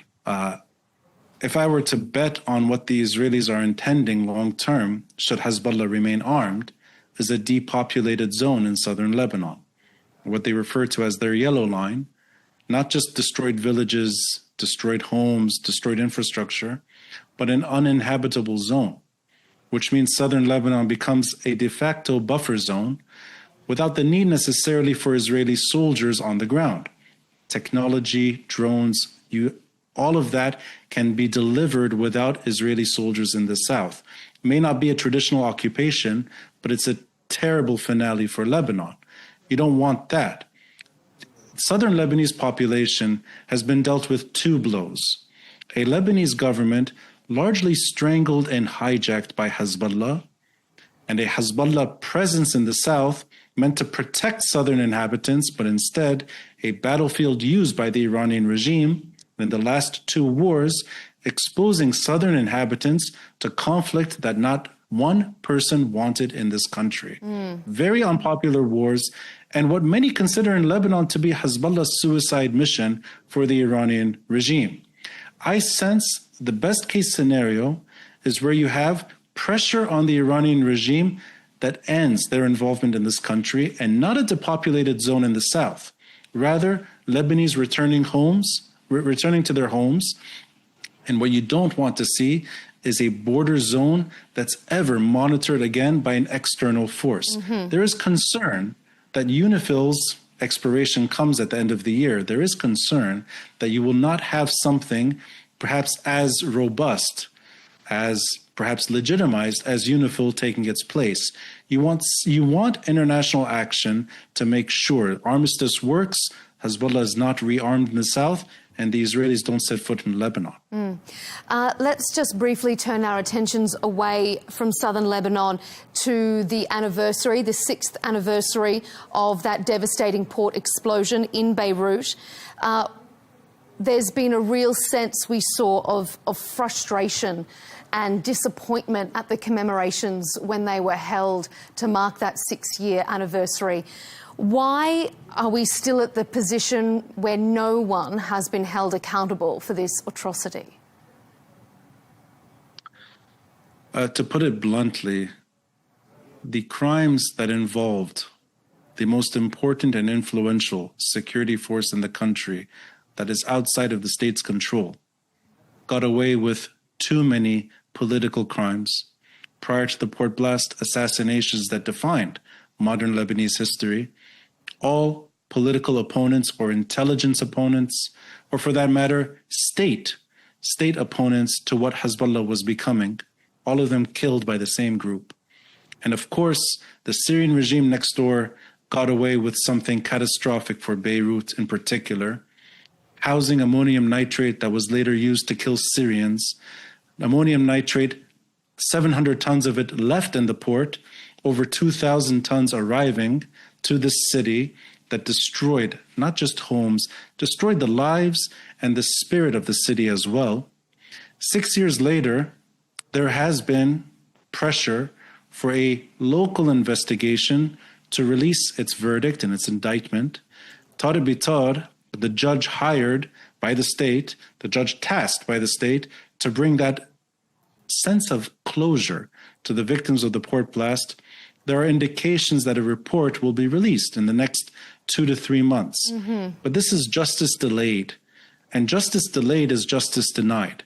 What you've seen instead is that the largest non-nuclear blast in modern history happened 6 years ago, and the victims continue to mourn on the streets of Beirut, as they did yesterday, near the silos. That kind of mourning, that kind of expression, a lot of it is not just frustration with no closure, but it's in a way having to deal with that the criminals that brought ammonium nitrate and sent too much of it to Syria, too many of them are either hiding in Moscow today or they're dead as a result of war. Not war fought by Lebanese, but a war fought between Hezbollah and Israel. There were numerous warnings issued regarding that stockpile that were ignored. Is there any indication that the structures in Lebanon have changed to ensure something like this can't happen again? Because there have been reports about more ammonium nitrate stockpiles being found in other parts of the country. The points of entry to Lebanon have changed. The de facto control over the points of entry, including the airport, they're no longer under Hezbollah's direct or indirect control. That has changed. The Syrian regime, previous Syrian regime, what's left of it is hiding in Damascus. The Syrian regime has changed. It is doubtful that what brought 2,000 tons of ammonium nitrate to Beirut, the scenario, the circumstance in which that happened, can happen today in a similar way. It's unlikely. But the issue is not there. The issue is that the reasons something like this could happen in Lebanon, the base, the problem for what Lebanon turned into after its civil war, this type of battlefield, the conditions remain. You want that to end. And that's the spirit of what we're talking about. That's the spirit of the Lebanese state representing itself in trilateral agreements. That's also the spirit of the Lebanese state for the first time demanding Hezbollah's disarmament and also indicating its support for the port blast investigation, not its stalling, but its support for its ending. This is also new. But I doubt there will be a sense of justice for the port blast victims. I doubt it. Too many people got away with this crime, and too many of them are either dead or cannot be tried, or for that matter, maybe, unfortunately, beyond reach, not just for a local investigation, but beyond the reach of the Lebanese state. This is why pressure early on by some MPs and some Lebanese officials was to make this an international investigation, an international tribunal. It did not happen. It remained local, hence you'll have limited, at best, limited closure. Ronnie Shatter, we really appreciate you bringing us the latest on those strikes in southern Lebanon and your analysis there with regards to the port blast anniversary. Thanks for being on the program. My pleasure.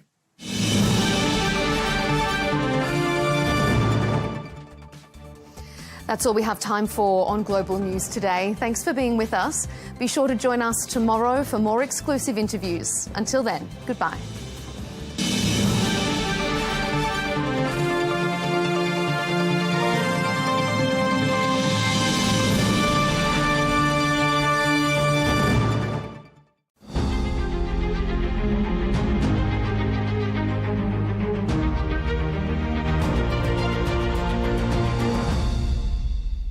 Sigrid Kaag, co-chair of the United Nations Foundation, former Deputy Prime Minister of the Netherlands and currently advisor to the Gaza Executive Board. Welcome to Al Arabiya. Thank you, Talal. Delighted to be here. After leaving the United Nations, you remain active in international geoeconomics and political affairs through different prestigious engagement. But can you explain to the tens of millions of our viewers in the region and around the world your role in the Gaza Executive Board that advises the Board of Peace presided over by President Donald Trump? Yes. It's an independent role. It's also unpaid, as it should be, as it serves a purpose to provide hopefully the building blocks of peace and security between Israelis and Palestinians. Now, the remit of Security Council Resolution 2803, which established a number of the institutions, including the Gaza Advisory Executive Board, obviously has its limitations. A practical one is in the entire era and recent developments of recent months, the board has yet to meet, the Gaza Executive Board. So in earnest, I can't tell you very much. Individual members, including myself, have spoken to one another. We're trying to support and shore up the political, policy and financial support to the National Committee of the Palestinians, which to my mind is the centerpiece from a viewpoint of legitimacy, political credibility, as well as the connect that is essential between Gaza and the West Bank. Ultimately, this is not only about the alleviation of immense human suffering by Palestinians in the Gaza Strip, but also about the future of a Palestinian state alongside a safe and secure Israel. So it remains a lot of work. If you look at the facts on the ground, I think nobody could suggest significant progress has been made. Fortunately, the living hostages and the bodies of the deceased have been returned in the first phase. The negotiations on the disarmament by Hamas, as well as the withdrawal by the IDF. I cannot speak to this in public. I'm not privy to that level of information. But ultimately, civilians in Gaza are kept prisoner time and again in an ever-shrinking physical space. Living conditions are hell on earth, with no prospects of significant change in sight. And this, to my mind, if there's one message to your audience, it's a reminder how and why international humanitarian assistance aid cannot be conditioned or tied to political progress. Individuals, Palestinians in Gaza, have rights: the right to food, the right to proper shelter, to medical care, the right to education. There are those who argue that since the adoption of Resolution 2803 on the 17th of November 2025, that endorsed, of course, the US-backed comprehensive plan to end the Gaza conflict and authorize the establishment of the Board of Peace as a transitional administration and to deploy a temporary international stabilization force ISF to secure Gaza, to oversee demilitarization and to protect the civilians. They argue that since that date, which is over 7 months ago, no ISF and stabilization force has been formed, no real end to the Gaza conflict, with approximately 1,000 Palestinian civilians killed since adoption of 2803. On the reconstruction, no large-scale structural construction has formally begun in Gaza, and efforts remain heavily focused on planning debris removal and navigating daily immense security and humanitarian challenges. Do you agree with them? I think it's an accurate description, particularly based on first-hand reports by the United Nations, as well as other credible entities, international and national non-governmental organizations. You can see that the death, the types of injuries, the absence of significant volume that is relevant to people trying to survive, or actually some call themselves already the living dead. This is not something that we could call success. I think the premise of a first step of success was President Trump having imposed a ceasefire with a number of indicators of a plan forward, the 20-point plan, but each detail, and we know that through any complicated diplomatic process, requires negotiations, requires technical details, requires further benchmarks. So far, we got stuck in phase one, between phase one and phase two, I would say, as an international community. I am not involved in the details, as you know. And I would say the serious concern, and rightfully so, is that Palestinians in Gaza risk being forgotten.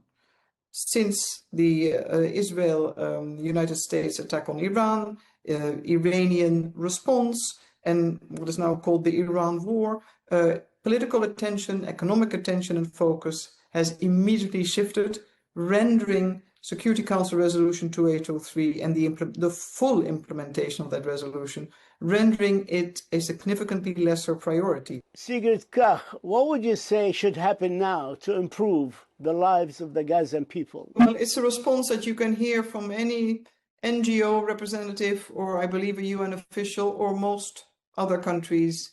Massive influx of aid, unconditional, not dependent on whether the negotiations proceed well or less well when it comes to the disarmament by Hamas and the withdrawal by the IDF.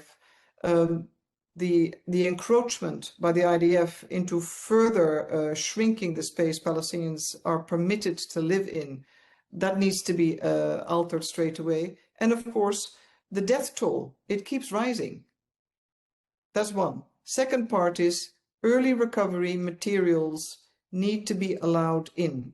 The amendment of the existing dual-use list risks impacting second and third tertiary negative consequences for all civilians from a health perspective, education, pure survival when it comes to the absence of forms of decent shelter. I could go on and on. The Economist a few weeks ago had a very sad but very telling title, "In Gaza, only rats are allowed to roam free."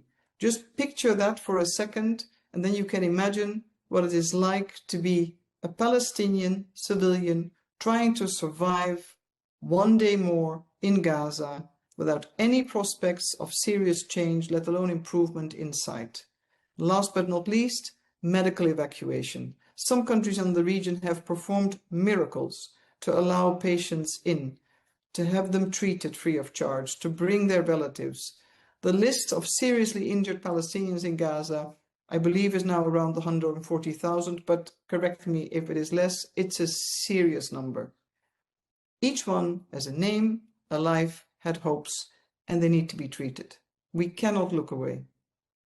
I'd like to move to Iran, which is a place you visited in February of 2018 as a Dutch foreign minister and met with President Rouhani in Tehran at the time.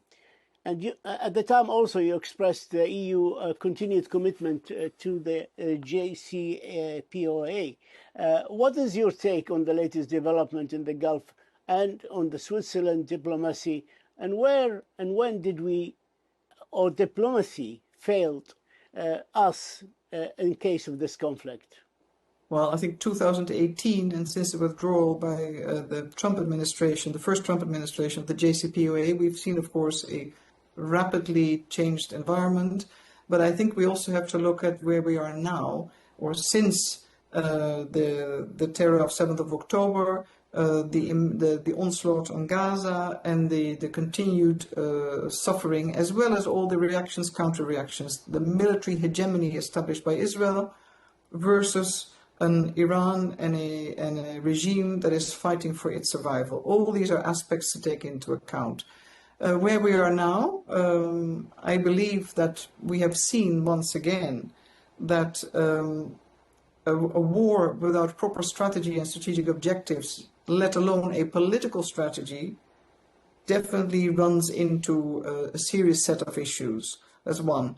We've also seen that asymmetry is weaponized, be it geographically or otherwise, by use of proxies. The third part is that there is a return, and by necessity, to diplomacy, from coercive diplomacy to actually proper diplomacy, which means you need to sit down with your adversary. You need to figure out where compromise lies, how it can be legitimate, not only against international law or treaties, but also how it can be legitimate in the eyes of the different populations. So you have a chance to build a path forward. On Lebanon, you served from 2015-2017 as the UN Special Coordinator for Lebanon, during which, of course, a period of constitutional paralysis.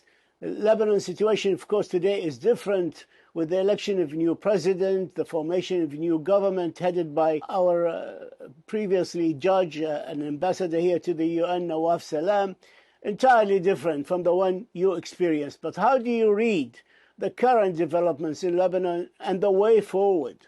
First of all, I think the government of President Aoun and Prime Minister Nawaf Salam have made a few bold moves in the interest of the country, in the interest of the state, and reinforcing statehood, including the very difficult one, already covered under Security Council Resolution 1701, the need to have the monopoly of state established over all arms and armaments. That, of course, is domestically a tough one, given the fact that regional allies, Iran and Hezbollah, and domestic equations do not necessarily match up, certainly in the last 2 years. And this is a difficult one. So I don't think the question is how to read. The question is more what and how the international community could support and where they need to focus. And you need to be mindful of the complexities and the sensitivities and the history of Lebanon. I'd like to move to Syria. You know it very well. You led the OPCW United Nations Joint Mission in Syria in 2013 and 2014 with a team of 100 experts that successfully oversaw the removal of Syria's declared chemical weapons under active wartime conditions. That mission, of course, I remember interviewing you on the last day from Cyprus, on the last day of the removal of the last remnants of the chemical weapon, declared chemical weapons from Syria. And of course, we know what happened afterwards. That mission met its stated objectives, but however, Syria subsequently used chemical weapons again against its people. What does that history teaches us about the durability of internationally verified agreements when the political will to enforce them is non-existent? The mission at the time had stated agreed objectives set between the Russian Federation and the United States of America, confirmed by the Security Council, carried by a treaty, the Chemical Weapons Treaty, and led and implemented by the joint team which I led. So we did what was agreed.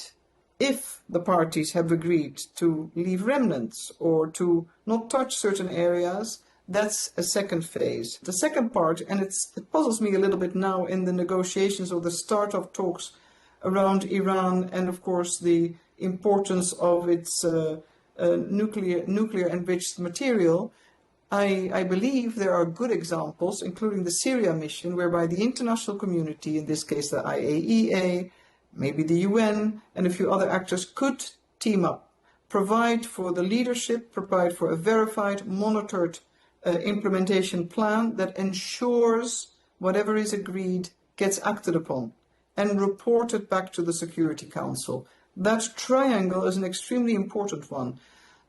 Ultimately, yes, political will is always important. Political will to monitor, to call out when violations occur, to have sanctions if need be, and where needed. And. That's a long list, but you can negotiate that. Sigrid Kaag, we thank you for your time. We thank you for your insights, for this exclusive interview, for sharing with us your thoughts. And we also thank you for your history of service to the Palestinian people and the people of the region. Thank you so much. Thank you. My duty. Thank you, Tala.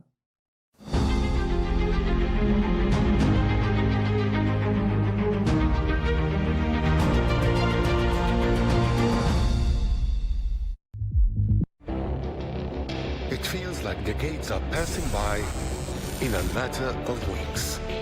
Seismic shifts in the world order. Never, ever will be part of America. With so much happening and so much noise. Whether it's political upheaval, Canada has been ripping us off for years. Economic shifts or social movements. And no one wins from tariffs. I think America can be more friendly to the rest of the world. For in-depth analysis and all the latest developments across the globe. To have an inclusive policy together. The meetings with Hamas gave me some hope. We're in another nuclear arms race. The most important development straight to your screen. Welcome to the dressing room. I'm on my own. I need backup. and an insightful look at the issues shaping our world today. It was not going to happen, that war, and it happened. Join us on Arabiya News, where the world talks.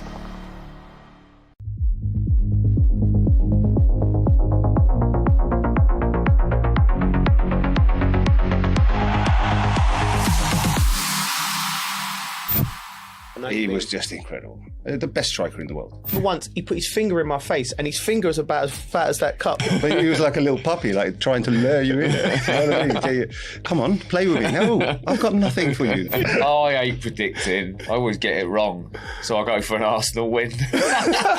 You can make an argument for the players that were playing ahead of me. Welcome to the Dressing Room Podcast. Colton is on one of his away days. No doubt we'll have a lovely story about the train system in Bangkok coming up. We got an excellent replacement. One of the Chelsea's all-time greats. One of my best teammates to play with, genuinely. Ellie Johnson, how are you? Very good. Yeah? After those words. Yeah, it's true. I've told you that before over a few drinks. Very true. Yeah. Yeah, when you get emotional. Yeah. That's when you mention how wonderful of a player I was. Yeah. He said I was one of the best crossers of the ball yesterday. Yeah, I did. No, that was him. Really good play about him. All right. I'll say that as well, though. Yeah. It's a nice start, isn't it? He was unbelievable, wasn't he? Oh, yeah. Yeah. A great player. Where a joke. Where are you living now, Ad? Back Iceland, home? yeah. Been there for 6-7 years now. Yeah. Can be tough at times. Yeah. Dark winters, very dark, very cold. Yeah. But something about, getting the full winter season. Yeah.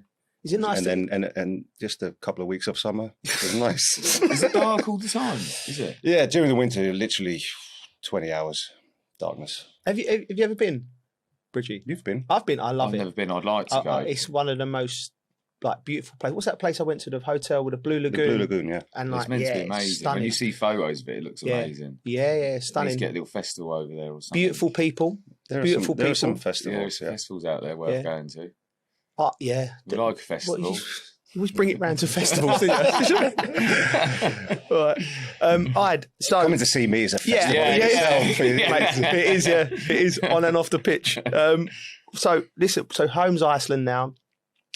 You've got 3 boys, all playing professional football. Yep. Around the world. I mean, that's got to be a job in itself, making sure you. Yeah, it's good though. Gives me an excuse to travel a little bit. All played for Iceland. Different stages in their career. Obviously, the oldest will be 28 in May. Did you play with the oldest? Didn't you? No.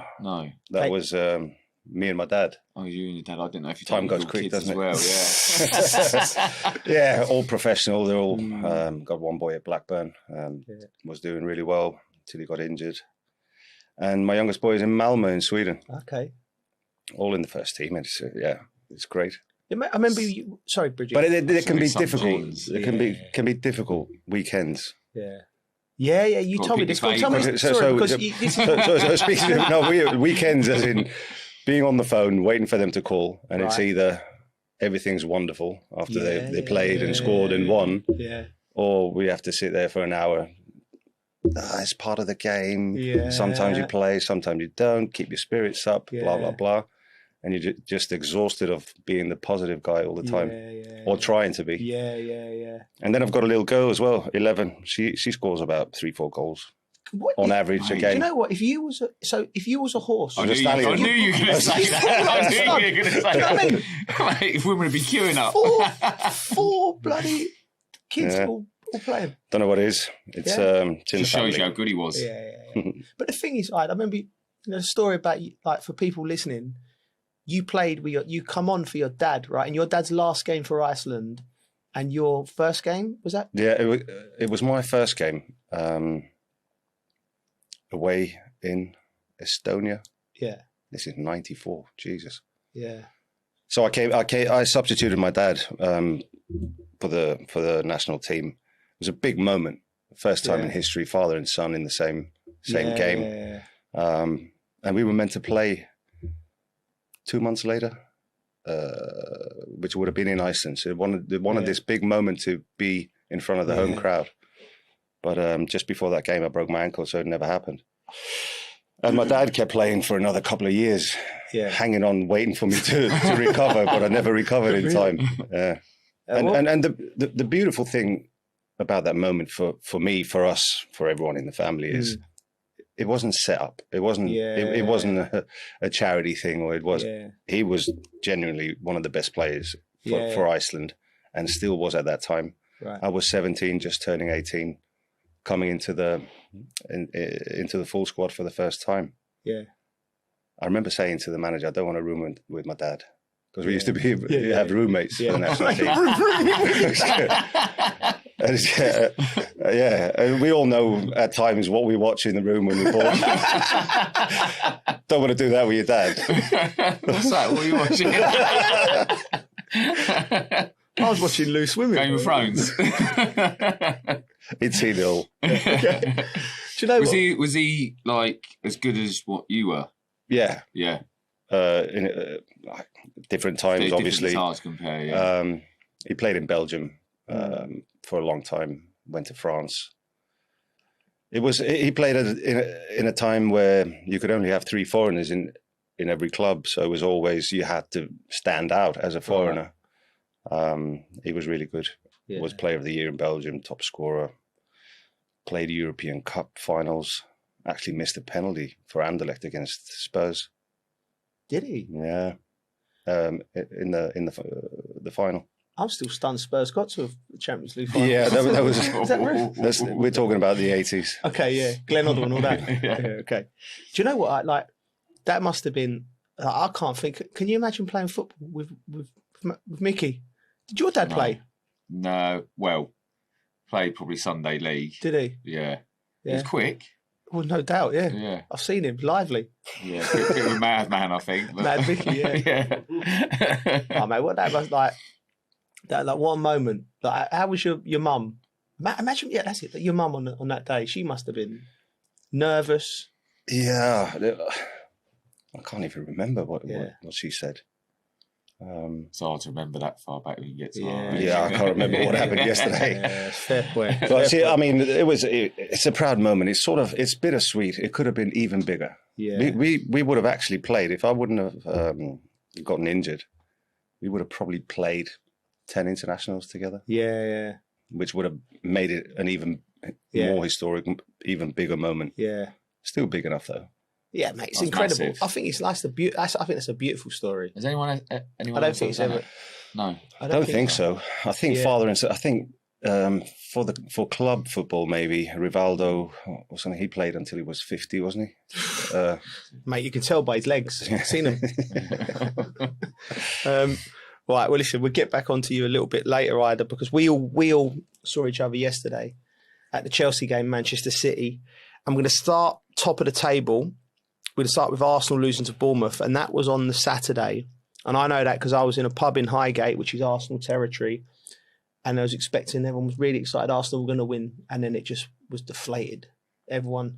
But we have to give Bournemouth massive, massive credit. You look at their last few wins, Bridge, 5 draws and then a win against Arsenal. I did say this. You did say it. You did call it Mystic Bridge. Yeah. You did what? They've upset him a few times. Yeah, but you must have had something else you was going on. No, literally that was it. That's all I go on, really. Really? Yeah. Fair enough. I watched with an Arsenal fan, which was good. Did you? Yeah. And again, cheering when they got a corner. And I give them a bit of stick about it, and they went and scored from it. So I thought, I'm going to shut up now. But the thing is, we've all been in them situations where you're going for a title, but I've never seen a club like at the moment where Arsenal, where it's been building up over the years, where they've stumbled at the last hurdle,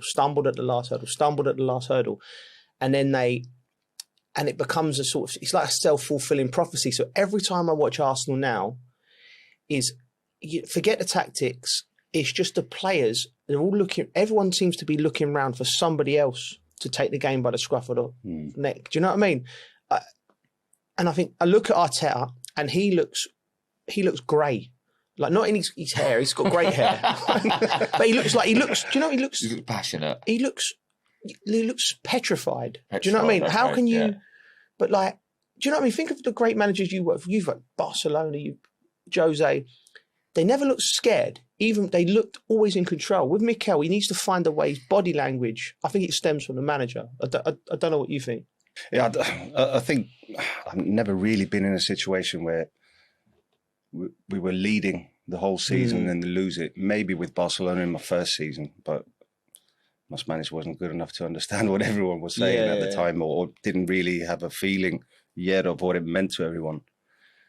I think when the players start believing they're in trouble, I think that's the worrying thing, and they don't have a solution. As you say, I'm looking at you, help me out here, but you're looking at me as well. And it seems to be going in the opposite direction rather than, you know, dragging someone with you to grind out a result. I'm not a huge fan of Arsenal, the way they've been playing, especially second part of the season. I thought they were winning games on, you know, all this set plays, and but they were good defensively. They were very good defensively, but they were not convincing in how they were winning games. So it was inevitable, really. Now, do they? No. They don't look as good the last few games. All right, so here's the point, right? They have decided to play that, like, for me, they're like the Atletico Madrid of the Premier League, that type of football. They're like, they want to stop the game rather than, but I think they've got more quality than that. When I think of like Odegaard, Zubimendi, Saka, Madueke, there's enough quality for them to play a bit more progressive football. So like, well, they have played attractive football. They've played with much more freedom, it seemed. Periods last season, start of this season, they looked fresh and played with a lot of freedom. When you look at the team now, the way they play, it's all boxed in. Don't see anyone really, almost not enjoying themselves enough.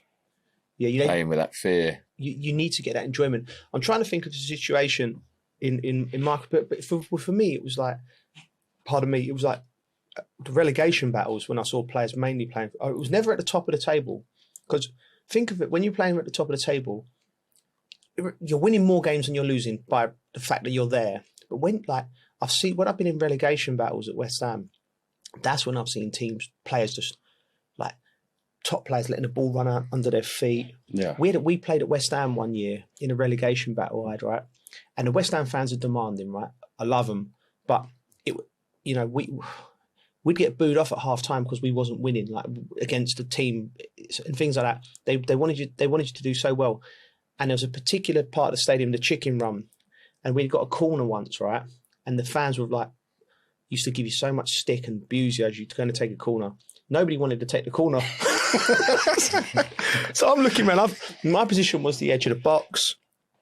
Right, and I'm looking around and I don't even remember. And then the fans are like, come on, someone take it. The ball's on there. Waiting to give him some abuse. Some of the lads doing it like this. Mate, so like, I've never seen it, but I look at this Arsenal team and I see that type of fear. No, like nobody's really wanting to get on the ball and make it happen. I mean, you've been in a few relegation, but Southampton, you would have been. I've always said this about Southampton. They always had obviously they got away with it while I was there, but it always felt like everyone they had a good unit where everyone gave everything the whole time. And when I was at West Ham, you felt there's a few players that probably didn't give everything. But it's hard. I don't think I've been up the other end of the table where we're going to throw it away. I don't think that I can remember. But definitely when you see it down the bottom, you can notice everyone's a bit worried about making a mistake. But that's what it looks like when you watch Arsenal at the moment. It does look like they're playing. Yeah, we chased Arsenal themselves back in the day. Oh yeah. The first season. The first season. We were chasing the whole season. And all of a sudden we got deflated because we saw they're not dropping points. And now it's completely the opposite. The season after we won the league comfortably. Jose's first season. And we never had one moment where we thought, we're in trouble here. We lost at Man City. And that was the only game. The only game we lost. You never. And the season after, we never got to experience the fear of we let this slip away. It's still wide open as well, isn't it? It's like, obviously I thought well, it's probably a couple of the best days of half term so far, seeing Arsenal and City win, to be honest. But it was like the Arsenal fans, a lot of them, like, you know, I've always said I don't hate them. You just, a certain group of Arsenal fans just, I reckon there's Arsenal fans going to them, oh, please shut up. Yeah, you're making it worse for all of us. Yeah. But even some of them now, have you heard, they were so urged yesterday, you know what they said? Sack Arteta now. What? Yes, sack Arteta now to get a manager in to get it over the line. Really? That's what one of them said. That would be the most rogue decision ever in the history of football. If you woke up and it's like, Mikel Arteta. That's the thing, what we were talking about. Even the fans are going, what can we do? How can we stop this? I think they've already lost the league. Do you? Yeah. Well, see, I can't say that. No, I can't. Because I'm scared to say it in case it don't happen. We're here to say our opinions. Yeah. Feel free. I always bring it back to, you know, you're playing pool and you got a shot in the black, but your mate puts the cue down. I don't want to say anything too soon. You're saying you put the metaphorical cue down and Arsenal win the league. Thanks for coming. Okay. I was in the way end yesterday. Look, in the end, it's still in their own hands. They have to go to Man City, get a result, and if they get a win, it'll be huge. Just don't see it happening. The way Man City played second half at the Bridge yesterday, I felt I was watching the best team in the Premier League. Yeah. By far. Yeah. They stepped on the gas, didn't they? Oh, yeah. Yeah. Something. Just the ability to move the ball around, the physical part of it. And also, Doku, how strong is he? Jesus. He will just fall off him. It was hard to see because he was in the way end, but he looked dangerous. He was obviously quite far away, but he looked dangerous every time he was getting the ball. Dangerous? Semenyo. Petrifying. I would have hated to play against him. When you see Semenyo run, he just eats the pitch up. Like he's grabbing the turf. Yeah. Like he's moving the stadium. Right, so we was all at the game yesterday. Like, we're working. I was kind of working. Yeah. He ended up, he's messaging me. He's in with the City fans. Bouncing around. No, do you know what it was? It was one of them games. And we got the same agent. How have you got this? I obviously played for both teams, but I wasn't actually going to go to the game, but my boy wanted to go. So then I managed to work with City TV, but he was in the away end and I was in the press bit, and I thought, wonder if I could just sneak into the away end. So I got in and I stood with him. That's quality. He loved it. Did he? So, yeah, because he's only ever been in West Ham, where he like sorted him out with some really seats high up there, a bit corporate. So to be in the away end and experience like the atmosphere, like was joining in with all the chanting. Did you let him swear? I was as well at one point. Did you let him swear? He wouldn't have been swearing. He's not that kid, but there's a couple swearing around him. My boy wants to go because he wants to join in with all the singing and the swearing. Yeah, well, yeah. You know what I mean? Like, my youngest probably would join in with the swearing, but they've not been to the away games. The away games are where it's at if you go, innit? So if you want to go. Yeah, the best chant was, "Are you watching Arsenal, mate?" I got right into it. I was loving it. Yeah, absolutely brilliant. But I really enjoyed it. Obviously, because I played for both teams, I'm a little bit like, I want Chelsea to qualify for Champions League, but I don't want to see Arsenal win the league. I had that feeling yesterday as well. Yeah. Did you? So I want Chelsea to be in the Champions League, but I don't want Arsenal to win the league. Yeah, that's weird. Didn't speak to 80% of the even I'd go as far as near 100% of the Chelsea fans would go, I'd sacrifice today just so Arsenal don't win it. That was the only time Arsenal fans went to cheer for Chelsea as well. It's strange. That's wild. Can I quickly ask you about this? For me, the big moment in the game for me, from a Chelsea perspective, we get on, and from a Man City, was when Mark Guehi scored the goal. Right, it was a great finish. I will talk to you about the finish in a minute, being a centre forward.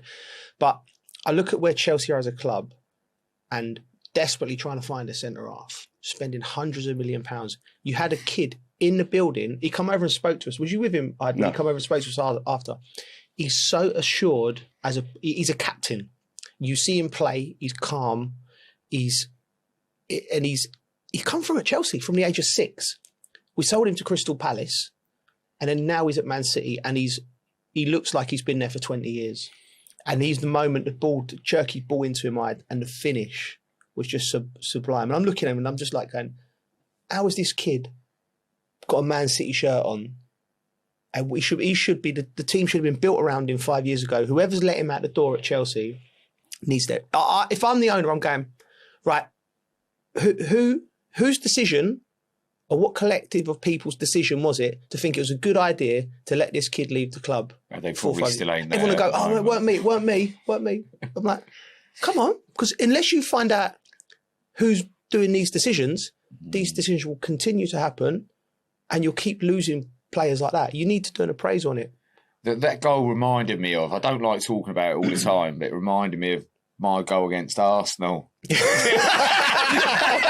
you know what I mean? The playmaker just put it on a plate for me and then me slotting it in the bottom corner. Still to this day, I've never seen anyone happier to score a goal. I never score, do I? But I Do know.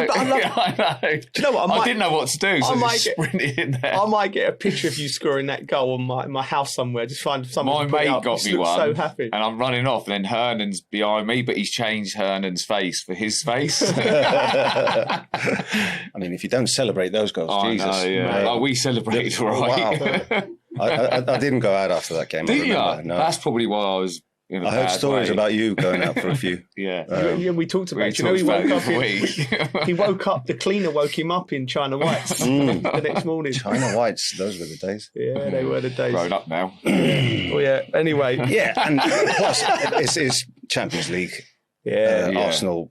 We hadn't beaten Arsenal for decades. Yeah. So everything came together that evening. They just, it did. It comes together quite well. And then, heroes is hero, they say. Yeah. They City though, they look positive. You know, when we're at Chelsea, you go into games, you think, oh, we're gonna win. Yeah. But they look. We ain't gonna get beat. That's for sure. They look good. If you see Man City in the March-April periods for the last 7-8 years, incredible. They always seem to be at their best. Incredible. And the exact opposite is happening with Arsenal. But you look at it. I mean, you can't. Unfortunately, you can't compare Chelsea to Man City now. No. But we should be comparing them because similar size clubs. Yeah. Or you expect Chelsea to be up there. Yeah. Look at the difference on the pitch yesterday. In personality, in ability, strength, pace. Then you look at the bench. Man City, and you look at Chelsea's bench. Yeah. You can put whoever on for Chelsea today. It's not going to make a difference. Yeah. They're all the same. Yeah. They're all the same age. Yeah. No one stands out as in huge character or it's just bland. Going to come on and change the game at all, yeah. That's a fair point. You was quite strong on that after the game because do you know what I thought from you, Ida? When you said what you said yesterday, I thought you come from because we don't hear from you that much in this country talking about it. You come from a place you were frustrated, weren't you? Because you're a Chelsea man. I mean, there were emotions involved. It's my club still. It's where I have my best memories and what made my career at Chelsea. And I go to Stamford Bridge and you see, right, everything's still the same in the stadium. Yeah. Not much change there. Yeah. Great to see some of the same people still working there. Yeah. That's what I like. Yeah. As in the feeling of, yeah, Jesus, these people have been here for 30, 40 years and still going strong because they have passion for the club. And then I look at what's going on the pitch and I just see no emotions. Yeah. I doubt that the dressing room yesterday, I mean, you walk in the dressing room after a game, losing a game in that way, I would have been depressed. I would have been absolutely embarrassed. Wouldn't want to show my face for a few days. And I doubt that feeling is going on at this moment in time. I wonder what it would have been like in that dressing room with the manager, how he would have been. You have to remember, like, times have changed and it's a different environment in terms of, like, I don't think Liam's the type of guy who's going to really, like, just lose it. And sometimes I think there's a case for just an outpouring of emotion and anger. Like, and it doesn't matter what's coming out the manager's mouth. Because sometimes you're not even listening, but if he's smashing the place up, do you know what I mean? He's showing he might, it seems like it can seem quite barbaric, but at least you're showing you cared. You know what I mean? Throwing a few things around. Do you know what I mean? It can't always be really nice. So don't worry, we'll do it again. I don't think he does that. No. But I don't know if any manager. I bet Pep does. Tell me in the Chelsea team, one player who's at the peak of his career. I mentioned this yesterday. Yeah, you did. Yeah. Who's at their best, at absolute top level, in their career. Okay, I got one player, and you mentioned him, Reece James, and he wasn't playing yesterday. And he wasn't playing. So you've got one player who's at his best. At his peak years. Or he hasn't got a huge level to get to be at his absolute best. Yeah. The rest. Yeah, they're all 22, 23, 24. They've got their best years ahead of them. Yeah. But who are they going to learn from to become better on a day-to-day basis? Yeah. They're all learning from each other at the same level. So who's going to challenge them? And a young manager. And a young manager. I don't see it. This project. Yeah. Don't see it happening. Yeah, it's a fair point. And all of a sudden, when you see a result like yesterday, you start to think, wow, miles away for challenging at the top. Who was, like, maybe even before you come to Chelsea, in your career, who was was there a particular, anyone that stands out who drove you? Look at the characters. When I joined, Dennis Wise. Yeah. Marcel Desailly. Yeah. Marcel Desailly didn't have to speak. Yeah. It was enough for him to give you a glance and you go, yeah. He's not happy with me. Yeah. Gus Poyet, Gianfranco Zola, Jimmy Floyd, who joined at the same time. And the list goes on. Jody Morris, he was a character. Yeah. He went in. Yeah. 1,000,000% every tackle. Yeah. In training, in games, everything. Dennis Wise. Yeah, I was so happy and so relieved. I was so scared joining Chelsea just because of Dennis Wise. Really? Yeah. I thought he's going to do something to me. He's going to kick the shit out of me. And I was lucky because I ended up renting an apartment in the same building as Wisey was living. So he sort of took me under his wing rather than giving me sticks. So he protected me. Yeah, but that's because he would have seen what a player you are. I don't think Wisey would have looked after everyone, but because he loved Chelsea, he's like, I need to make sure this kid settles in because he's going to make us better. Do you know what I mean? So it's a little bit. And back to the point of, so why do you think John Terry became such a great captain? His football ability, of course, but the things around the dressing room, around the club. He learned it off Dennis Wise. Because Dennis Wise ran the show here for years and years. JT took over. Who are they learning from? This generation.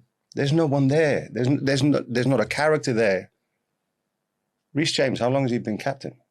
Since he was 20, 21? Yeah, maybe. Who did he learn off as a Chelsea captain before him? Yeah. Did he have someone in the dressing room that he goes, wow, this is the way I'm going to do it? Yeah. And how many players, how many young centre forwards have an experienced guy in front of them where you go, wow, I'm absorbing information. I had Franco Zola. Yeah. Oh. I mean, I watched him that much that I ended up playing instead of him at times. Yeah. So I had so much respect, but I was going to play my minutes. Yeah. I don't see these things at Chelsea at the minute. Because if you've got players of the same age, there's no mentoring like natural mentoring. I had the same thing at West Ham. I had players I looked up to. Like Stuart Pearce come into the dressing room. Mate, I think it was that era, wasn't it? John Moncur I had similar things with John Moncur. What a player he was, right? And I sort of come in, took his position, and he could have been like. But he would help me. He would point little things in my game, that needed to improve. So that's so crucial. You must have had people in your career. More step overs, even more. I think it was that era, though. I think most teams might have had it. Like I would have had John Beresford, Stuart Ripley, Jason Dodd, who was their ages. It was always an older. Yeah. And you always noticed it when you did experience, in-house, you did experience for young lads. Yeah. It was the experience that won most of the time. Yeah. Always. And then sometimes it wasn't always pleasant. Like in Chelsea now, they're all in the same team. Yeah. Yes. They've only got one age group. Young against old. Yeah, to be fair. And it doesn't have to be pleasant. I remember Jimmy, I love Jimmy, mate. If you didn't give Jimmy the ball at the right time, I remember once he put his finger in my face, and his finger is about as fat as that cup. Do you know what? I think he's much more relaxed now. He doesn't play football. He's a great lad, Jimmy. I love Jimmy. I love Jimmy. Lad. And he was. He would fight you though. Probably. Yeah. If you didn't give him the ball, oh my god! But listen, that's one thing I learned quickly when I joined Chelsea with Jimmy Floyd is just give him the ball. Yeah. Find him. Just find him. And at times it was annoying that I speak fluent Dutch. Really? So I couldn't get away from him. If I didn't listen to him in English, he would just speak Dutch and go, here we go. No hablo español. We once had a fight. He got annoyed. He got annoyed in a game. I score. Yeah. And he felt I should have passed him the ball 5 minutes earlier. But 10 minutes, scored. But I've scored. Right. And he come over and said, "You happy now?" Well, yeah, I've scored. Pass me the ball then. Stamford Bridge. About me. I need my goal. Yeah, I'll do my best, Jimmy. Honestly. I love Jimmy Floyd Hasselbank. I love him. I love playing with him. I love being around him. Yeah. I still speak to him. Yeah. Yeah, I do as well. At least once a month now. Brilliant stories. I could listen to you all day, but quickly back to this week's football. This week upcoming, massive game, Manchester City against Arsenal. Predictions? Want me first? I'm looking at you. I'm not giving either a no-look pass here, am I? I hate predicting. I always get it wrong. So I'll go for an Arsenal win. No, do you know what? Looking at the way everything's going at the moment, it's hard to say City won't win. But, mate, anything can happen, can't it? Go on. I mean, I'm not even going to go for prediction. Okay. All right. Blank I said it. Oh, no, I said it before. Arsenal win, so I usually get it wrong. So it's literally whoever wins the Premier League. Yeah, basically. I think that's it. It's over. It's this game and that's it. I don't think that's the case, though. I do. I think... Nah. I do. 6 points. So if they win the game now, there's 3 points in it. We're all forgetting how hard the Premier League is. Nobody, apart from you, predicted Bournemouth is going to beat Arsenal, right? Yeah. As good as Manchester City are, can they City win another City needs to win every 6 games in a row? Every game. See, I still think Arsenal win the league. I think Arsenal go there and off the back of winning in the Champions League against Lisbon, and I think they go there and they nick a point. I'm doing the old 0-0 or 1-1. Arsenal got a shot on the black. Yeah, I know. And I'm putting McHugh down just before they go take on, the Mikel, shot. just put it away. What do we have at the bar? Okay. Yeah, I don't see Man City dropping a single point from now to the end of the season. So it's in Arsenal's hands, really. Right, okay, so you've gone Arsenal for your psychological thing. Yeah. You've gone Man City and I've gone a draw. The good thing is, I've enjoyed watching those Arsenal fans that have been celebrating and giving it loads, so now just being really angry. There's a lot of anger in North London. Yeah, there's a lot of anger going on. Even if you just drive through North London now, Spurs and Arsenal, the anger levels, frustration. And like I said, we've got a few Arsenal mates that we really like now. We love Arsenal mates. We love our Arsenal mates. We love them. I feel bad for them going through this little spot, but I'm quite enjoying it. Not your pain, but other people's pain. Right, listen, we're in North London, so we're going to go over the road to Tottenham. We cannot talk Tottenham without the Spurs legend that's to my left-hand side. Mate, De Zerbi's coming in. They was absolutely dreadful, I thought, at Sunderland. There was no manager's bounce. It was like, you know the bouncy ball? It was just one of them flat ones. Bang, it's hit the floor, no bounce at all. Medicine ball bounce. And Sunderland just looked like a breakaway and score at any moment. Romero, I was watching the game with Julian Lescott as a centre half, and I always like to lean on that. If I was centre forward, I always ask what Ida would want, but centre half, Julian, he's got a good eye for a centre half. And he said, he's just wild. You can't trust him. I know he's a World Cup winner, but he could have been sent off. Brobby was, when how strong is he, by the way? Robbie, Jesus. But why wrestle him then? Why wrestle the strongest man in the league? Yeah. But Romero was desperate to show him that he's. Do you know what I mean? Yeah. And I looked at Tottenham and it looked like a mess still. Well, it's not going to happen in 1 week, is it? I know with that. With a new manager. But usually, you know what I mean? So we say sometimes a little bit of you'd like to see at least a little bit of structure. That's a positive. There's only 1-0. That's a positive.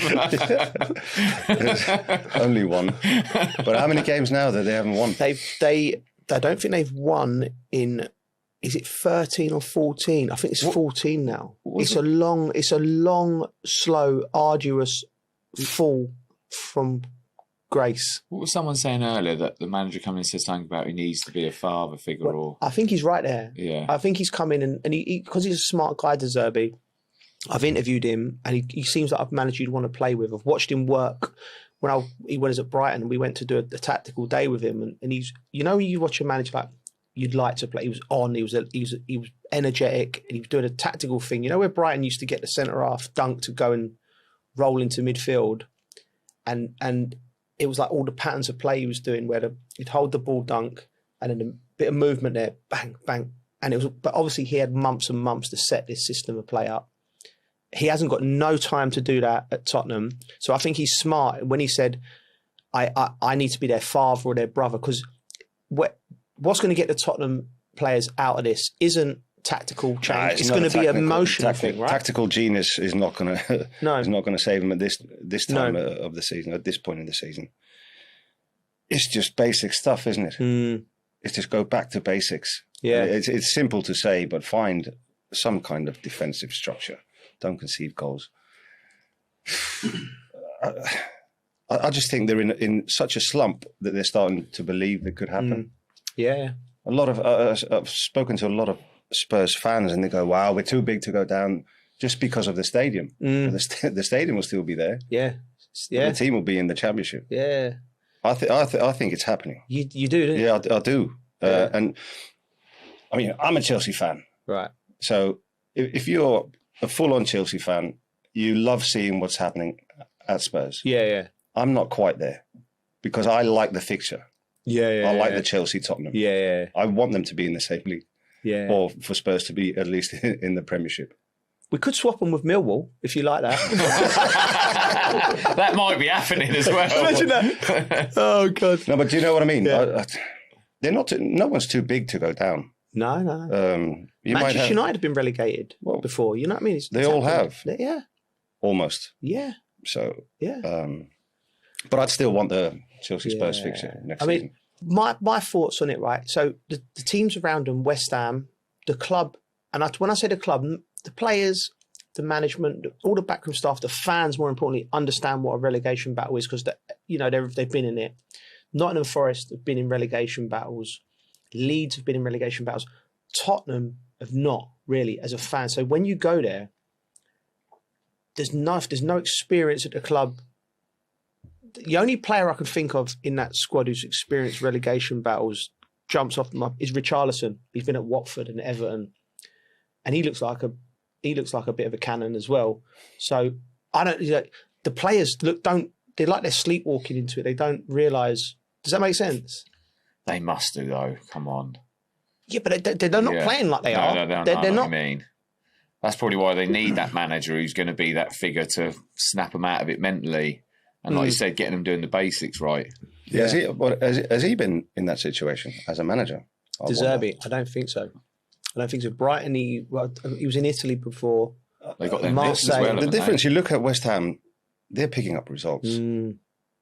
Yeah. And we were going through this earlier with a Spurs fan in the building.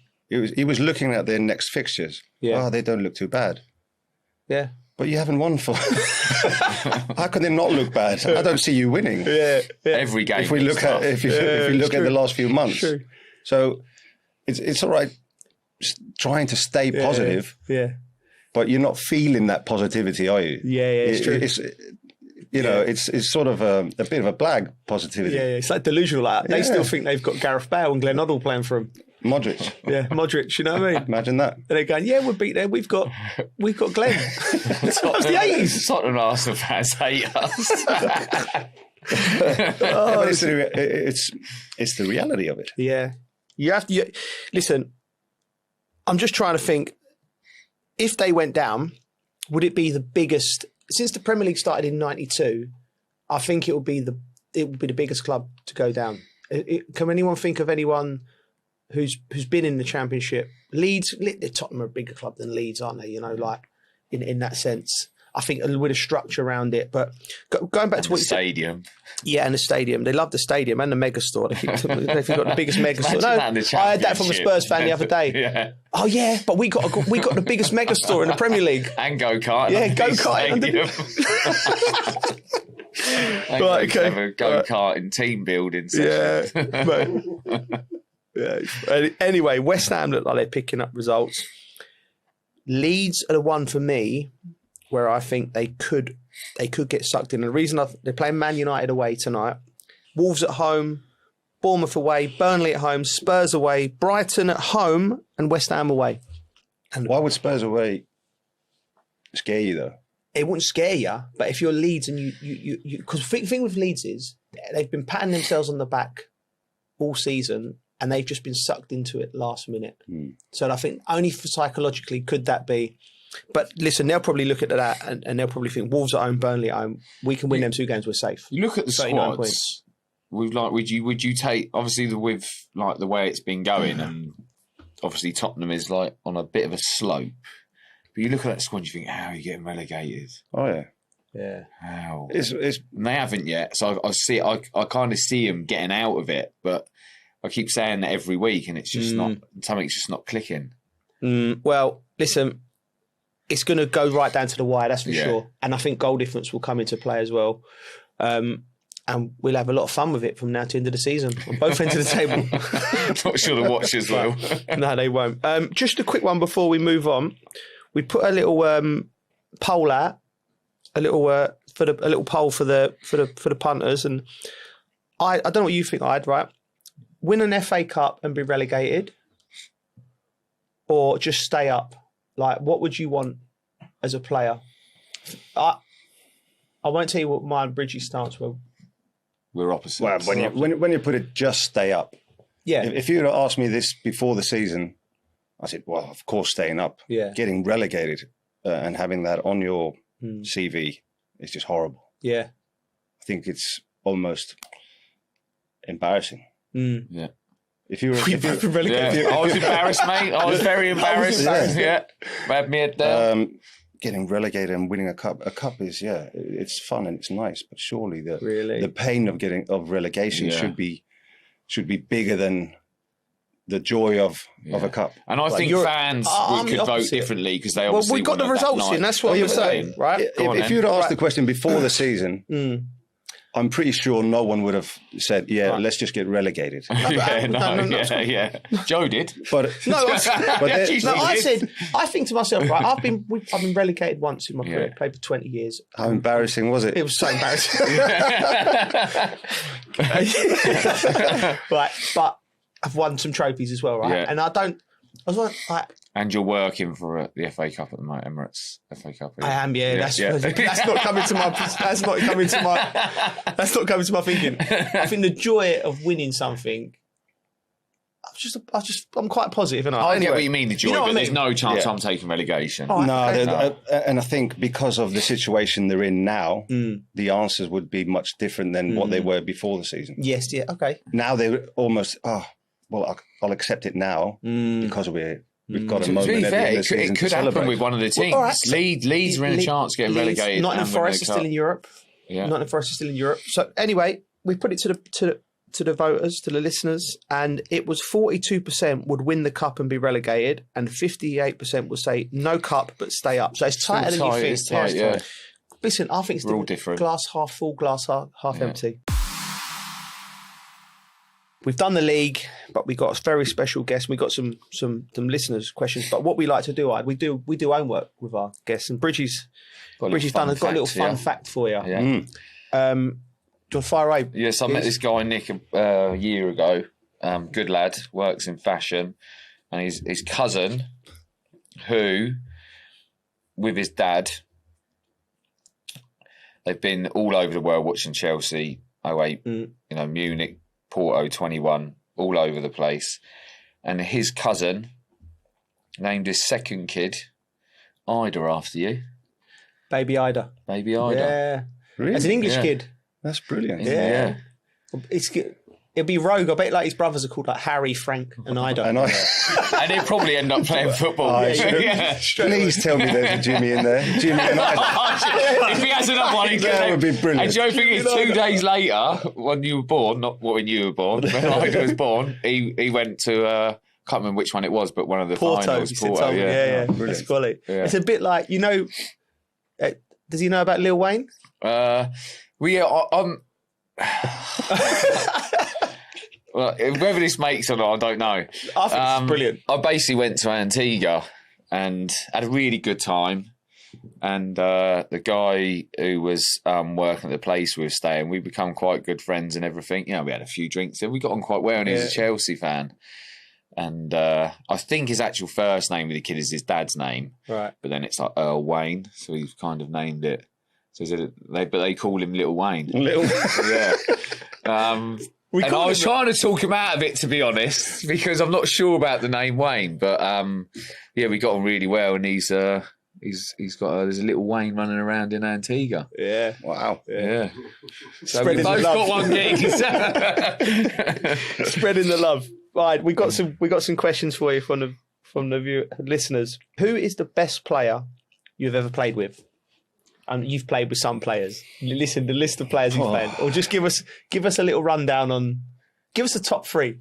I wish I could go back to the teams you played. All-time top 3 that I've played with. You've played with. I bet that's hard, mate. Hard. Have you seen? Yeah. Give him 5. Ronaldinho, Messi, Brazilian Ronaldo. Oh my! There you go. Bloody hell. I don't think you can find a better front 3 in the history of the game. That's unbelievable. That's unbelievable.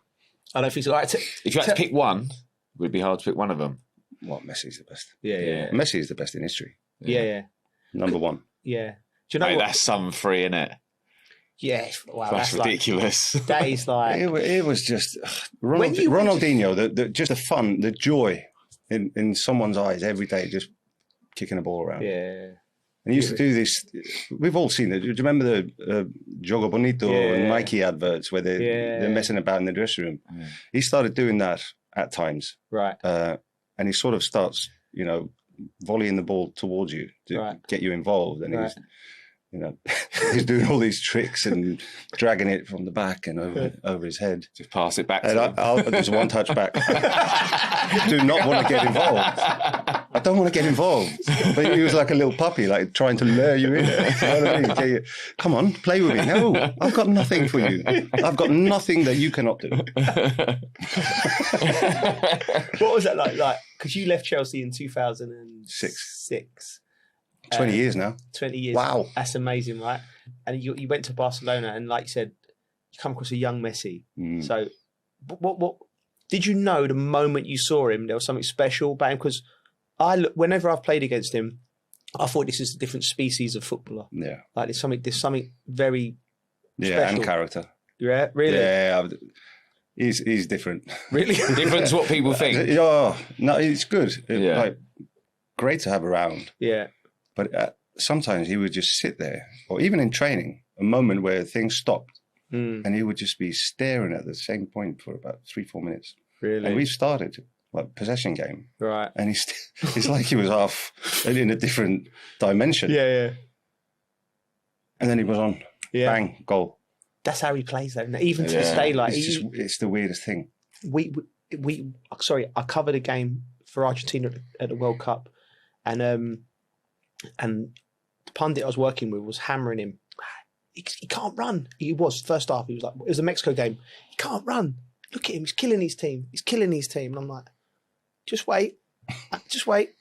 And then he literally, I was like, oh, what's wrong with him? Has he done his hamstring or something? He did not run for the first half. He must have been doing what you've done and he was looking around. Then he got the ball and he went bang. I was just like, mate, it's just, I've never seen a player like it. Have you ever seen a player can just walk and play? No. So he's the number one eyed. Oh yeah. Yeah. He has to be. Yeah. I think so. I think he's done things in the game, modern game even. Yeah. You can't make it up. Yeah. There's goals. Well, every season for Barcelona, but I can't remember what season was it. 2010-11. Yeah. Where he just, I think he went past the whole Zaragoza team. Yeah. And still had the power to just slot it. Drill it in the far corner. Yeah. and just things, individual things that they even know what he's doing. Yeah, but they just the timing of it, and just the sharpness and quickness, and he's just a level ahead. And what about R9? Oh, he was just.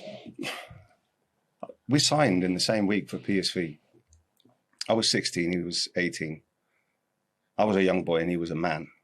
Right. And his power and pace, technical ability was just unseen at the time. Yeah.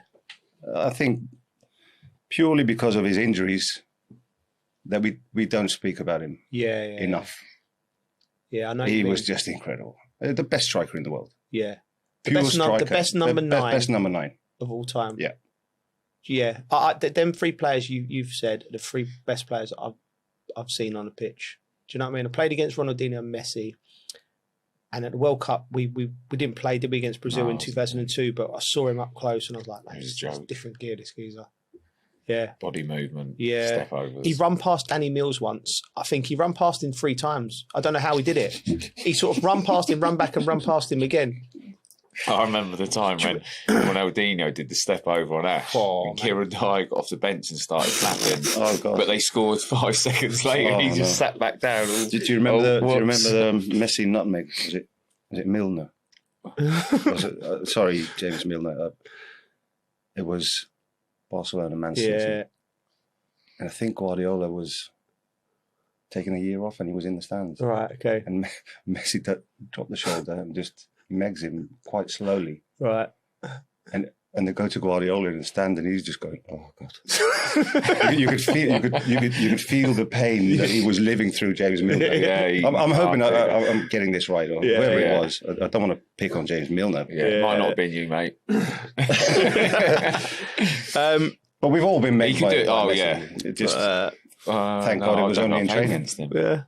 Oh, mate, do you know what? I think at that time, you playing for that Barcelona, that's my favourite football team in my lifetime. The way that I would have paid, I would have paid to come and play for you at Barcelona. If I could have had a loan deal for 3 weeks, like don't pay me, I'm going here for I would have 3 done weeks. it. I swear I would have done it. I would have done it. I would have loved to have played there. The levels in training, the joy was incredible. Yeah. And you know when you're younger, and you're picking the side you're going to play with, and you see your teammates and they're a bit stronger than you. Just in training. Divide the team in 2 teams. Yeah. You could never, Messi, Iniesta, Busquets. Yeah. Yeah, but it's Thierry Henry, Yaya Toure, and Puyol in my side. So we're not even in trouble against them. Yeah. So it was never, how do you say that, an imbalance of training. It was just pure top levels, and you had to be. I'm hated to being a defender in that. You had to be against that every day, mate. Imagine that. I actually had a moment where I had a difficult time in the first season. Criticised a lot. Did the worst thing you can do as a Barcelona player. Missed the sitter at the Bernabeu. Did you? Took me a while to recover from it. Really? Yeah. And then the way the team was developing and the way Iniesta and Xavi were just playing, I come to a certain moment where I thought, I can do whatever I want in training as much as I want. I'll never be as good as them. They're just at a better level than me. Really? So I just needed to accept that. Yeah. And play whatever role I was given. Yeah. And once I did that, I was free. I felt great. Would have obviously loved a few more minutes, but you can make an argument for the players that were playing ahead of me.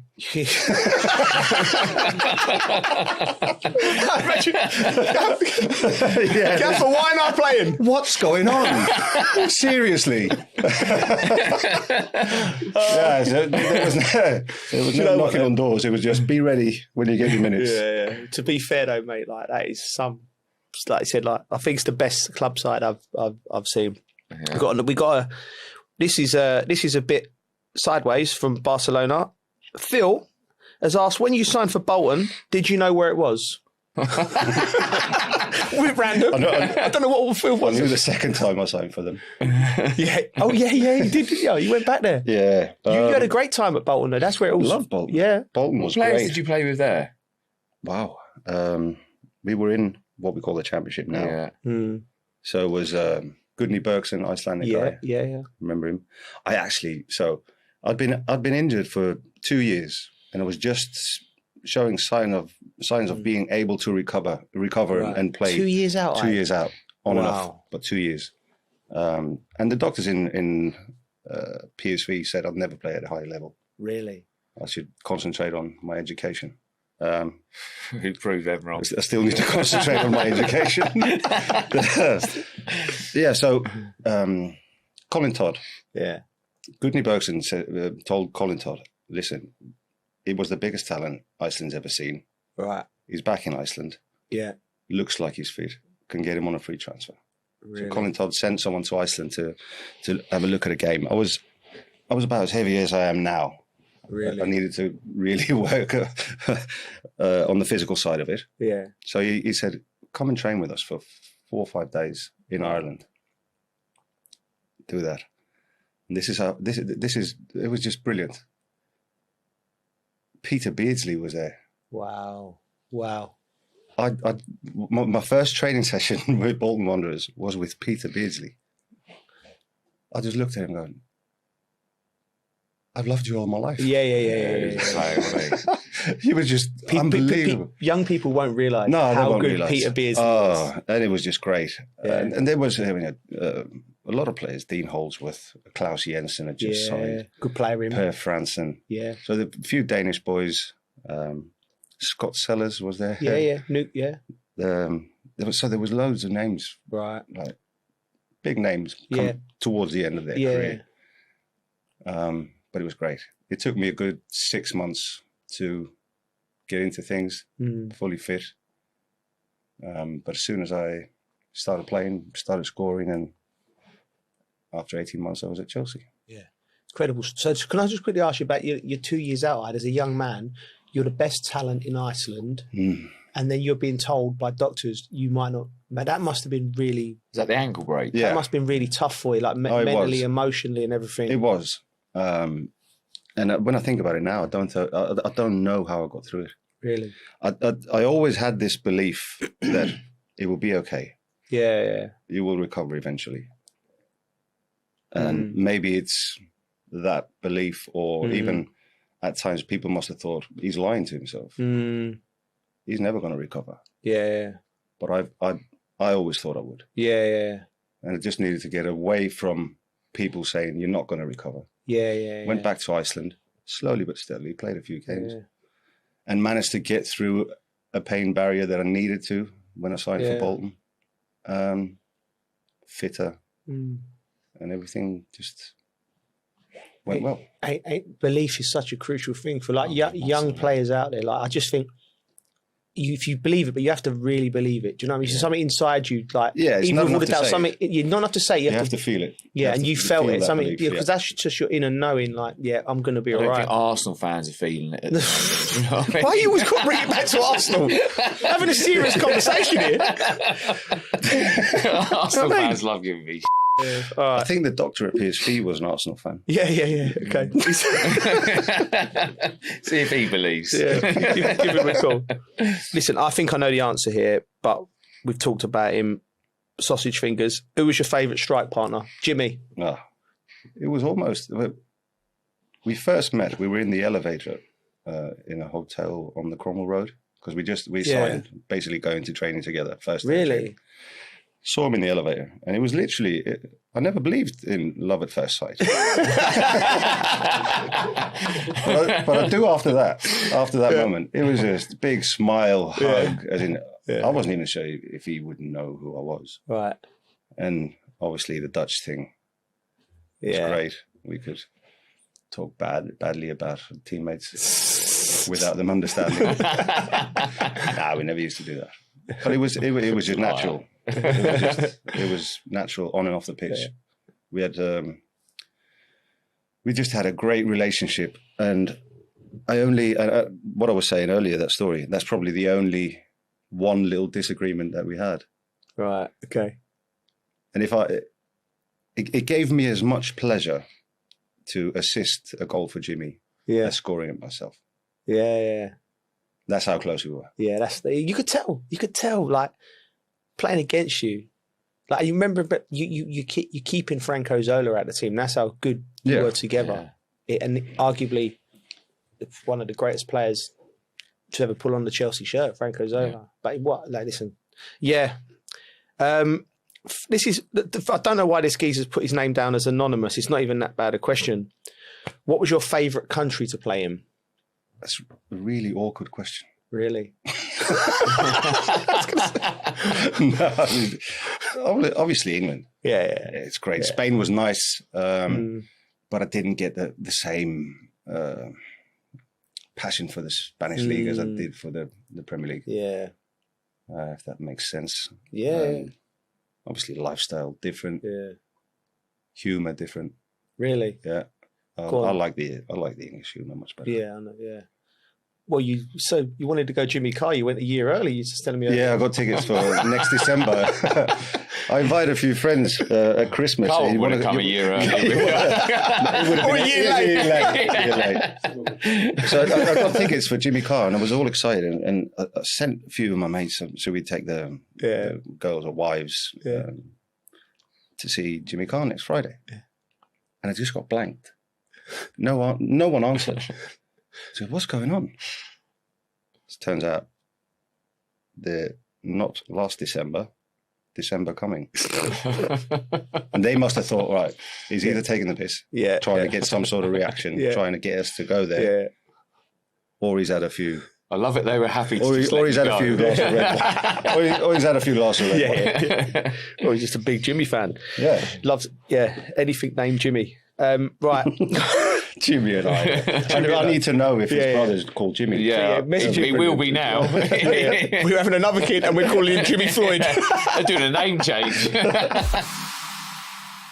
This is my question to you, because I think I know the answer to both these. I have two questions. First one, favourite match you played in at Chelsea? Barcelona semi-final. No, was it semi-final? Quarter-final. It's mine too. That is the best game of football. Mine too. I've played in. One of my best performances. Yeah. One of the best games, even for a neutral, to watch. I've watched it, the 90 minutes. Yeah. And the amount of chances and things that I'd forgotten about. Yeah. It almost got me nervous watching it, thinking, we're going to concede it. Watching it back 20 years later. So that was just pure joy against what was an incredible Barcelona team. We were different, and the different styles of play. Yeah, it was just 90 minutes of hard work. Yeah, chasing the ball, using the ball very well when we want it back. Yeah. And it had everything. 3-0 after, 15, 20 minutes. 3-2 at half-time. Yeah. Ronaldinho with his little shimmy. It was just incredible. Yeah, I agree. I knew you'd say that, because that was I remember coming in after the game and sitting down and just being like, I've never the feeling of like, elation. Like you just didn't you've done something special. Yeah. Like, do you know what I mean? Like it felt. And because for me as well, being a Chelsea fan, as a kid, I used to sit by the family enclosure, and it used to be the benches over the other side. And like, do you know what I mean? I was like, I'd never ever heard Stamford Bridge like that. No. Before or since. Yeah. So like that was a special night. Yeah. For me, it was. I was nervous before the game, but positive nervous. Yeah. It was my first start in midfield for Chelsea. Yes, that's right. Yeah, I remember. And I know, I just knew, at least you can run. Yeah. Just run. Yeah. Because you've got to be chasing the ball. Yeah. And the whole thing of having those nerves of midfield first time. Good thing was I had Frank. I had Makelele behind. So I never thought. But not nervous. Of just there was some butterflies. Yeah. But I had Makelele behind me, and he literally He could have been there with so good with a PlayStation, well. So good, and just steering me where to go, telling me where to run, what to do, where he needed me. Frank's bombing on. You need to come back. Go, Ida, stay, this and that. You could have played midfield all day long. Yeah, but I season. and do then you know what I mean? I played the way you after that. I plays, played in midfield because we had DJ, and DJ was always going to be the number one striker. Jose just put me in midfield. A perfect midfield player. How good his feet were, everything, vision, passing. Was that the first game you played? Yeah, first start. I came on at half time. The balls to go. Yeah, I came on at half time against Liverpool in the Carling Cup final. Right. Yeah. In midfield. Yeah. Okay. Yeah. I think it was half time. It was. It was. Yeah. And first start in midfield at home against Barcelona with Deco and Xavi and just popping it round corners. Well, that's how good he was. Yeah, that's how good he was. But also, imagine Joe's talk about great managers making big decisions in big games. He's seen him in midfield for 45 minutes. All right, let's put you in there against two of the best midfielders in the Champions League quarter-final and see how we go. That's how good Jose was. Do you know what I mean? That's how good he was. He told me, though. Go on. Because I think we went Norwich away before Barcelona. Yeah. And he got Steve Clark to give me the message of, not playing today, but you're playing in midfield against Barcelona in a few days. You rest up. I was quite happy getting that must have felt good. Yeah, it was good. Yeah. So just getting the heads up, just to be able to visualise situation, visualising a different position. Mate, that's a great story. And best goal in a Chelsea shirt? Best goal is the overhead kick. Yeah, but it's a little bit too obvious. Okay, right. Give me one. What means a lot to you? There's quite a few. Barcelona. Yeah. Getting us 1-0 up. Was a good goal. I really liked one that I scored at Southampton. I just did a double 1-2 with Makelele, played it into DJ. DJ held on to it, ran round him. It was just a pure pass. I remember it. Yeah. Pass it in the far corner. Yeah, I remember it. That was good. Yeah. There's a. Do you remember your goals? Do you remember most of your goals? Yeah. Some strikers don't, you know. You something. Maybe in my, I don't know, 150. Yeah. Career goals. Yeah. If I take in from under 8s. No, about 150 with international. Yeah. They sort of dried out a little bit towards the end of my career, as I was always playing deeper and deeper in the midfield. You played a lot in the midfield, didn't you? Yeah. But I do, I don't think there's maybe some of my early days goals for Bolton that would need to be reminded of. Yeah. I'm the same. Chelsea ones. Yeah, I mean, I have them on YouTube. On loop in your house. Yeah. Okay. Bridgie, any questions you want to ask him? No, I don't think so. No. That's it. It's great to... We can talk about the nights out. We're saved then. Yeah. To get you back another time, that'll go on too long. Yeah. That's a different show, I think. Listen, it's always a pleasure to see you. Carlton is back for anyone who's waiting patiently with the stories of the train system in Bangkok, because he has literally messaged me, I'm on a train, guys. I'm like, all right, sweet, enjoy. Hopefully he makes it back. Hopefully he makes it back next week. Ida, it's been a pleasure. Yeah, thanks, mate. Absolute legend. Great to see you, boys. Yeah. Thanks for watching and listening, everyone. Bridgie, what they got to do? Like, review, rate, subscribe, all of that. See you next Tuesday.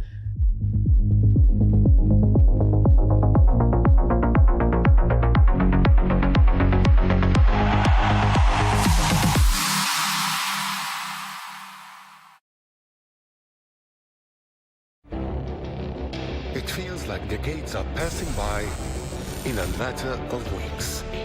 Seismic shifts in the world order. Never, ever will be part of America. With so much happening and so much noise. Whether it's political upheaval, Canada has been ripping us off for years. economic shifts or social movements, No one wins from tariffs. I think America can be more friendly to the rest of the world. For in-depth analysis and all the latest developments across the globe. To have an inclusive policy together. The meetings with Hamas gave me some hope. We're in another nuclear arms race. the most important developments straight to your screen. Welcome to the dressing room. I'm on my own. I need backup. And an insightful look at the issues shaping our world today. It was not going to happen, that war, and it happened. Join us on Arabiya News, where the world talks.